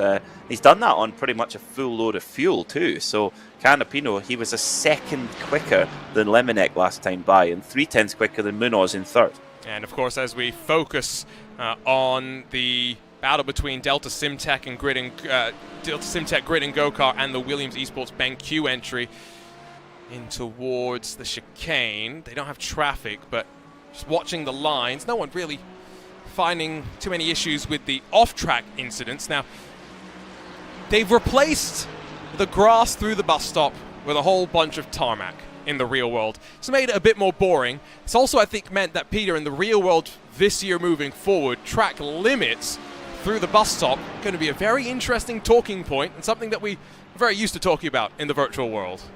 I think it is going to be a factor, but I do believe that it's been done for the right reason from a safety point of view, because I think particularly when it's wet, if you get onto that grass, you're coming in there with huge speed, and if you get onto that grass, you can't really slow down enough, and the wall is quite close, and we've seen some pretty big hits there, and we've got away with them up to now, but I think changing it to having a bit more tarmac there is a good idea, because it allows a little bit more reduction of speed. If a car loses it, they get on the brakes. They've got much more chance of slowing the car down to a more manageable speed. Yes, you might, you will still have an incident, but the speed at which the car goes into the barrier is significantly reduced. So I think it's the right move. But yes, you're right. It is definitely going to be an area where it already was a discussion point for track limits, but it's going to get worse for sure.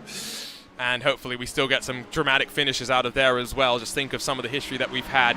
Before we get to the 4-hour mark, let's give you a quick rundown of how the classes sit, starting with your GTP class, where at the very front it is still the orange, not brown, orange front nose of Williams Esports Placey and Agustin Canapino that run now almost 13 seconds clear of Przemysław Lemonec in the chasing Drago racing car. Started down in 7th, has been slowly but quietly moving its way closer up towards the front.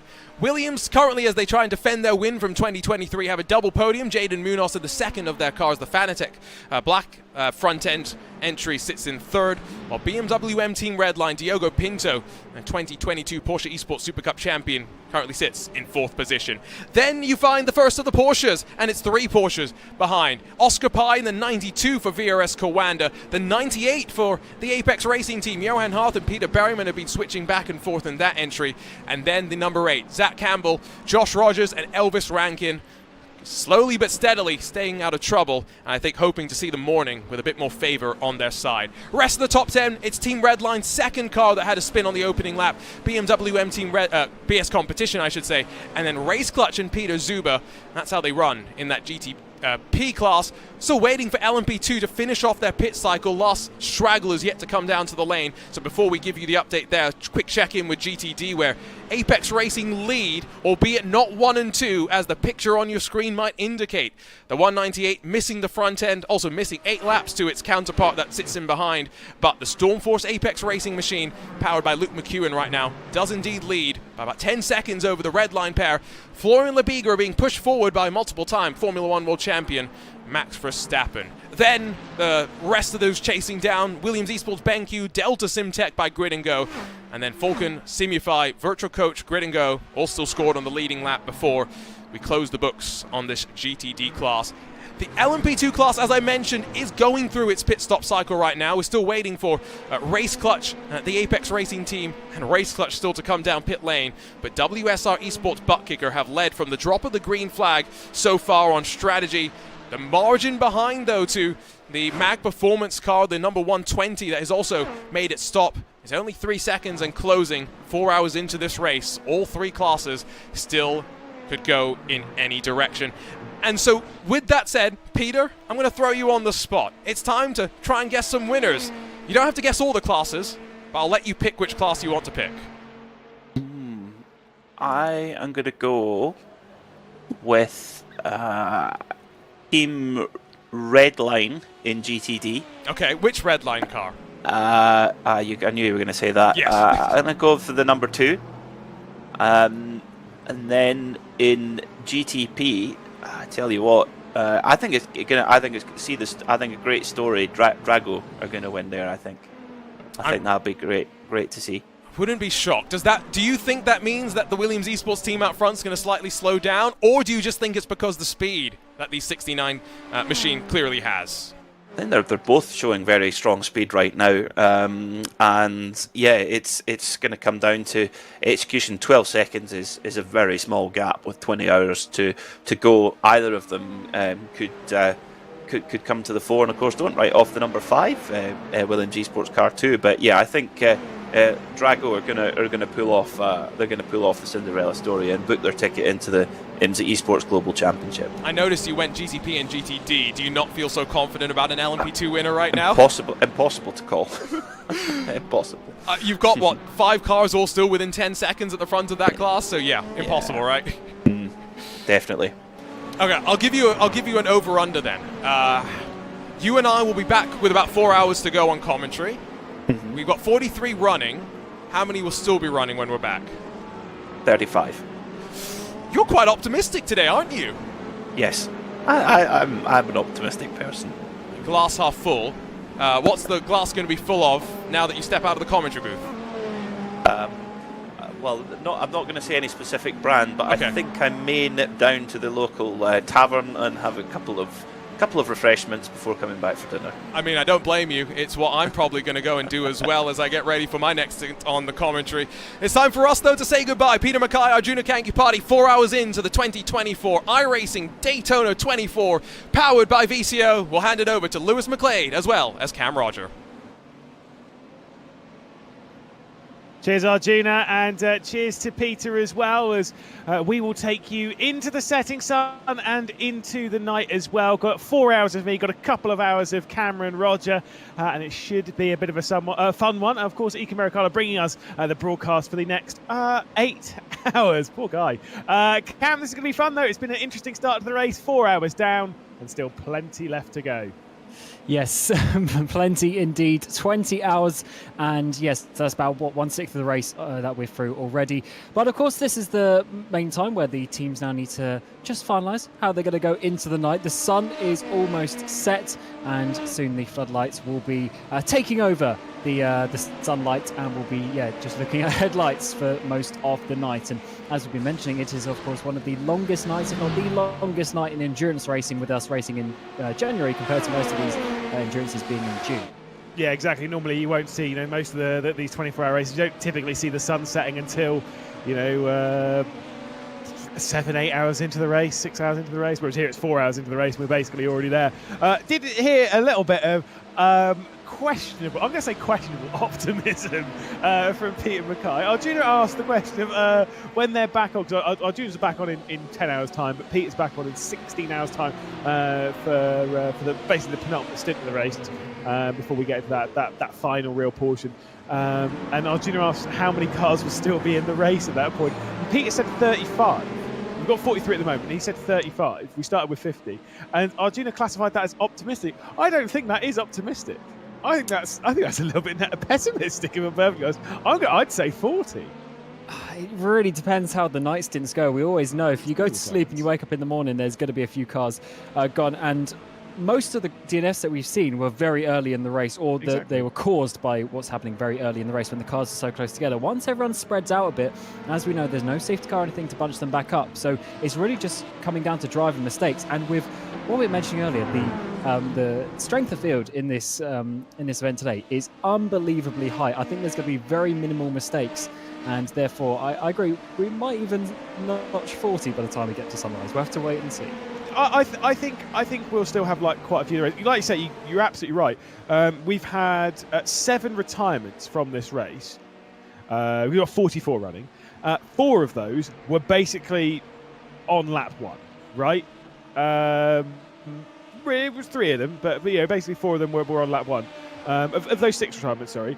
The other 2 were both the Williams, and I don't want to be that guy, but they might have got removed from the race from the Apex Racing team. One of those was a bit rough, which is a bit of bad luck, which was going through T1, which is when the Williams Esports Chill Blast car, Daniel Pausdorff, was behind the wheel, got in an incident with Luke McEwen that sent him out into the barrier. It basically broke the car. They were still sort of in the race, but then I think they've now pulled the plug, which I don't really blame them for. And the other one was the Williams Esports Academy car, which did get absolutely detonated by Johan Art going on the exit of the Le Mans chicane. So, yeah, those are the only 2 additions to that pile.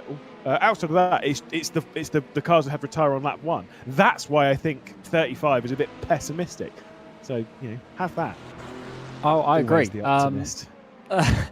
Yeah, the only way you can really, because of the damage repairs and stuff that we have, you might as well carry on going, especially at this point in the race when there's so many hours left. You never really know what's going to happen. So I definitely think even if you have a little bit of a spin or a little bit of contact, you might as well repair it and go on. It's just a shame that when you did have a couple of big accidents, that it does get to the point where maybe some teams don't want to sit around for half an hour or so getting the repairs, which is kind of understandable in some ways. But yeah, I think what we're going to see, and especially from the racing that we've seen so far, everyone seems pretty on it in terms of, I haven't seen any outrageous, I haven't followed the whole 4 hours so far, but I haven't seen any completely ridiculous moves so far in traffic. No, the traffic for the most part it's been fine. The most ridiculous thing was what Johan Art did. Sorry, he just basically drove into the back of the Williams Esports Academy car going through the exit of the chicane. It happens, and to be fair, those happening once or twice, and I'm not that bothered by it. When it happens time and time again, I get a little bit frustrated. Just even as a viewer, you do get a little bit irritated, and I'm sure obviously the drivers would. That's been it. We've had some close moments in traffic, but close moments are fine. They're always going to happen, as we see the Apex race team, the Team Redline duo leading in the GTD category, because of course, or in second rather in the GTD category. Because obviously Luke McEwen now behind the wheel of the 199. That is a big slide from the Mag Performance car that's currently running in second place in the LMP2s. Yeah, I was saying we hadn't seen anything too ridiculous, and that was a bit more on the limit. Pushing just a little bit too hard in the braking zone, and you can actually just see through that sort of hairpin sequence. I know he had a big slide through the Western Horseshoe, but they really aren't. The LMP2s really aren't that much quicker than the GT3s, so you do have to be a little bit aggressive on those moves, but you have to be careful. Can't be taking people out. So we look a little bit further back, we get another duo. They've been working together for quite a while, trying to do a bit of bump drafting and chase down the Redline duo up ahead. Yeah, I did see that 120. Obviously, at the moment, it's being driven by Gabriele Mini, which I'm very curious to see how his year is going to go. I know we're not that shocked these days when we see a car with a real racing driver in it. We're always like, oh, there's another one. Fair enough. Cool. Welcome to literally half the grid at this kind of level. A lot of them have been in racing, but obviously Mini will be racing in Formula 3 with Prema. Did High-Tech Pulse 8 last year and won a couple of races. But very curious to see how they're going to get along with that. As we, I think the 81 VRS Commander is in the pit lane as well in the GTP class. So a couple in there, as we'll see the One of the Grid and Go cars just pushing the Williams at the moment, the Williams Esports BenQ car. Again, this is how you got to play the cards at the moment. It's literally just bump drafting, trying to hope for the best, really. Well, this is what Apex did last year. I remember I did a stint at a similar time to this last year, and then when you look at the end of the race, they're basically doing it as well the whole time through.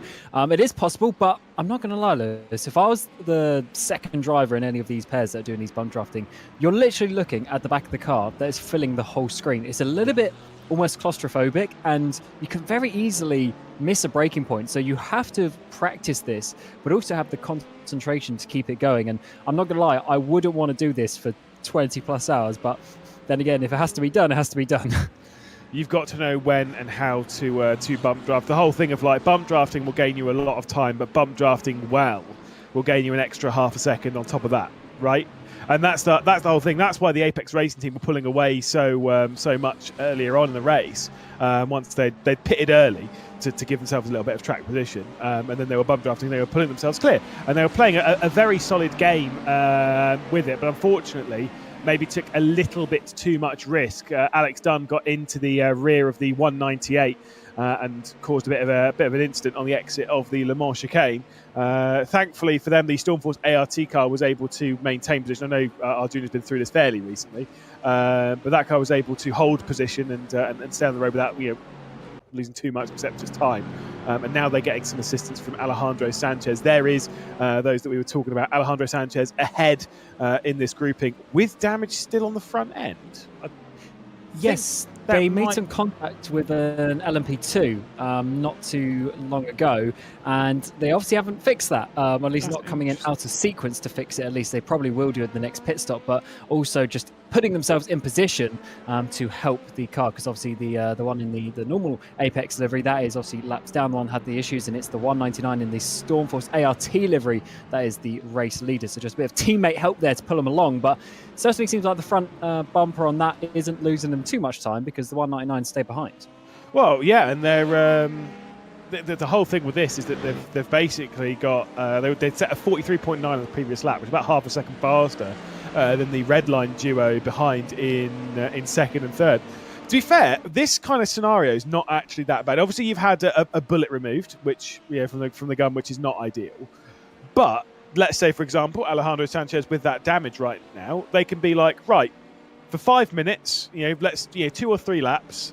Luke, you're going to be driving around by yourself. Try not to lose too much time. We're dumping that car back in the pit lane to get it repaired, so that then we can bring it out right in front of you again, perfectly repaired. So you basically got a battering there. I'm not saying that's what's going to happen, but you know what I mean. Yeah, I've seen some good videos on people attempting things like that. But you're right, because it's almost like a free weapon in your armor, because the car ahead can hopefully take up any sort of contact and almost save the 199 in behind.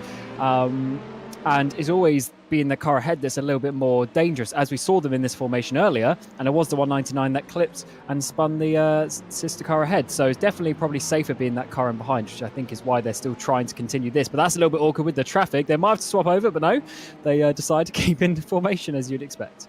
Yeah, I mean, these two, they're just playing their cards very, very well at the moment.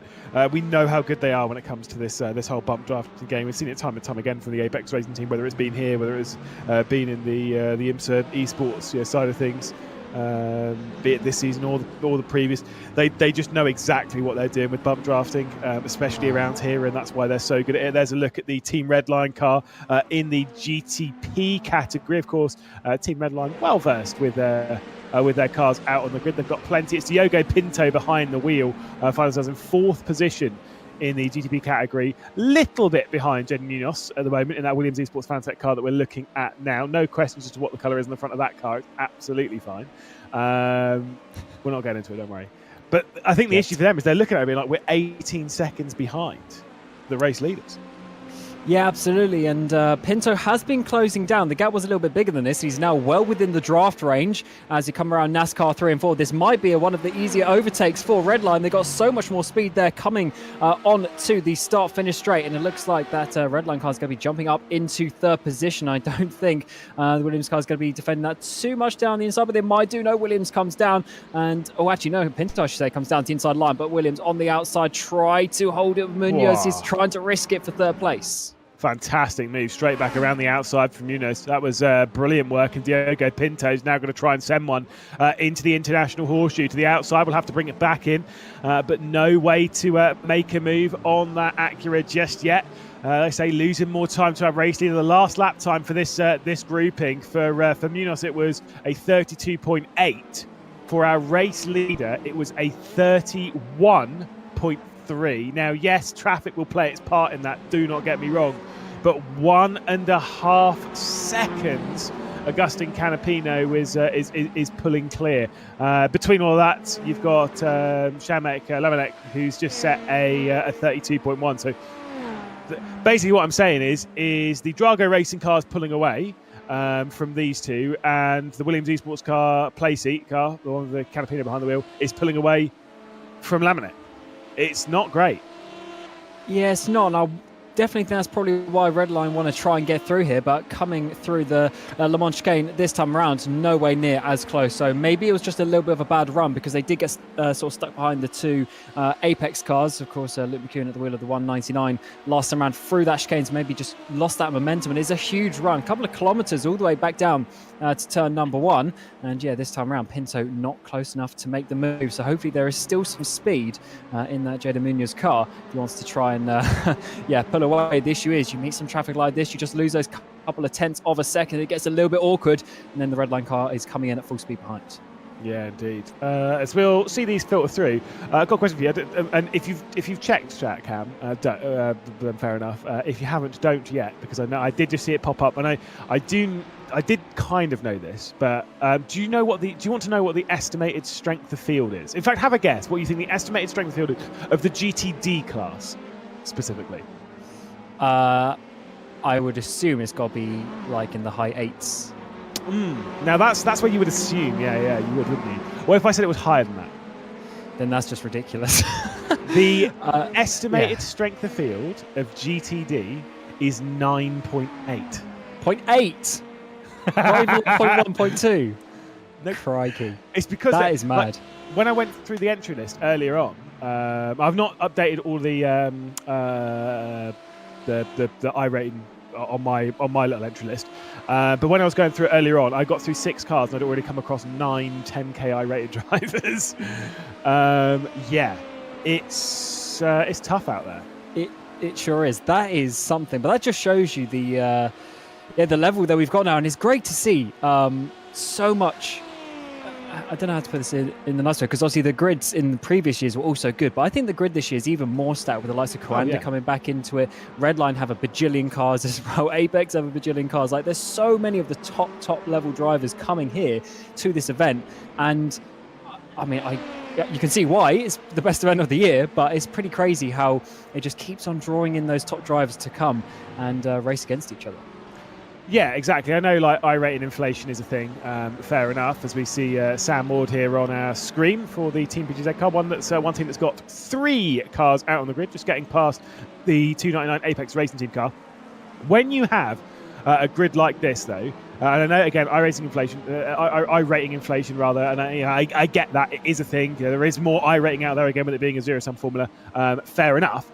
More people taking part means there's more iRating to be shared around. Exactly. It's fair enough, it is what it is. But when you have a grid like this, and the driver with the second highest iRating on road is taking part in the Daytona 24 Hour, but isn't in top split, that's where you go, okay, this is interesting now, because so many drivers we've got 34 drivers now that have over 10k iRating, and most of which are taking part in this event. How much do you have? More than you. That is certainly true. At the moment, I'm 3.2. Not good enough for top split. Yeah, even us combined wouldn't do so well. But Diogo Pinto has another look here around the outside. He managed to not make it stick last time, and also once again doesn't have enough to get past in towards turn 1. He gets a bit of a switchback though to try and get the run, and through turn 2 down towards the horseshoes. He's got to go to the right hand side. Yeah, can he slide it up the inside on the brakes? He's got to keep it tight, make it to the apex. But has he got the run? It's going to be very close when we get to the kink.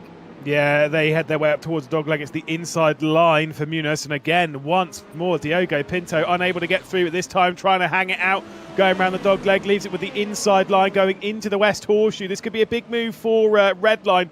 Been trying to get past this pesky Williams Acura for a long time. Bit of LMP2 traffic ahead. They're probably going to have to go either side of him. And once again, the Williams car is going to be able to hang on. This must be immensely frustrating for Redline, who are just seeing that gap grow and grow and grow at the front of the field.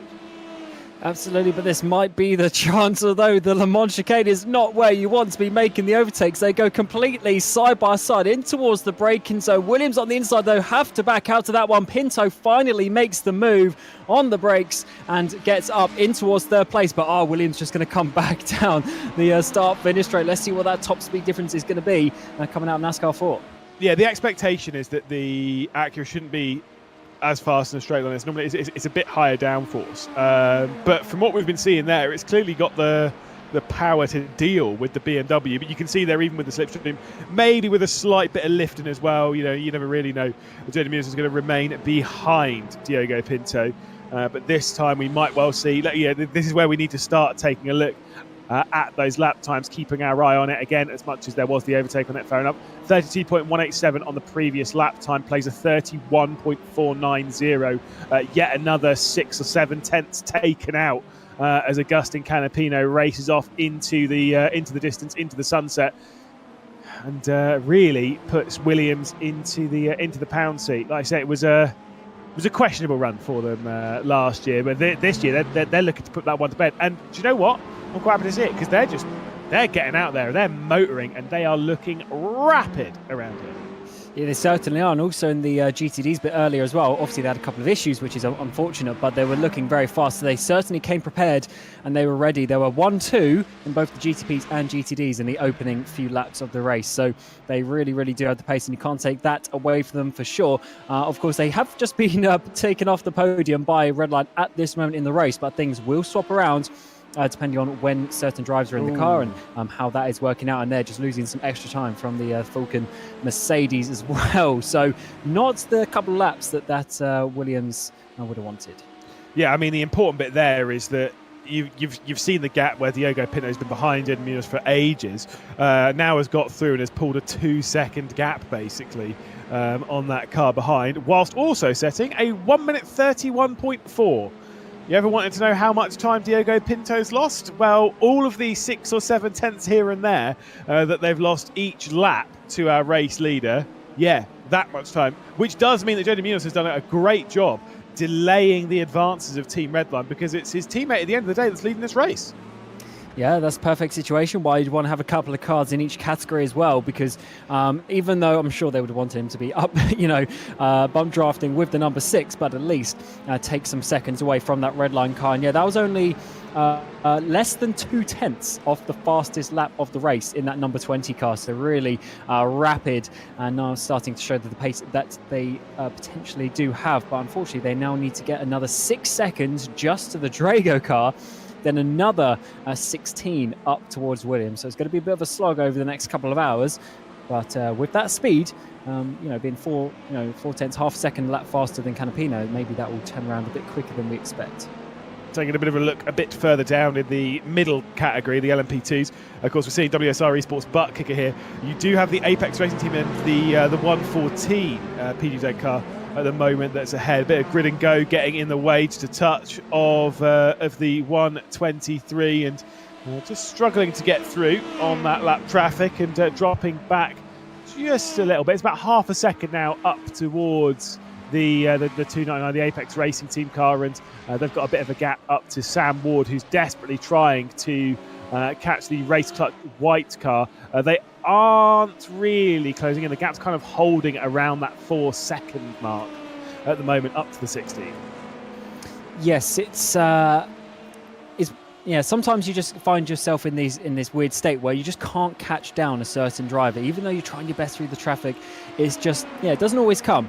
Sometimes you have to get into a little bit of a different flow. Sometimes if you make a couple of mistakes or whatever, you can get out of the flow as such of the traffic, and it just makes your life that little bit more difficult. And of course, for these P2s as well, they need to look out for these GTPs coming past. That was quite easy on the straight, but through these hairpins, you never know what's going to happen. The oldest car there goes up the inside of the apex, and it just makes it that little bit more difficult, just loses a few tenths on the exit.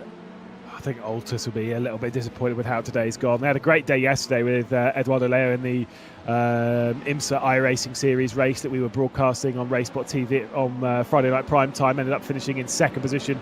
It was honestly looking really, really impressive. Semenya Maria Marthena trying to work their way through. That car is in 13th position. It is the last car on the lead lap in that GTP category, is Semenya Maria Marthena. So that will be a bitter pill to swallow for a team which was coming in and maybe playing like the underdog card in a sense, but they were expecting to definitely compete for the victory. It doesn't mean they cannot compete for the victory. Let's be honest, the checker flag is 19 hours and 37 minutes away, but you just never really know, and you leave yourself on the back foot by being a minute down with only 4 hours and 20 minutes down. Yeah, unfortunately, they were the second slowest GTP on that previous lap as well. So the pace, I mean, having said that, the pace is very rapid and is very consistent from the teams ahead. But yeah, just a couple of tenths here and there, you might think, oh, that's not too bad. But over the course of a couple of hours, that will add up quite a lot, as we're seeing this battle in the P2s. So the PGZ car and the Apex coming down in towards the first section of the track. But that is, it is. Getting very close for that position, which is 7th place in class. And of course, WSR right in behind. So they were getting closer last time around. Of course, Apex had that bit of traffic that slowed them down, but now they're getting closer, and with a bit of clean air, they might be able to find their way through. But obviously, it depends on the risk that they want to take as well. Yeah, I was never really the big risk taker when I was driving. In fact, actually, I say that. I was doing some streaming in some IMSA iRacing Series races, and someone said, I would hope to never be around you. Which I thought was such an insult. Such an insult. Such an insult. I was fuming afterwards, I'm not going to lie. Why is that? Is it you don't go for the moves, or you're too unpredictable? What do you mean? I think I don't go for the moves. But apparently I take too much risk, even though that's utter rubbish. No, because I've not done it in such a long time, I think I'm an absolute wimp in traffic. I cannot commit the way that I used to going through traffic. I always used to be a little bit hesitant. But yeah, I just cannot send it like I used to. Yeah, that word is what you can't be, hesitant. You're either going to do it or you're not. Even if you're going to do a move and you know that GT is going to absolutely hate you, but if you just do it and you make it stick and you don't lock up, they're like, okay, I can respect that. You're trying to get on with your race. But if you still hesitate or you go down inside, you lock up, you miss the apex, then that's when the traffic starts to hate you a little bit. But I think with how we have the cars now, I guess the GTPs are a little bit better, but the time gap between the classes isn't that big anymore compared to what we see. I mean, it's only about 10 seconds a lap between the P2s and the GTs, for instance. So you can't just absolutely steam past them. And as we've seen, especially in the hairpins, the P2s aren't really that much faster. So you can't sort of slide up the inside and then just power away from them. You kind of get there and you sit around them for that sort of half a second where it gets really awkward. So you do have to just be decisive and make the moves. I guess some people overcommit and then just try and close the gap down. That's obviously going to close by the time they get there. Yes, I say it's interesting. It is interesting how some teams and such play the way. There is normally a bit of a methodology when it comes to unity. You want your teammates to go through traffic the way that you go through traffic, because the idea of them blasting their way through traffic far more aggressively than you is kind of a bit like, ooh, I don't know if I want to be teammates with them. Ego. Yeah, I don't know. I've not raced. I've not been in a car with you whilst seeing you go through traffic. So I don't know if I should be concerned or not. A few drivers into the pit lane, by the way. I believe in the GTP, so a couple diving their way down. Nothing too major, but those towards the back end of the GTP field might all be biting. Well, I think they might be out pit lane. They might. Yeah, the only time that we've been in the car together was in Spa last year, wasn't it? Yes. So that was obviously single Which has already class. been brought up on this broadcast. Yeah, I would like to say though, okay, as much as I'm not the fastest driver in the world, and there's a reason why I don't really drive anymore, but I'd like to say I was pretty good with the thinking, at least, behind what I was trying to do through the traffic. Although sometimes maybe the skill, was not quite there with the ambition. But it was certainly good fun, especially here. When you're battling with someone in class, you can sort of box someone in with the traffic on the straights. Like, say they're coming to pull out to overtake you. If you just go right next to a GT, they basically can't pull out, because if they pull out, they're going to hit the GT. So there's some little tricks that you can do there as well. But it's really in the hairpins around here where you need to be, I guess, the most careful, because you're spending so much time around. Is that the Apex car, I believe, coming into the pit lane for their next round of pit stops. Peter Berriman at the wheel of the 98. Yeah, indeed. 98 down onto the lane. Curious to see how long the stop will be. Normally seen those in around the sort of I say in around the 40-odd second margin. We've seen a lot of very different timings in the lane. The Team Red Light car was stationary apparently for about 55 seconds. The BMW Team BS competition was 42. So lots of different fuel amounts are being taken by various drivers and teams. I distinctly remember some that came in a bit earlier, especially in the D category. They were in for a very short period of time to take a very small amount of fuel and then just get straight back out onto the racetrack. There is a driver switch in that, by the way. Pete Bowman will jump out and Kevin Ellis Jr. Will jump his way behind the wheel for, I believe, the first time today. Yeah, I think you might be right on that one. And talking of fuel, that's interesting that some people are choosing so early in the race to under-fuel the car. But I guess it is for track position.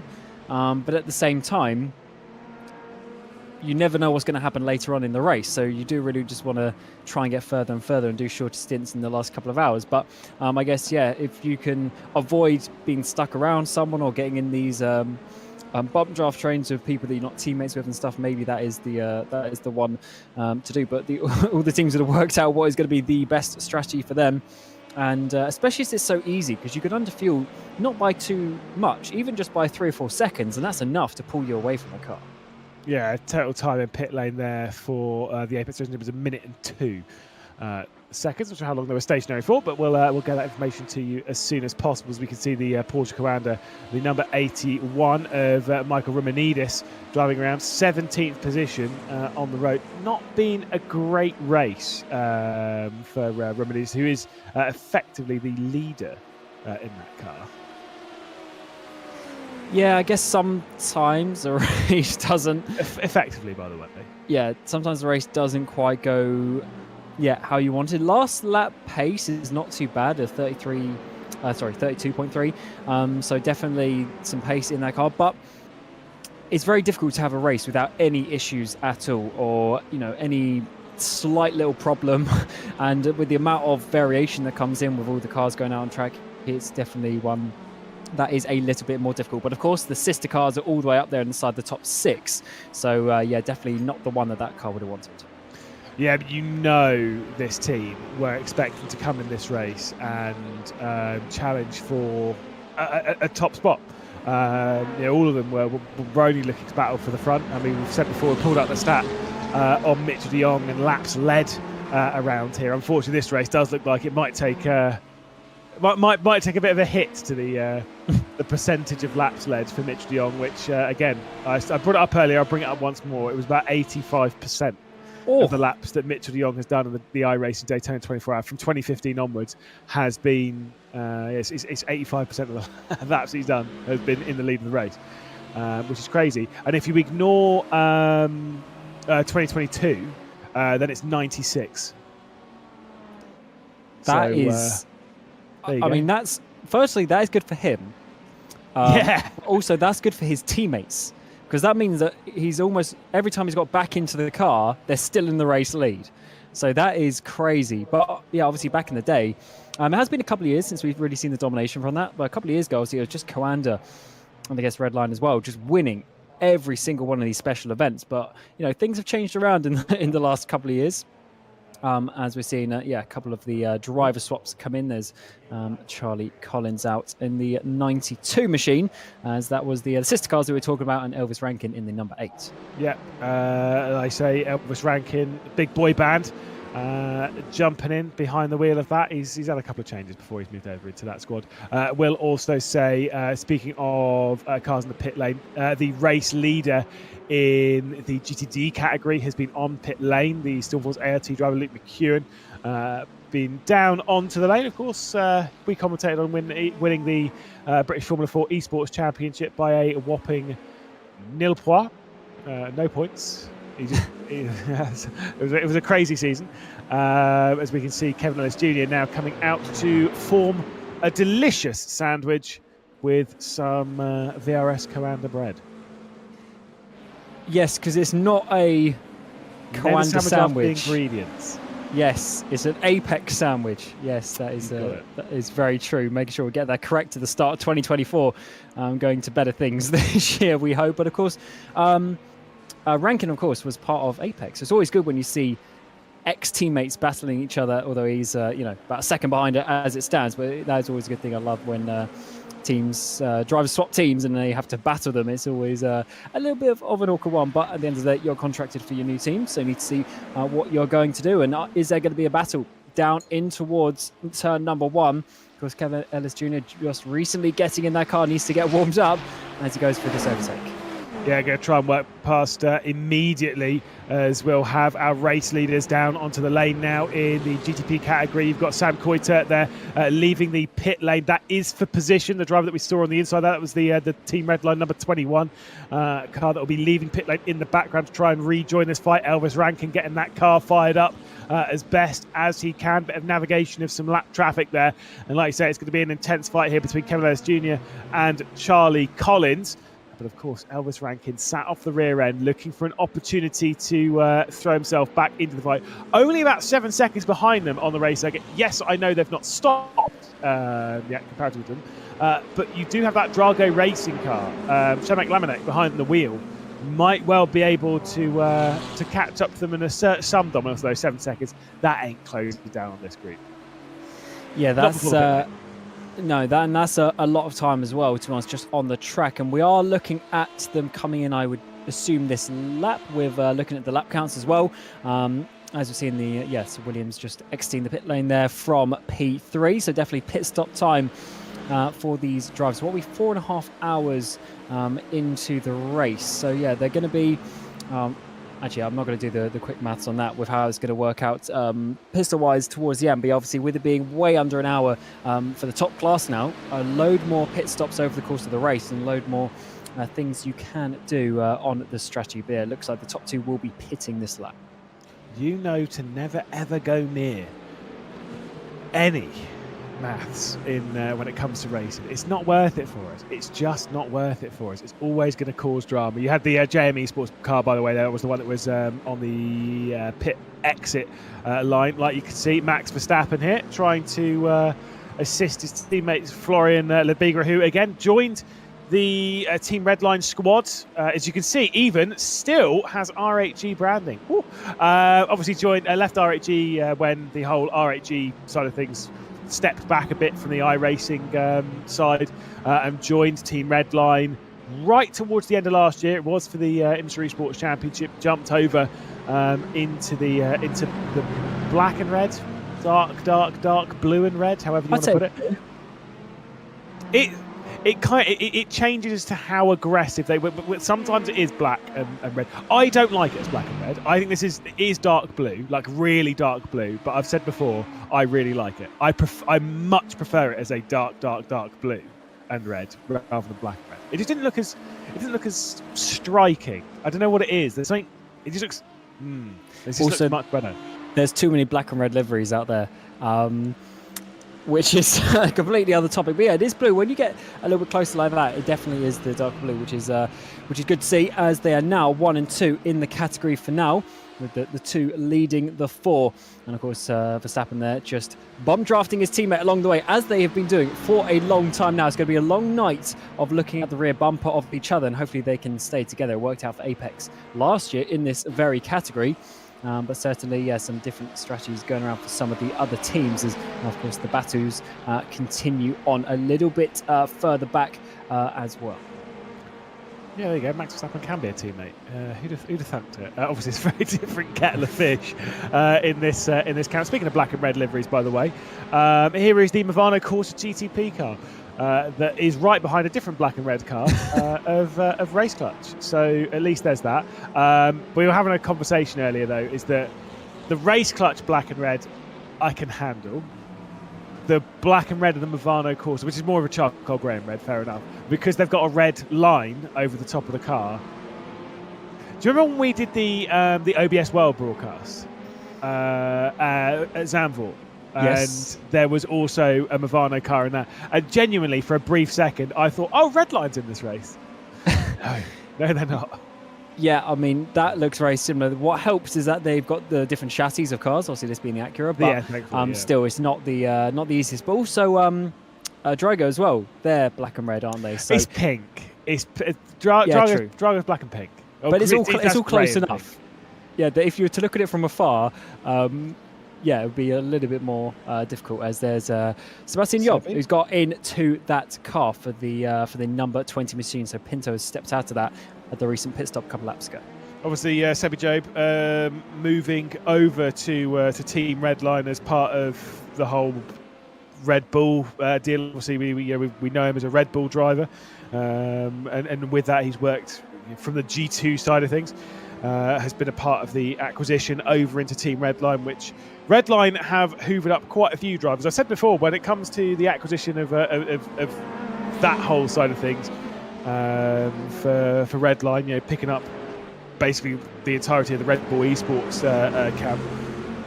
And then when you account for a couple of drivers like Sam Coiter that they've picked up, drivers like that from Urano, from them departing Sim Racing, Redline has grown significantly over the last, let's call it, 2 months. And so some teams can handle that expansion very, very well. Some teams can't. And I think it's too early to know whether Redline will be able to cope. I think Redline will be able to cope fine, but it is a large transition for any team that can cause a couple of fractures within that squad. So I'm sure they're well aware of that, but still, it's an interesting note, isn't it?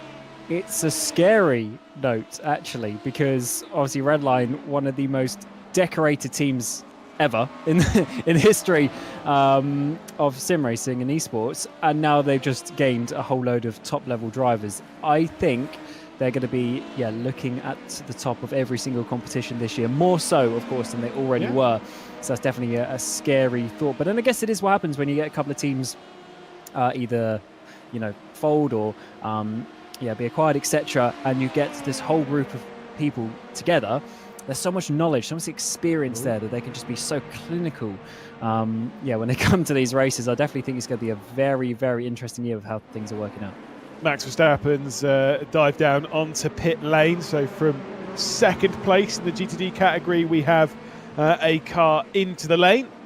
I'm sure it won't be too long before we see our race leader into the lane. There's a look at Sim RC. Obviously, this is quite a tight fight in the LMP2 category. Sim RC, Jürgen Frank, not too far down the road. The next car is not for position. That one is Karkinen in the TPGZ 124 car. The 1-4 position is Zander Reed, but ahead of Zander Reed is Jagodzinski, who is for position for Karkinen. So there's two battles kind of separated by cars. So the car directly ahead and behind, you're not battling, but you want to battle the one that's just past that. It's tricky. You gotta love traffic and laps and how it works. If you're the second car in each of those battles, though, you've almost got to follow the first one through and try and work together, trying to sort of bully your way up towards the front, I think is going to make that just a little bit more difficult, especially with just how consistent we're seeing the pace from all of these, excuse me, from all these teams so far. It's definitely not the easiest situation to be in. But let's see how this draft is on the main straight with Coanda there. Seemingly gaining quite a lot through NASCAR 3 and out through 4. Seems like you get an absolutely massive pull up towards turn 1. Yeah, just to fully explain it once more, that VRS Coanda car. So the car that's first in shot is the Apex 201 car. It's just going to pull over to one side and it's going to allow Zander Reed to pass. That's not for position. That's fine. However, that Apex 1 car finds itself a little bit further down in the category and is battling, as you can see there, 15th on the tower on the left-hand side, is battling with a Team PGZ car behind it. So that black and yellow car wants to pass the blue and white one. The purple, orange and white one wants to pull away from this whole pack, because that yellow car at the rear, that is full position for the Coanda car. Just to try again, it sounds confusing. It's really not though. It's a lapped sandwich with some cars on the lead lap bread. Just really keep working on this. It's fine. Yeah, it's amazing though to see actually how you can get into these situations, because sometimes you have some issues, go laps down or whatever, and then you've literally got like 30 seconds in front, 30 seconds behind. But now we've actually got these battles as they try and work their way through now out onto this back straight down towards the Le Mans chicane. Of course, they've got a couple more LMP2. So this is the LMP2 part of the track, it seems, up towards the Le Mans chicane. And that was definitely a nice move there by the Coanda car, of course, putting a couple of lapped cars in between what they want. But, that's a big moment there from the 124 coming out the chicane. Yeah, and you would normally say, right, now's the time to pull away. Obviously, those cars you passed that are laps down or whatever, they're going to be much, much slower than you are. Well, again, I know it's not a complete definition when it comes to pace, but if we talk iRating here, Zander Reed behind the wheel of the Coanda, the VRS Coanda, at the front of this group is 7.6k. Jagodzinski is 7.3k, Karkkonen is 7.8k, and Jürgen Frank, who we're on board with here at the rear of this train, is 8k, which means they're all pretty much the same level of drivers. There is a move actually for position as the PGZ car of Karkkonen will get down the inside of Jagodzinski and will drop the Apex 1 car down a single position to 16th. Meanwhile, Jürgen Frank is trying to get past the lap traffic, getting a little bit frustrated here as out wide the Apex 1 car is going to go, and Jürgen Frank is going to be able to get his way through. Yeah, just a few centimetres wide onto those marbles and just makes it that little bit more difficult to make the corner. So it's a funny sort of risk game, because Frank knows he wants to get past, but at the same time he does want to then get involved in their own battle, really. But then also at the same time does want to let Coanda go away up ahead. So it's definitely a lot of things to take into account from a driving situation, as we are definitely very much underneath the darkness for the next few hours now. So it's pretty much just you and your headlights looking through as we're into the pit lane for Lebigra. Yeah, Florian Lebigra into the pit lane. Team Redline will pull their way off. The important question is, where is Max Verstappen and all this? Of course, the teammate there is Verstappen now coming down into T1. With where Florian Lebigra is, these two should come out fairly close to each other. I think Lebigra is going to have a little bit of a gap. Bit of contact there as well from the rear end. That was the Altus Esports car of Alessandro Maras trying to work his way past. And you can... Simona Miriam-Altheno, rather. I was just looking at the wrong bit on the timing that I've got here. Simona Miriam-Altheno trying to work their way past. The gap is 1 second between the Team Redline drivers. So I suspect Florian Lebigra, to be fair, I was going to say he might slow down, but whilst the tyres are pretty cool, won't necessarily have to. We'll just allow this gap to close up naturally, and then they'll rejoin the whole bump drafting type situation again. Yeah, you really need to leave it till half lap or so to get the exact gap once they get back up into racing speed. But it definitely seems that, as you would expect, staying out a couple of laps longer, you have less fuel in the car while your teammate has a full tank, and you just go those extra couple of tenths quicker as you rejoin some battles a bit lower down in the LMP2 battle in towards the Western Horseshoe. Got the Apex car in behind, trying to make a move on PGZ, and not quite close enough, but almost pushing his opponent along. Yeah, Louis Balicki in the Apex Racing Team 299. You've got Marlon Ducek in the Team PGZ 119. I said PGZ have 3 cars in the category. This is their second highest one. They do have one a couple of positions even further up than this. So So they're showing some fairly strong form around Daytona, as we have seen from the contingent before. Again, I do remember Team PGZ had the longest stint for any one driver that I've ever seen in endurance racing, let alone here at Daytona. Aside from everyone doing like their own 24-hour race or 12-hour race, I mean like in a standard race like this, which was Govan Keeney, of course, when that was 2022, I think. And he did that 10.5 hours, still 10 hours and a quarter stint around here to start the race. Was battling for the racing line. Was in a TPGZ car. Bit of cars coming through. That's Michael Romanidis in the Porsche, also in the VRS Coanda.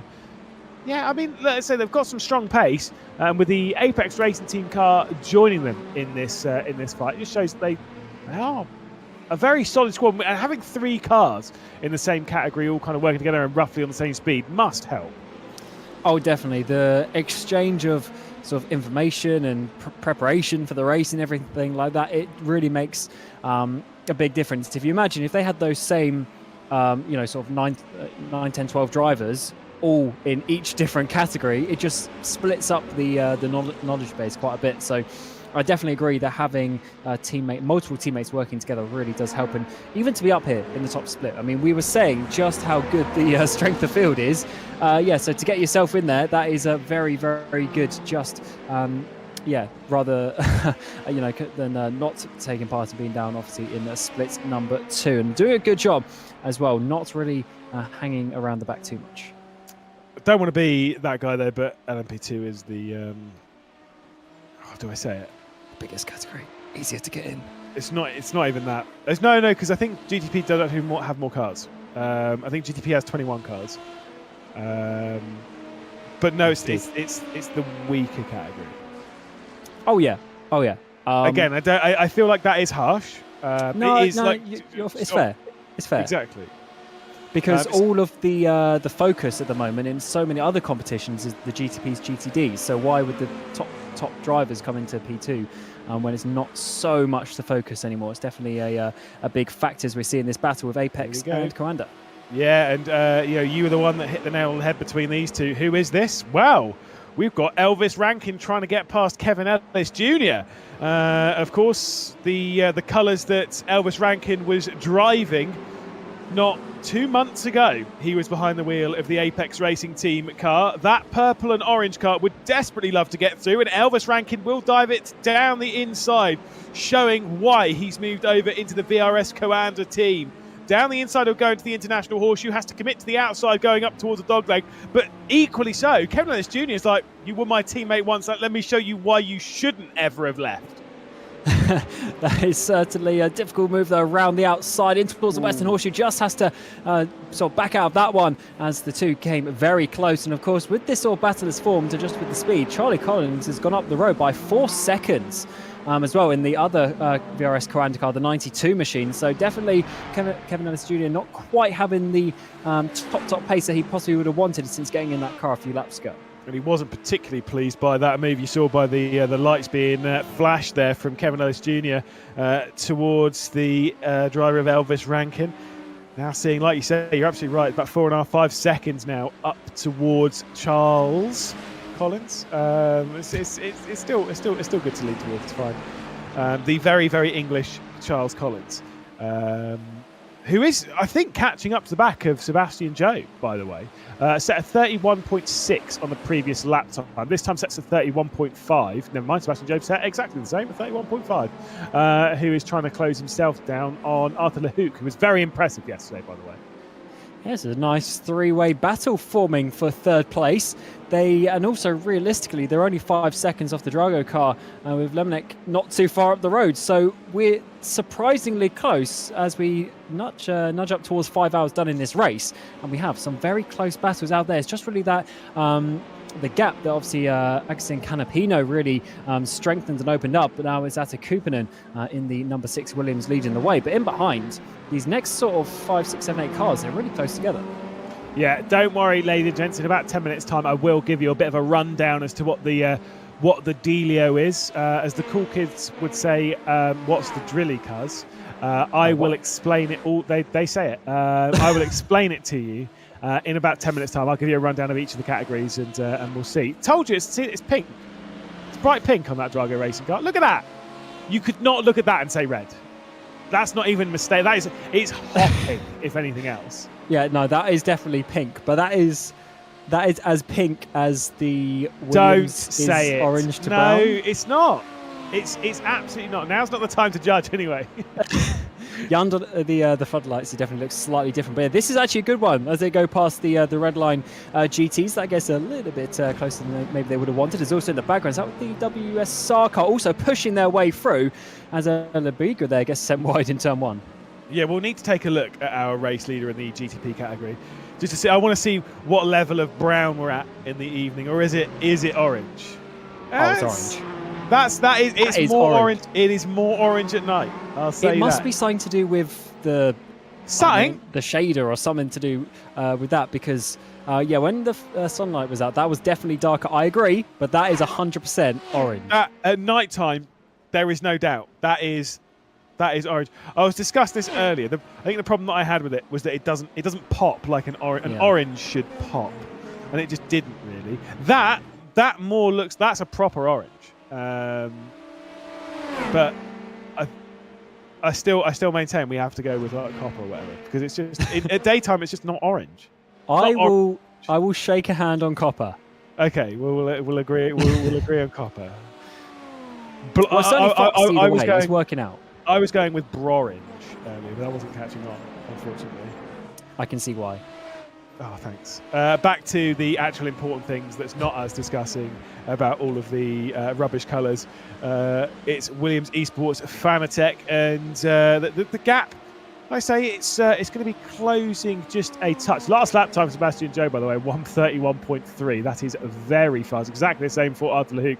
This time, though, a bit of bad traffic. It was 32s for the pair of them, and it was Charlie Collins who set a 31.8. So it's Collins in the VRS Commander closing in, and a bit more lap traffic awkwardness, including the race leader in that GTD category jumping out of the way as it was made 3 wide there. Very awkwardly so was McEwen. Basically had to jump out of the way. Yeah, the WSR Esports butt kicker car, Pascal sticks in the LMP2, and that was very, very tight. The 3 categories go side by side in towards the very important hairpins around this Daytona International road course. And just look how the traffic can affect things, as it's not just in any of the categories really, it's all of them. They sort of lose time to each other as the Apex cars, they're still doing a good job up towards the front, just dragging each other along. But wow, it gets so tight all of a sudden. So you'll be on your own for ages around this track, then all of a sudden you just catch people in those awkward hairpins and you can lose yourself time. You really have to be on it, despite the fact that it's one of the more open 24-hour races that we have. Yeah, absolutely. I believe they've got the Pritt stick out, by the way, and they've glued Alejandro Sanchez's front end back on, as you can see them working their way through the Le Mans chicane. And that Apex roundabout does definitely have a front end on it once more. So at least there is that, as we'll see the VRS Commander once again. Elvis Rankin pulled now about a second on Kevin Ellis Jr. as he works his way past Balicki in the 299. The gap's 4 seconds to Charlie Collins. Set a 32.5 on the previous lap. So it's not great, unfortunately, for Elvis Rankin, but I think most of that is the lapped traffic. The gap, I say, it's going to ebb and flow. Everyone always says it. I know it's we love the quote. In fact, I'm going to leave you to it. What is it? What is it? I'm not saying it. Go on, just say it. I'm not saying it. Just say it. Something about the traffic giving and taking. But it's possibly an overused quote, but it is very true. But at the same time, I do think you also make your own luck with the traffic. 100%. I don't think it is, just one of those things that it just gets given back to you.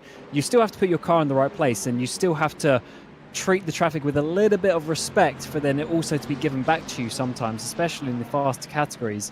And there's also this one thing that an old teammate of mine used to say, that the GTs especially, they have this like flow around the track, and in between the corners you can get past them obviously. So you have to get in this flow where you're always meeting them in between the corners. If you start diving down the inside and losing time, you fall back off that flow and you sort of get stuck every time you meet them is always in a corner, but that's because you've done those dives and you've lost that half a second, so you sort of work your way back from that delta time, if you can imagine, going around the track. So yeah, I definitely think that the driving has a bigger impact on those things. No, I think you're 100% correct. I think too many people will sit back and be like, oh well, you know, traffic given, traffic taken away, blah blah blah, and then kind of like just accept that is the case, you know, and you know, wipe their hands with it and move on, without like actually training to be better in traffic and understanding how to use the racetrack. And obviously, you know, this doesn't need to be told to most of this grid. They know what they're doing in traffic. That's why they're so ruthless in it. So the biggest thing to tell like those that are lower down in the categories, that maybe even newer to sim racing, is understand the limitations of your car, understand the limitations of other people's car, and when you go for moves in traffic, be committed.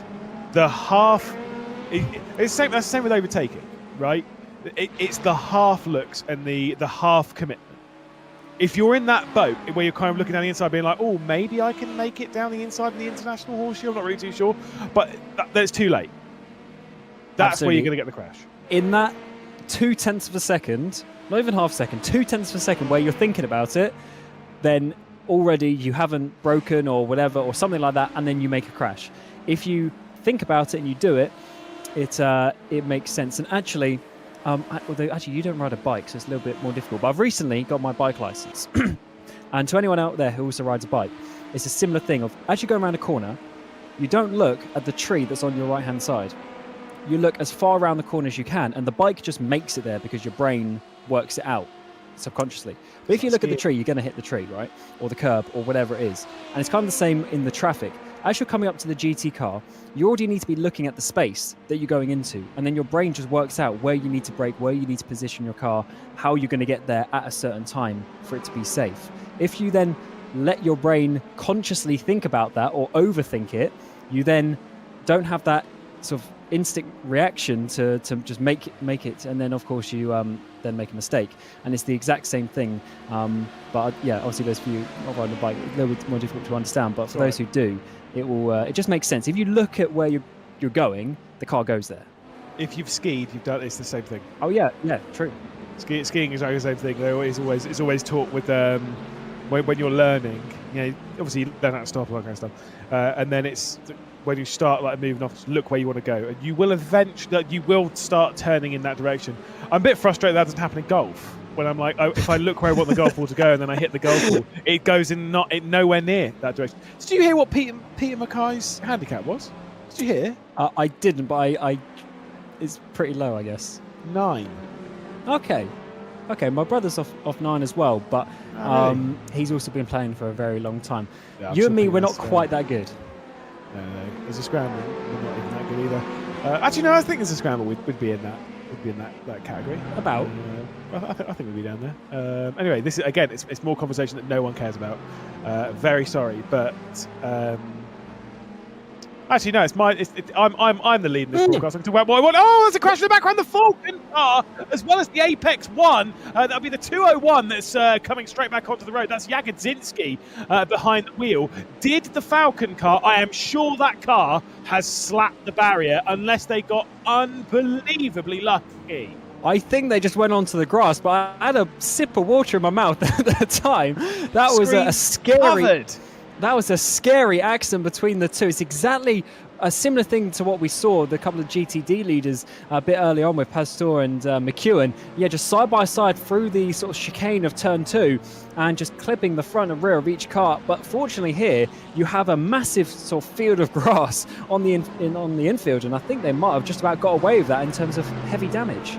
Yeah, I'm sure we'll have Iki Mericala trying to rush a replay ready. I have taken a look back at it myself. No contact with the barrier. You're absolutely right. That is... And the contact between the pair of them, honestly, was not that high. It wasn't that strong. It wasn't that big of a bang. I think both cars will be fine. And to be fair, sometimes you need a bit of an incident like that as a wake-up call to be like, okay, mind back in the race. Because that you're lucky that you've not had an incident that's too large, but also, you're... I mean, you talk us through it. This is, the replay's on top. Yeah, so let's see. So he's gone quite wide. So the Apex one goes up the inside. He is on the curb. So I would say it's all on the LMP2 there, just chopping it a little bit tight. I mean, it is difficult through that part of the track, but just chopping it a little bit tight. The Falcon car is way on the outside of the track. And as you can see, the wall ends and it just opens up to this mass of grass that they can both spin in.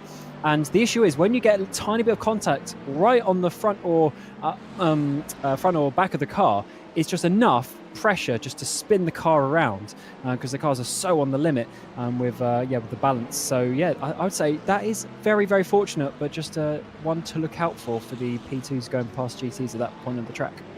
Well, whilst we're here then, we've already ticked down an hour of our little stint together. We've still got another one, don't you worry. We'll take a little bit of a look through each of the categories and just update you with the dealio again. If you're joining, you're saying, what's the drilly, cuz? What's going on?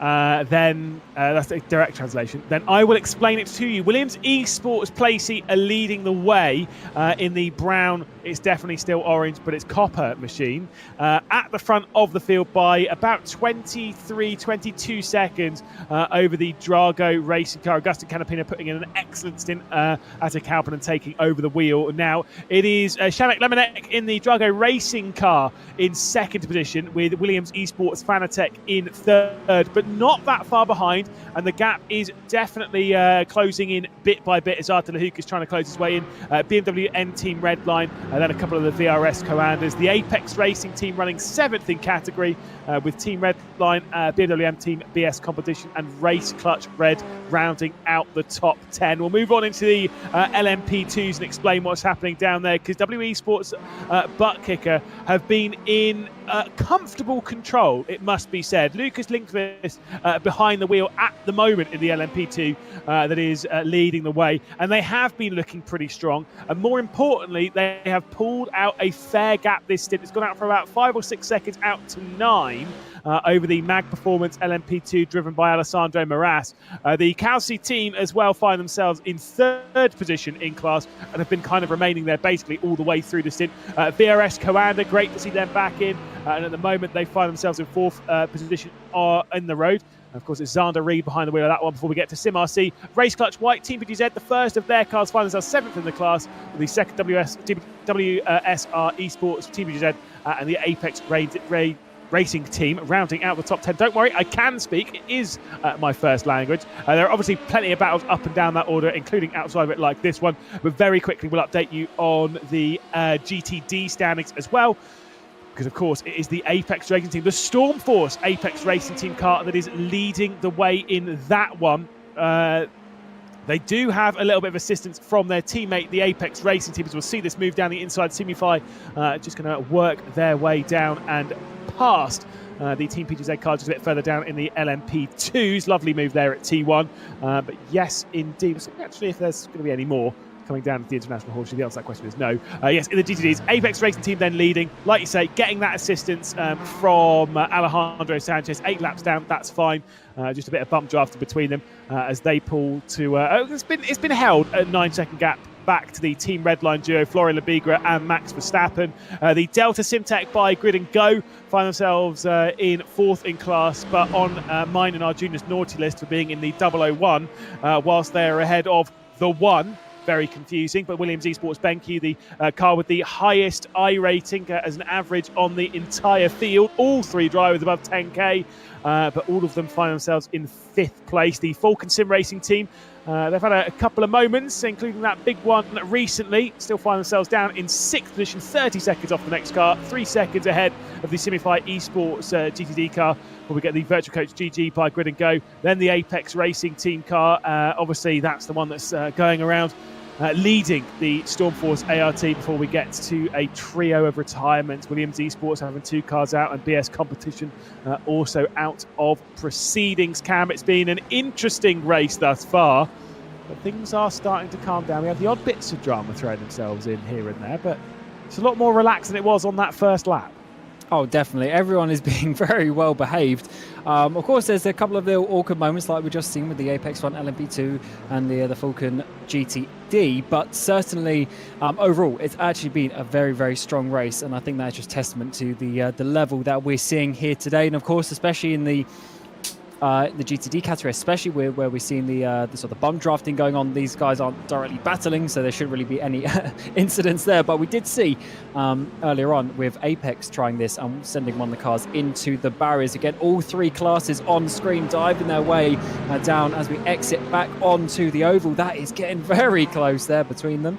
As first of all, it will have to be Max Verstappen just coming back into the slipstream there. So yeah, overall, it's a very good track for the endurance racing with how open it is, how wide it is, with the amount of straights there are to overtake. It's definitely there's definitely a reason why it is the biggest race of the year in terms of number of drivers that come out for this one. Yeah, indeed. It's always, let's say, the highest I rating, the highest this, the biggest that, the biggest fields. It's absolutely crazy how many people come along and do this, and it's where the partial surprise comes in that I've never done this race. In fact, I'm trying to think that obviously, like we did the 24 hours of Spa earlier on in the year, and that was the first time I'd done a 24-hour race in a long time. Like genuinely, it was the first time I'd done a 24-hour race since 2016. I think in my entire career in sim racing, I think I've only ever done like 3 or 4 24-hour races. Really? Yeah. Oh, I can't stand them as a driver. I mean, I've lost count now. I mean, I haven't done too many of the last couple of years as I moved more into commentating, but I mean, I must have done over 10 in my time, and there's something so fun about it. Like, I know it's difficult, and the lack of sleep, especially in the morning, is not necessarily fun, but I don't know, there's some challenge about it that just makes it so special to be a part of. Yeah, I don't know, it was just one of the funnest things for me, the funnest part of the season when you get to a 24-hour race. Nah, I'm good, thanks. Like I say, as a driver, it's a brutal challenge. I've got a huge amount of respect for those that do it. I mean, don't get me wrong. I'm set now where I'm okay. I'd be okay with doing 1 a year. I do not want to do more. Like I said, of the 4 that I've done, one of them was in a. Do you remember the Flat 6 mod? Oh yeah. Yeah, it was in that. Second and third was in an LMP1, and then the fourth was in the BMW GT3 here on iRacing for the Spa 24-hour last year. Those are the ones that I've done. We've won one of them.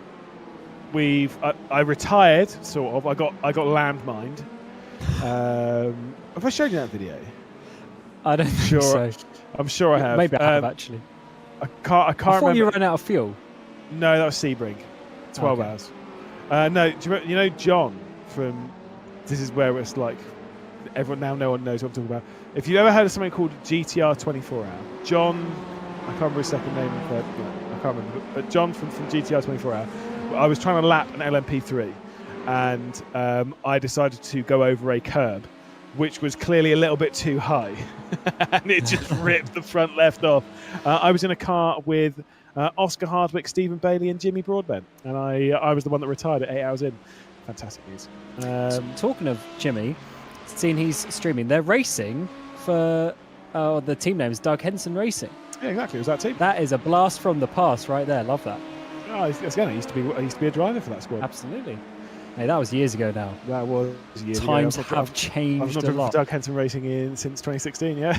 Which, when I was like, yeah, that's a couple of years back. I'm like, oh, it's 8 years ago. I was like, 8 years ago? You what?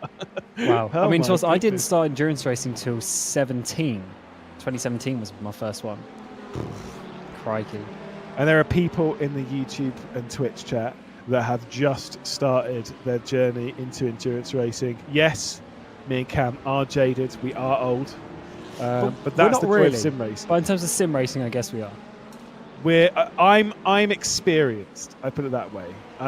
We've been in sim racing. I've been in sim racing for 10 years, just over 10 years. Obviously, there are plenty of people that have been in sim racing for a lot longer than I have. But I am now. I remember when I was in sim racing, and I remember thinking back to, oh my god, I wish I took part in this challenge, and this challenge, and blah blah blah blah. And now I'm sat there like, oh my god, I've been here so long. Well, it's good fun though, because we have so much history now, and especially as you're looking back at so many drivers, leading so many laps, winning so many races, and I think that obviously that's just going to get bigger and bigger, and then that starts adding more, I guess, almost relevance to it and more stature to some of these events. And to wonder, that's possibly why some of them are just getting bigger, especially these iRacing special events. Yeah, exactly. What is your I rating, by the way? Oh, like 1 point something. Is it? Because I don't really drive. Yeah, that's fair my enough. problem. I've had iRacing since like 2014, 15, but I do a handful of races a year on it. I'm not so much a driver anymore. Okay, I was trying to work out if we added us all up to become a driver, how many of us could we add together from the comms today to all of us? Yeah, like if we did add all of us together, where would we end up on the on the list of drivers in here? Because I'm pretty sure, like, yeah, it's not good. I mean, I think Arjuna's probably the highest on commentary. Yeah, Arjuna's obviously quite experienced as a driver. Arjuna's as well. 4.2. I'm 3.2. I thought we'd have more. Paul is 2.8. He posted earlier. I've got no idea what Peter is. No way is my son higher than I am. Obviously, Ewan. But do you remember Ewan? Didn't he have to do races to get our rookies so he could do Spa? Yeah, exactly. So he's probably like 1.2 or something. I wonder what Will is. Obviously, for those, Will Vincent will be back on commentary here in Race Spot in an hour and 48 minutes. Once I jump out of the commentary booth, he'll be jumping back in. Paul Smith will be in 48 minutes' time. So we've got a few. I feel like Will might actually be. Actually, I've got no reference as to whether Will is any good behind the wheel. You know what I mean? That's a good point. I've known him for so a long long time. Yeah, I've known him for a long time for all the Race Spot broadcasts, but I don't know as a driver. Yeah. 1.9k. He's 3.4 in Oval, to be fair, but 1.9 on road. Right. All so we're proving here is that we are bad as drivers compared to these guys. We're basically 1/5 of the drivers on the grid. Each of us. So you could probably stick like 4 or 5 of us together and bosh. This is when Pete Mackay is like 7k. It wouldn't shock me. Yeah, but that's what he meant earlier when he said 9. He wasn't talking about his handicap, he was talking about his I rating. He's 9k. Oh dear. Anyway, back to the race at hand. Again, it is pretty chill, but pit lane action, I believe, has been going on just a touch. I believe one of the Apex... I might have just been dropping back. I've seen... well, because it's been in the pit lane fairly recently, becoming those juniors dropped back to 10th in class. It might be because of a recent run-in with the pit lane. Yes, absolutely. As it's LMP2 pit stop time now, as they all work their way down towards the pit road. It is close. Well, it stayed pretty close up towards the top of this GTP battle with the 69, the 5 as well, all just a couple of seconds away from each other. And also the 20, not too far behind. So yeah, that is looking very good. That's obviously Drago, Williams and Redline in their battle for the final place on the podium. So even though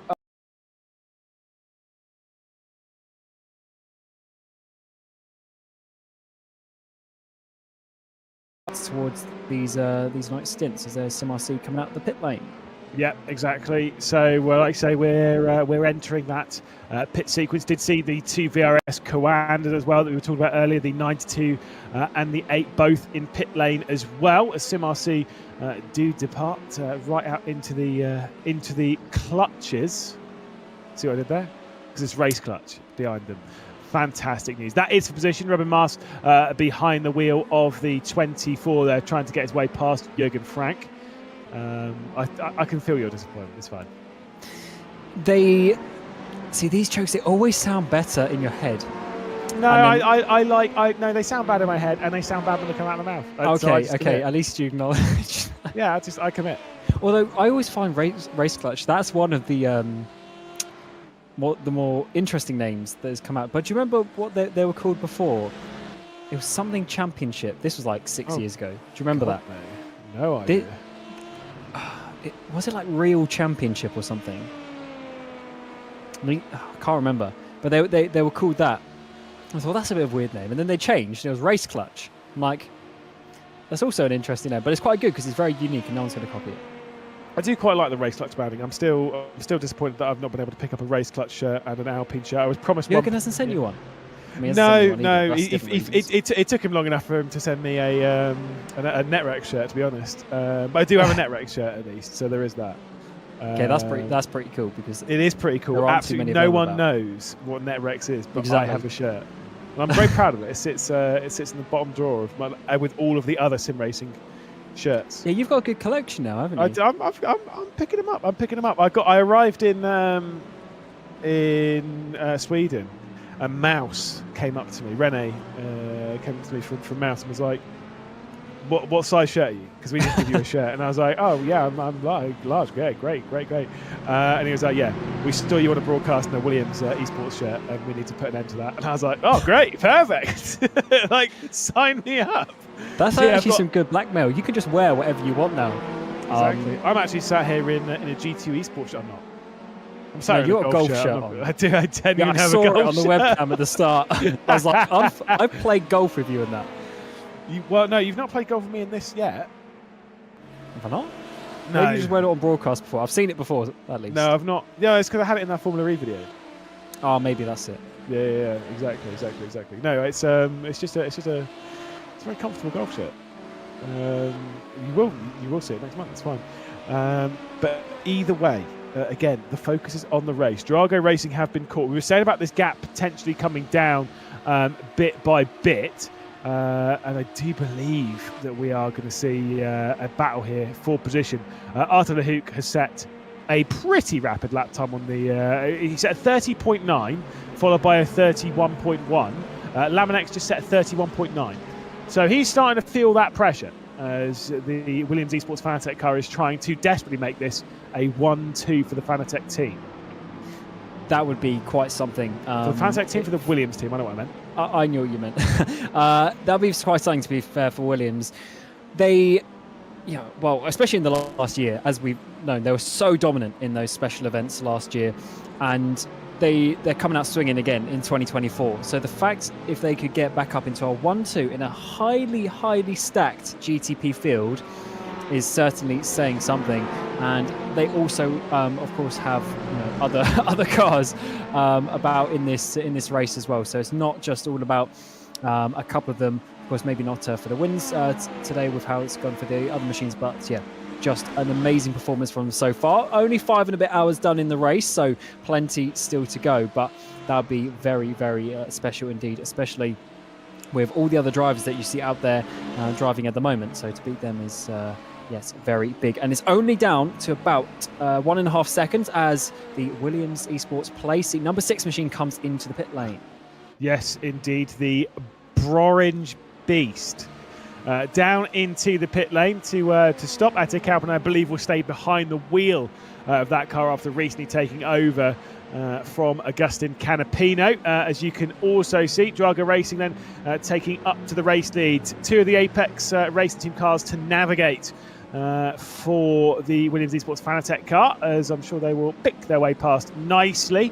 Indeed does get past Alejandro Sanchez and Luke McEwen, and Arthur Lehouk 1.3 seconds back from your new race leader in the Drago Racing car. But again, the pressure's starting to build. Previous lap time there for Laminek was a 32.2, and for Lehouk it was a 31.5. That gap is coming down. Yeah, it really is. Look at all this traffic up ahead of Drago as well. Oh, that is very tight. I thought that was going to be a crash for half a second there as they try and now work their way out onto the oval, and that's just a few more tenths lost. He has to go in between the traffic. That is just really what you don't want at certain points of the race, because if you've got a 10-second gap, you don't care if you lose a second. If you have a second gap, you really care if you lose a tenth. So that is very important. So the number 5 is really coming in strong, and I wonder, is this going to be a swap of positions in the next couple of laps? It certainly looks like it. He's pushing hard at the moment is Arthur Lehouk, and I'm sure we'll see them down on pit lane, fair enough. That's all well and good, but dealing the damage now as Laminek will come into the pit lane. Lehouk will not. Will, but just extremely committed and extremely late, and you know what? Uses that time to close up even more time on the Drago Racing car. So the pair of them into pit lane. Very curious to see what the gap will be on the exit of the pit lane. But yeah, that was a very impressive sequence there for Arthur Hook.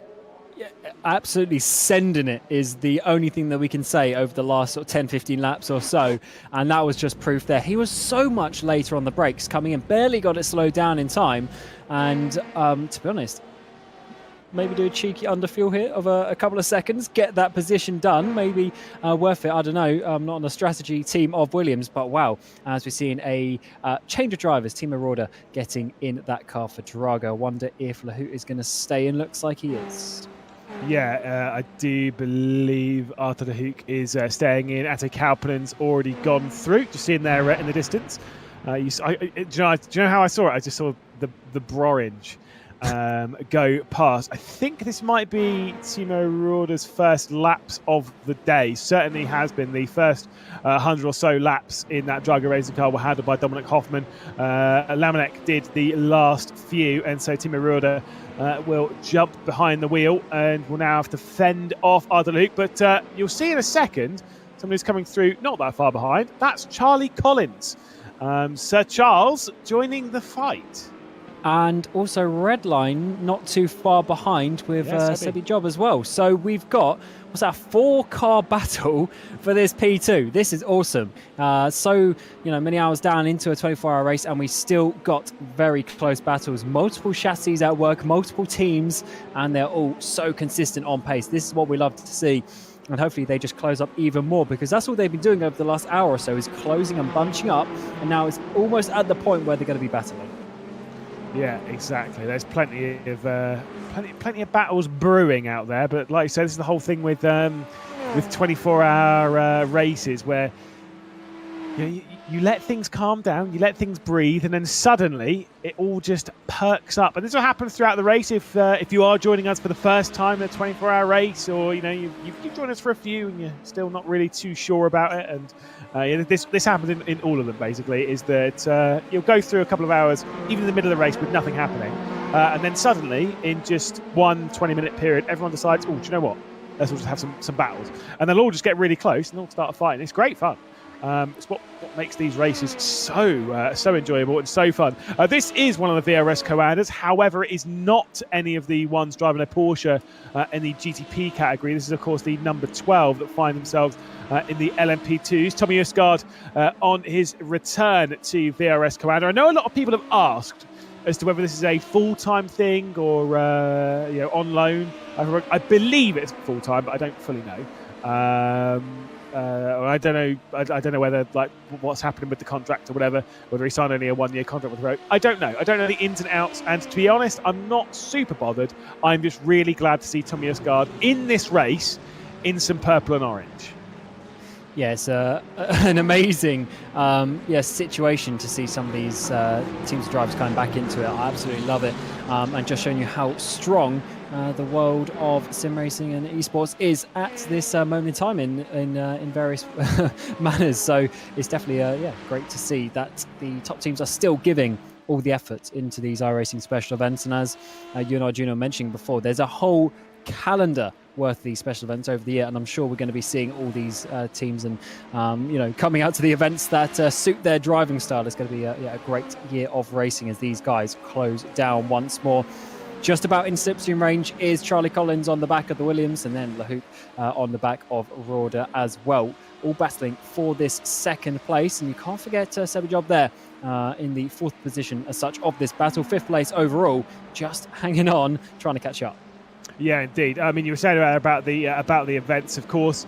To give a specific few a shout out, the VCO Grand Slam. We've spoken about this over the last few years. If you're curious as to which events it is this year, the Daytona 24-hour, obviously the one we're in, the Sebring 12-hour, the 6 Hours of the Glen, and Petit Le Mans a bit later on in the year. And the important thing from this, again, you might have seen this on social media, you might not be aware of it anyway, is that the winners in both the GTP and the GTD classes, the winners in each of the races, will get an entry into the IMSA Esports Global Championship here on iRacing. So they're not just fighting for nothing. And by the way, that is a win in top split. You must be in top split to take that victory, okay?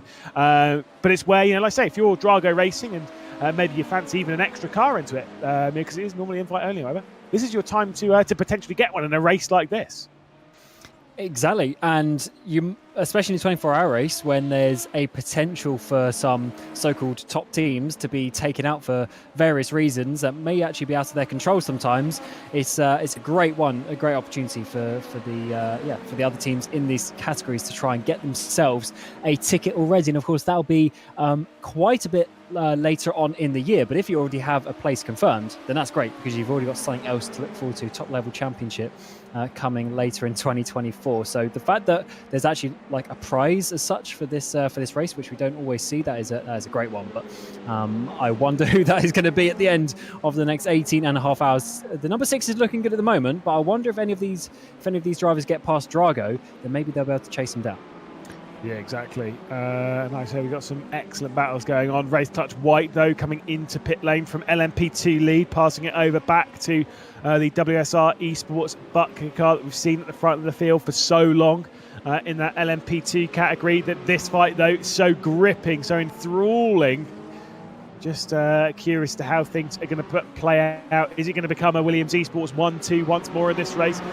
Will they be able to use any of that pace to close down on our race leader, Ate Kauppinen? Well, they've got to get past and they've got to go very fast, because Kaupinen's done a 31.7 over the previous lap. This group also doing 31.7s. The problem, though, is that gap is 25 seconds. Even at a tenth a lap, which sounds great, you'd have to do that every single lap for over 200. It takes so long to close down a 25-second gap. There's a couple of connections there coming in from Timo Ruder. But yeah, Artur Lehouk behind, just picking up those slipstreams. And like I say, well, especially with that connection, we want to be like, okay, I'd like to pass immediately. Yes, it's not. It's really an off-putting thing when you're in behind a car. But to the inside, the number 5 machine is going to go down towards the braking zone. And after being there for so long, Drago drop out to second position. The number 5 goes back up there. And now, of course, Drago need to look in the mirrors, because they've also got VRS Coanda coming in behind them as this three-way battle goes past the 2 Redline GTDs. Do you know what? That might have even been communicated for Drago Racing. They might have let Timo Ruder know, right, you've got a bit of a connection issue. Don't fight that car when it comes through. Because the thing is, as much as you want to be like, oh, we'd love to hold the position or whatever, even fuel mileage, pick up the slipstream, because you'll still get slipstream even if you are having those connection issues. But with those, the risk of you being taken out by them is far higher. And, yeah, sure, you've got this is not an ideal scenario, but don't make a bad situation worse by putting ego in front of reality. And so I think that's probably what they've done a bit there with the Drago Racing car, just to drop them behind, or rather to not fight that position too hard. Yeah, that's a good point. Fair point, actually, especially with so many hours left in the race. It's potentially not worth risking that one place for your position in this race and causing further accidents in behind. And maybe, it's actually they lose so much time there through the Simify LMP2. So around the outside is going to be for VRS Coanda, who take that third place. And in one lap, Drago dropped from second down to fourth. And hopefully they have the pace to keep up, because also Redline are very fast approaching in behind. Charlie Collins has had some absolutely fantastic pace this race, and really needs to show it now to try and close their way back onto the rear end of the Williams Esports Fantech car.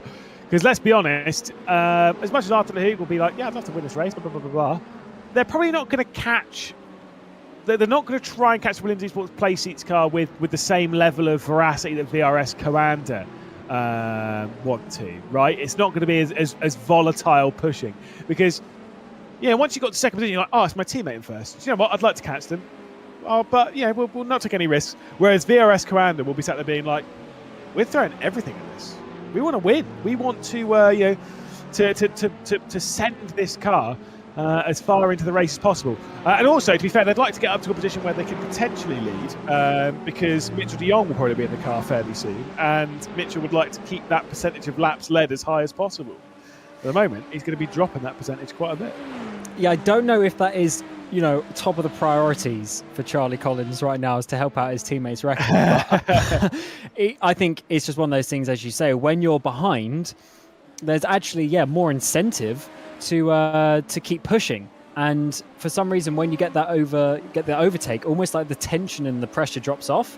It's a very weird situation. So actually, I often in battles, I like being in that second place, or I like being the chaser, because you actually have that extra bit of motivation. It's certainly an interesting one. And something I just saw in the background coming onto that back straight as well is also Elvis Rankin is not too far behind Sebastian Job as well. And also, Kevin Ellis Jr. is only another couple of seconds behind. So you could almost see them all on that back straight coming down towards the Le Mans chicane. So it really is a big battle up inside the top 7, from second place down to 7th in this GTPs. It's really amazing how close they've stayed. You're absolutely right. 5 seconds between Charlie Collins and Elvis Rankin. And then obviously you chuck Timo Ruda and Sebastian Job in there, 2.2 back to Kevin Ellis Jr. It is all nice and tight. Kevin Ellis Jr. maybe struggling a little bit for speed a little bit earlier on, finding his feet as he's jumped back into it, although wasn't exactly struggling too much. Elvis Rankin being 2 seconds behind, has been setting some really solid pace. 31.5 over the previous lap time, 32.1 for Sebastian Job. And about the 31.5s, 31.4s for Charlie Collins and the Drago racing car as well, in between the Timo Ruda. So, they're all basically doing the same lap time, which I don't think is too much of a shock because of, again, the level here. But one bit of awkwardness of lap traffic, and this group's all basically back together, and that's the fantastically exciting part of this era of racing. And again, as much as we've already said it before quite a few times, how good is it having the GTPs with 4 cars, with 4 different manufacturers on the grid, and the return of VRS Coanda to their happy hunting ground in years past. It's great. It's amazing. We were all saying at the beginning, well, even through 2022, just with the prospect of the GTPs coming in, we already knew this was going to be the next generation of sports car racing. And I think it's shown that it was worth the wait and the difficult years through, even the DPIs at the end as well weren't quite so diverse as what we have now, especially obviously LMP1s, and also the fact that then we've sort of merged the regulations so multiple manufacturers can do both WEC and IMSA.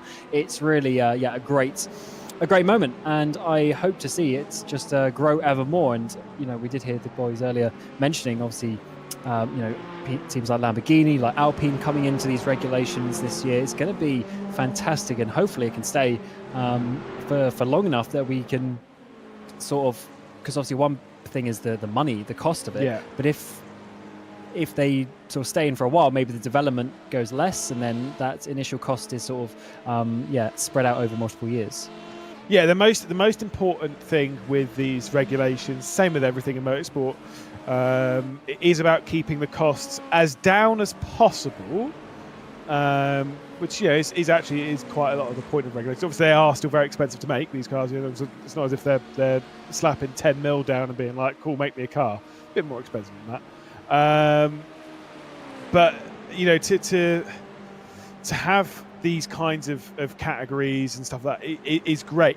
What will make this successful is longevity. It's always the case with these kind of things, is that if this category's around and it only lasts 5 years, it's not going to be a success, because as soon as all the manufacturers or whatever, if they were to start leaving in 5 years' time, and then you're starting to see the whole problems. The whole entire point and the setup with this whole regulation system that we've got, as far as everyone's looking, there are, as is with everything, there's a couple of things where you're looking at being like, oh, that seems like a bit of a problem. That doesn't seem like a great idea. With how they're doing, BOP and things like that with a category like this, it makes sense, but it seems like it's just impossible to balance. But the way it's open for customer racing and that kind of stuff, that whole idea with this style of racing, that's what's hopefully going to make this a complete success. Because I feel like we are not there yet, but we are entering the golden age of sports car racing. Like we're really heading into it. Big words. As we're going to see some potential issues here for Apex. I did see one of the Apex cars was out on their own. So is there going to be a helping hand somewhere, maybe, with the Coanda car coming through up the inside of the dogleg, touching the back of the race leader in GTD? Oh, no. And that has swapped things around massively. Yeah, and so, that will be Jimmy Antunes. We missed that one earlier on, but for the Stormforce ART car. It's literally just happened. They are going to be struggling their way back round, and disaster for the Apex Racing team. There was contact between their own cars that sent the 198 into the barrier, and the 199 being given a whole heap of pain as well. You can see there, they are still out on the track. You can see the lack of front end on that car. It wasn't so much of a problem for the 198 earlier on in the race, but wow. That is such a big shame. And they've lost a pretty decent, but that's about a minute in the whole course of that, although they did actually just pit a couple laps ago. I'm not sure if that crash was just before or after the pit stop, but still, that is just absolute heartbreak. Let's see it once again for Charlie Collins. He does back out of that one, just then misjudges the overlap on the right-hand side. Obviously, it's a little bit of an awkward situation because he's slowed down. It's a little bit more unnatural, the speed that he was getting, but just a misjudgment there, tagging the rear right of the Stormforce ART car. And for a race leader, a class leader, that is the worst thing to happen. Yep, I know Charlie Collins will know it, but we all know it as well. That was poor. Like Charlie, obviously, but that was a catastrophic mistake that's cost the team at least a bare minimum the potential of a race victory, but most likely, we won't see that Stormforce ART car battling for the win this afternoon, unless or this evening or tomorrow afternoon, or however you want to put it. Over the next few hours, we won't see those battling for the win in this race, sadly. So it now becomes a red line 1-2. Now it ended up being a bit of a disaster for the Apex Racing team, and bearing in mind we are not even 6 hours down in the race, you never know how things are going to unfold, so don't count your chickens before they've hatched. Just do you know how we were having that conversation earlier about the lack of commitment and lack of conviction behind your movement through traffic? It's exactly what we saw in that onboard with Collins. You saw him look down the inside and be like, "Oh yeah, can I?" Nah, yeah, and then went for it and then straight to the back. Yep, so that's a prime example, as you say. So what he should have done, obviously it's so easy to say in hindsight, but just as an example, obviously he should have lifted off a lot earlier to then and then naturally judge the gap of how it would have opened up on that right-hand side afterwards. But the issue is, because he dived and he was right up in behind, and then obviously GTP accelerates so much more, so then he gets back on the gas and hits the back of him. So it'd been a lot easier to slow down. But then again, you've got such a tight battle. You've got cars coming in behind you. You can understand why he's going to go for that. But at the end of the day, it's all about planning and being just assertive with your positions. And you have that half second of hesitation, and perfect prime example, you end up in a crash. Yeah, that's like I say, big shame. But I'm sure there'll be some conversations between the groupings there, as we see. By the way, the leaders, I think, someone in the GTD into the pit lane. Johnny Vecchio has been into the pit lane. The number 4 car dropping down the order, as we'll see in the LMP2s. The Calcer team just trying to work their way past and work their way up the order. Just a bit of lap traffic. Oh, it's not even lap traffic, sorry. It's the 23 they're dealing with here. They're just... oh, no, it was lap traffic. I should have committed with my first thing. I'm getting really confused by my own little bit here.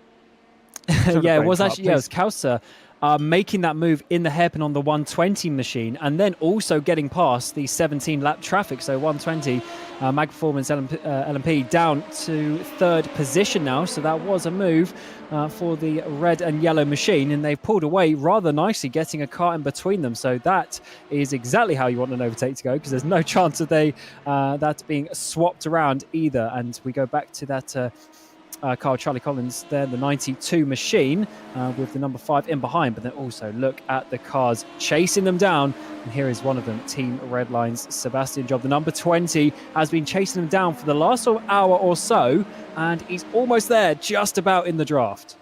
It's been a long day, and that's my excuse, even though it really hasn't been only 6 hours down.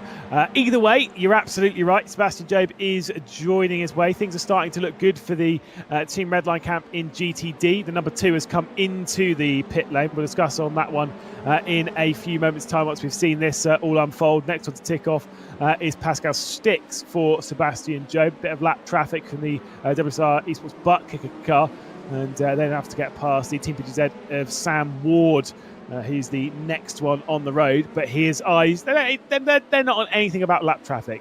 They are purely on the rear end, piercing the rear end of the number 5, the number 69, and hey, not too far down the road is that number 92 as well. This is becoming quite a fight for second position in the GTP class.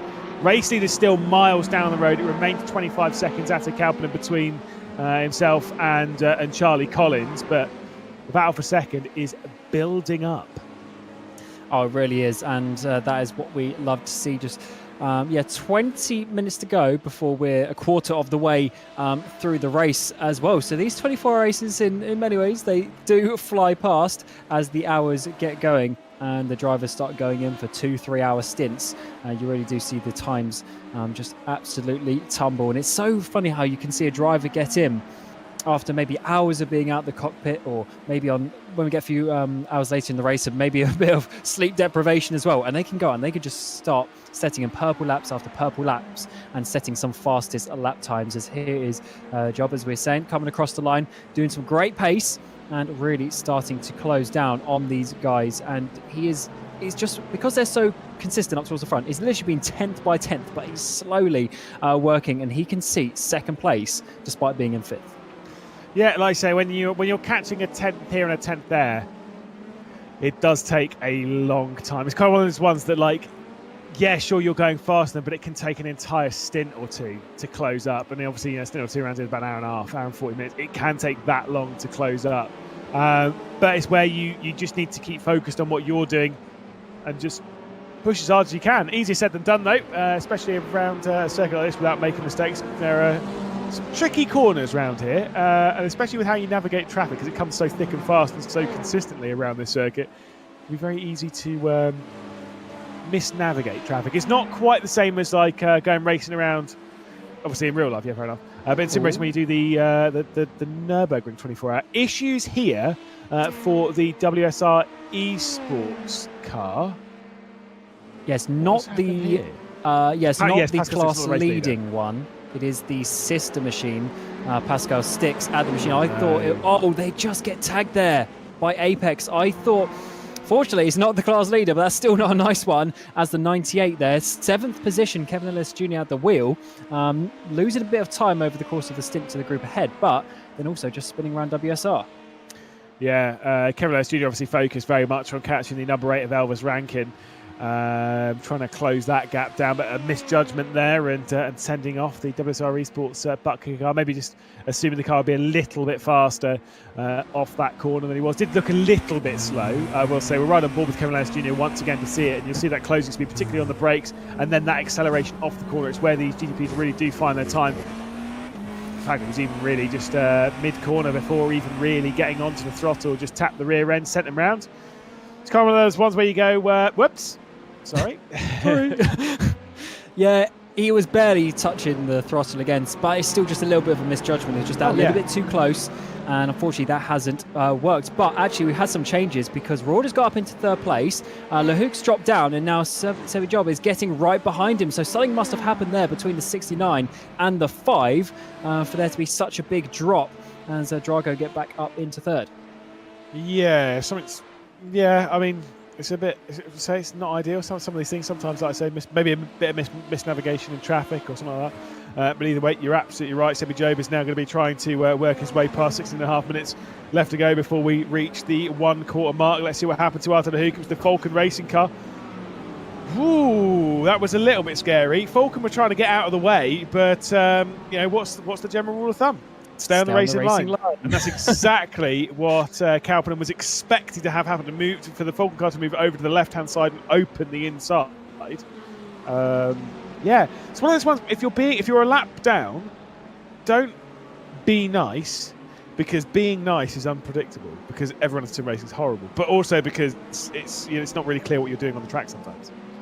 Absolutely, it's the faster classes' responsibility to overtake you. So they are the ones who need to go off the racing line. So you need to stay on the racing line, and then the fast car will know where the space is going to be and open up, and then that's how you can get some nice clean overtakes. So yeah, staying to the right-hand side there is the worst thing, because every GTP knows you come through the dogleg and you stay hard right and dive it down the inside. That's what you do. You just get in a bit of a rhythm. So if you then go hard right and the GTD doesn't move back to the left, all of a sudden you can get into a crash very easily. And I have to say, Arthur saved that really, really well, because that could have been flying off. If you snag the brakes on the grass, spin around, then yes, game over.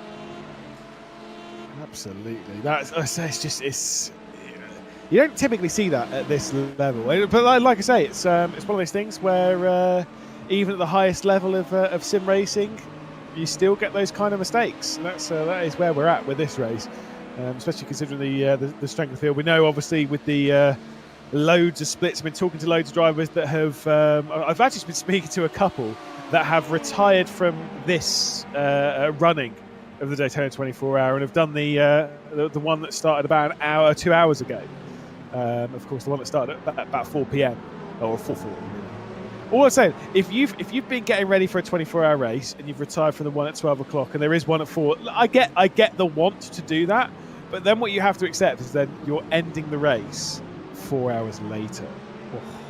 You know what I mean? That's why because we had this whole deal when I was going to do the Sebring 12-hour a few years back, and me and my teammate were like, if we get taken out on lap 1, we're not one of the people that are going to be like, let's go and do the 4 p.m. split, because then we're going to be finished at 4:40 a.m. Absolutely not. Disgusting. That's To be fair, that's when we've got to wake up for our stint in the morning. To be fair. Oh yeah, that's true. But there's just something. Do you remember those days as well? What we talked about earlier when some other leagues, and you do a 12-hour race starting at 4 p.m. It is the worst thing in the world. I've never fully understood. If you're going to do a 12-hour race, I know obviously it works for some time zones, but for the most part, it doesn't. If wherever your series is based, whether it is European or Australian or whatever, wherever your time zone is based, it should be made so that the race end is no later than midnight. You'd hope so. Especially on a 12-hour, because a 12-hour is kind of like the worst. Yeah. Because you don't really want to start at 10 a.m., but then it kind of makes sense so that you're not going well into the night. So that is quite an awkward distance. That's why when we were doing the broadcast for our good mate Gizzy, Drago Racing! Is that Drago Racing that have been round? It is Timo Roeder, who has been round at T1. We'll come back to my story in a moment. A bit of an issue there in the first corner. Now, with where they were, that can absolutely be a solo mistake, especially with how the regen works. You can tend to lock the rears of these cars, but it might well have been assisted. I think that was almost certainly solo, considering there's no one around. Yep, just getting a little bit of a wiggle very early in the corner. Manages to save it in terms of spinning into the barrier, but that was certainly quite unsettling. Maybe just taking a little bit too much speed, but we've seen some people absolutely sending it that part of the track, but just slight misjudgment there, going a bit wide here as well. So you come back to live pictures past one of the PGZ LMP2s. Now they have the Apex car. I think it's Kevin Ellis Jr. all over the back of them. Yeah, indeed. They get past the Scurry Karkinen and now work their way past that lap traffic. Timo Roeder dropped back now to 6th position. And like I say, Kevin Ellis Jr. right on the rear end will look for a move maybe down into T1. And yeah, a bit of a sketch. I think it was just, honestly, I think it was just too quick into the corner. It's easily done, especially with T1. Maybe a little bit too fast. To be fair, maybe not even wide enough where you weren't braking in a straight in as straight a line as possible. Here we go, Sebastian Job. Yes, finally caught up towards the back of the number 5 to the outside in turn number 1. This is first real opportunity is trying to get past, as of course they've also worked their way now up into fourth position after Drago moving out of the way. But also Drago now have lost a position themselves to Kevin Ellis Jr. and the 98 Apex. So it's all change up towards the front. We were expecting this for quite a while, but unfortunately it's a little bit of a mistake rather than a pass. Bit of light flashing there as well, coming off of Timo Roeder to Kevin Ellis Jr. Bit of communication happening between the pair of them. But either way, it is the Apex Porsche now taking over that position of 6th. What I was saying, by the way, anyway, we'll go back to my little story time before we go. We've got 10 minutes before I let you go. When we were doing with our good mate Gizzy, Shane Van Gisbergen and Nick Foster, they were running a league called the Apex Hunters United Endurance Series. We were doing that. Obviously, that was done in Kiwi time, which wasn't great for us, but fair enough, it is what it is. But that was always done because they had differing race lengths. Some were 4 hours, some were 6 hours, some were I think the last one was a 12-hour. It might be 10 hours, sorry, it was 10 hours, wasn't it? And the rule for that season, might actually be 12. The rule for that season was that the race would always end at midnight. So that rather than having like a set start time for the race, it was always a set end time. So it would always end at 12. So if it's a 12-hour race, then you start 12 hours before what would be midnight down there. You do a 10-hour race, 10 hours before midnight. So that at least then you're always ending at midnight. Bit of a mistake there for third in class after the hook going out a little bit wide and opening up the opportunity nicely there for Team Redline and Sebastian Job to throw their hat into the ring onto the podium. 4 seconds behind Charlie Collins, though. These little mistakes have robbed us of some battles. I was hoping to see Sebastian Job there trying to make the overtake, but that was easy peasy lemon squeezy for the number 20 to get up onto the podium. As Lahouk there, unfortunately, just making that bit of a mistake. And now Job gets past that traffic very tight there to come back onto the oval. And the number 5 is not out of this by any means. Let's see what the top speed is like between the Acura and, of course, the BMW. And so, of course, slightly different ways of setting up the cars, slightly different powers and everything like that. And it looks like the Redline should just about have enough top speed there to hold on. And now they need to chase down Charlie Collins. The gap has opened up to about 5-6 seconds. So it's going to be, a little bit of time to chase that one down. But there is, some decent pace in this number 20 machine. I'm trying to work out some bits and bobs. I mean, I'm just saying, by the way, just going to consult a little bit with the GTD category. GB Antunes is behind the wheel of the 199. Obviously, the damage is still on the front end of that car. But you remember how we said earlier about how that Mercedes, when it loses the front end, it's not normally too bad. With some healthy assistance from Michael Janney, the gap between themselves and the two Team Redline cars, I think it's coming down. In the GTD car, no front end on the Stormforce ART Merc. Gap is coming down. They're closing back up to the race leaders. Yeah, we did just had some info in our commentary chat as well. Apparently, the front bumper of the Merc isn't so necessary for performance, so it's clearly working out. It's obviously just a visual representation, which is certainly nice if you get the damage, but obviously still not nice that they had the contact in the first place, but at least they can carry on with some good pace. I said they weren't going to win the race. They still may yet do. So the only problem for them is that the pit stop may be longer because of some required repairs, maybe sticking that front back onto their Merc.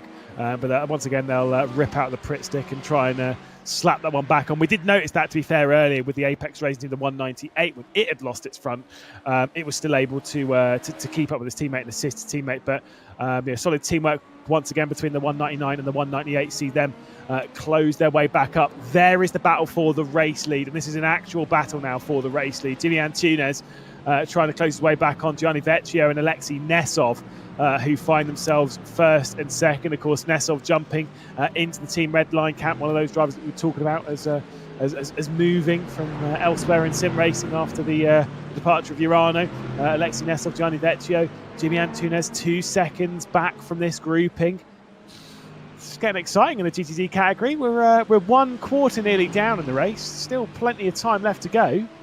Very interesting. Yes, it certainly is, and it's awesome how these races evolve over the hours. You might be thinking at one point, oh, so and so is leading, so and so is in second place, but you give it another hour or so, and things will definitely change around. And certain different drivers get back in the car at different times. They have different speeds and all this, and there's so many variables that come into it, which is definitely why we like to come back. This is the battle for 5th place. That is the number 8 Coanda car with Elvis Rankin, Kevin Ellis Jr. in behind there. A little bit of a battle earlier, and maybe that is going to reignite as it's now for the top 5, and they're only a couple of seconds behind the car ahead, which is now the number 5, Williams Esports Fanatec. Indeed. Right, you've got 6 minutes. We'll call it 5 before we let you go. what have you made of your first 2 hours? You're obviously doing quite a few more over the stint, but what have you made of it? Absolutely love, as we've been mentioning, having the GTP field that we have today. Not only with the fact we've got the 4 cars this year in the class, but also just the level, the amount of teams is at is apex coming into the pit lane, I think. That is certainly something to be had. And also for the GTDs, whilst it has been a little bit more stable in terms of the Apex cars bump drafting, the Redline cars bump drafting. I think there's still plenty to be told in that one. And I guess my last point would be, it's been a lot cleaner, which is definitely a good thing. The level and the driving standards have been pretty high, I would say, over the first 6 hours. Yeah, exactly. It's, to be fair, when you've got one of the strongest builds you've ever seen in sim racing, it absolutely should be. Again, the odd silly mistake here and there. We've had a couple of mistakes now in traffic. Yeah, they're starting to rise up to the point where I'm maybe expecting the odd 1 or 2 more. The Apex Racing team in LMP2 bring their way down into pit lane, initiating the runs into pit lane in that category. Speaking of that, the 98 is also in pit lane in the GTPs. I think because of how the categories are and how effectively short the stints are these days in this in all of these categories, especially around here because of the fuel mileage. Pit lane is probably the busiest pit lane I've ever seen. It's constant. There's just cars in, cars out, cars in, cars out. I like that though. So do especially, the GTDs, they go a bit less than an hour.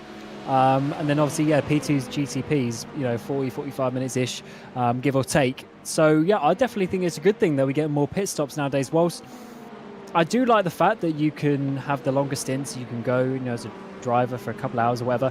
Also, as a prototype driver, doing a couple of hours or a couple of stints and it'd be like an hour and a half, that is also quite nice as well. And there's more opportunities for you to try something on the strategy. So I'm definitely a big fan of the slightly shorter sort of 40, 45 minute stints. Yeah, indeed. As you can see in LMP2, the entirety of the field, with the exception of Race Clutch, have stopped. So Race Clutch White and Race Clutch Black, who was a little bit further down there in 8th position, they last pitted on lap 200. And so they're on lap, 218, 219 at the moment. So they'll be into the pit lane fairly soon, but not immediately. They'll expect them to stay out for a little while longer than where they are. But they will be. Either way, it's still WSR Esports Buck that are the strong car in this category, and that leads, it's only gone out. They're looking so strong right now. And it's not the commentator's curse, it's just the truth. I am surprised actually to see just a tiny bit of, not quite domination, but authority in a race that is so tight. Otherwise, it's very interesting to see how that one has formed, as we're seemingly getting the next round of pit stops in the GTPs. I think that's both Coanda cars coming in there as Redline and Williams stay out. Yeah, indeed. Of course, we did see the 98 Apex Racing Team car come into the pit lane fairly recently. That was obviously Kevin Ellis Jr. behind the wheel. No switches as far as I can see. Kevin Ellis Jr. is remaining behind the wheel. Elvis Rankin is going to remain behind the wheel, I believe, of their car. Certainly will. We do see, like I say, a couple of other bits. BMW M Team Beers competition. They're going to remain out on the track. Is that because they've already stopped? No, they've not. They've not stopped. So BMW M Team Beers competition, like I say, Williams, they're all remaining out on the racetrack, having not stopped. Yes. So it's funny that we've got this interesting change of strategies that's coming on. There's the 2 Apex cars. So they the yellow one is the Stormforce ART. They were the ones obviously leading the way for a long time. They got tagged around by Charlie Collins in the 92 Coanda GTP, and they're now being pushed along by their sister car. It was the other way around for quite a long time, where the sister car was the one being pushed. Obviously, the sister car, the 198, is the one that was tagged around at this very corner by them in their bump drafting. So they've had the wars have these cars, but it certainly seems that they want to be pushing the car that hasn't got a front bumper, because it was the same the other way around before a few hours ago. Yeah, exactly. We'll have to wait and see. Either way, Cam, we will be getting rid of you now because, well, we don't like you in the comms box, so it's tough. Good day, sir, and have a lovely one. We'll see you in a bit. Yes, enjoy. See you later. And with that, we'll bring in Paul Smith. And obviously, we will use this time to remind you as well, if you are watching on Twitch, then, well, don't do anything, stay where you are. If you are watching on YouTube, though, this will be the end of part 1. Part 2 should be live. Jump over there and join us. Stay with us. Keep the irritation going, which will be me and Paul for the next hour. Right, Paul? Yeah, something like that, absolutely. Exactly. Hello, welcome. How you doing, mate? Yeah, been sitting back watching this after streaming my own stream this morning, and yeah, been enjoying the show so far, and plenty of action, plenty for us to talk about in this one, and it's good to see that in iRacing Daytona 24 Hours, which, by the way, I think I worked it out, 2017 was my debut in the commentary box for this event. For once, we actually have fights for top 3 positions, even at the quarter stage of the race. Normally, it's all spread out, and there's not a lot for us to talk about. Yeah, exactly. There's plenty for us to talk about in this, Paul. I don't know if you've been. I know you're a busy man. Have you been able to keep up with any of the ongoings of the race thus far? Well, yeah, I've been the last sort of 3 hours or so. I've been watching this whilst having something to eat, getting myself ready, but also thankfully we have our sheet to keep us up to date as well with any sort of incidents, and also the recaps that have been happening, produced by Will Vincent, who's going to be joining us in about an hour's time in the commentary box. So yeah, it's been helpful, real good piece of information gathering for me to step into the booth here and then not know anything. Exactly. Well, to be fair, I've been on this broadcast for 4 of the first 6 hours, and I still don't know what's going on. No, I have had a couple of flick throughs. The Will Vincent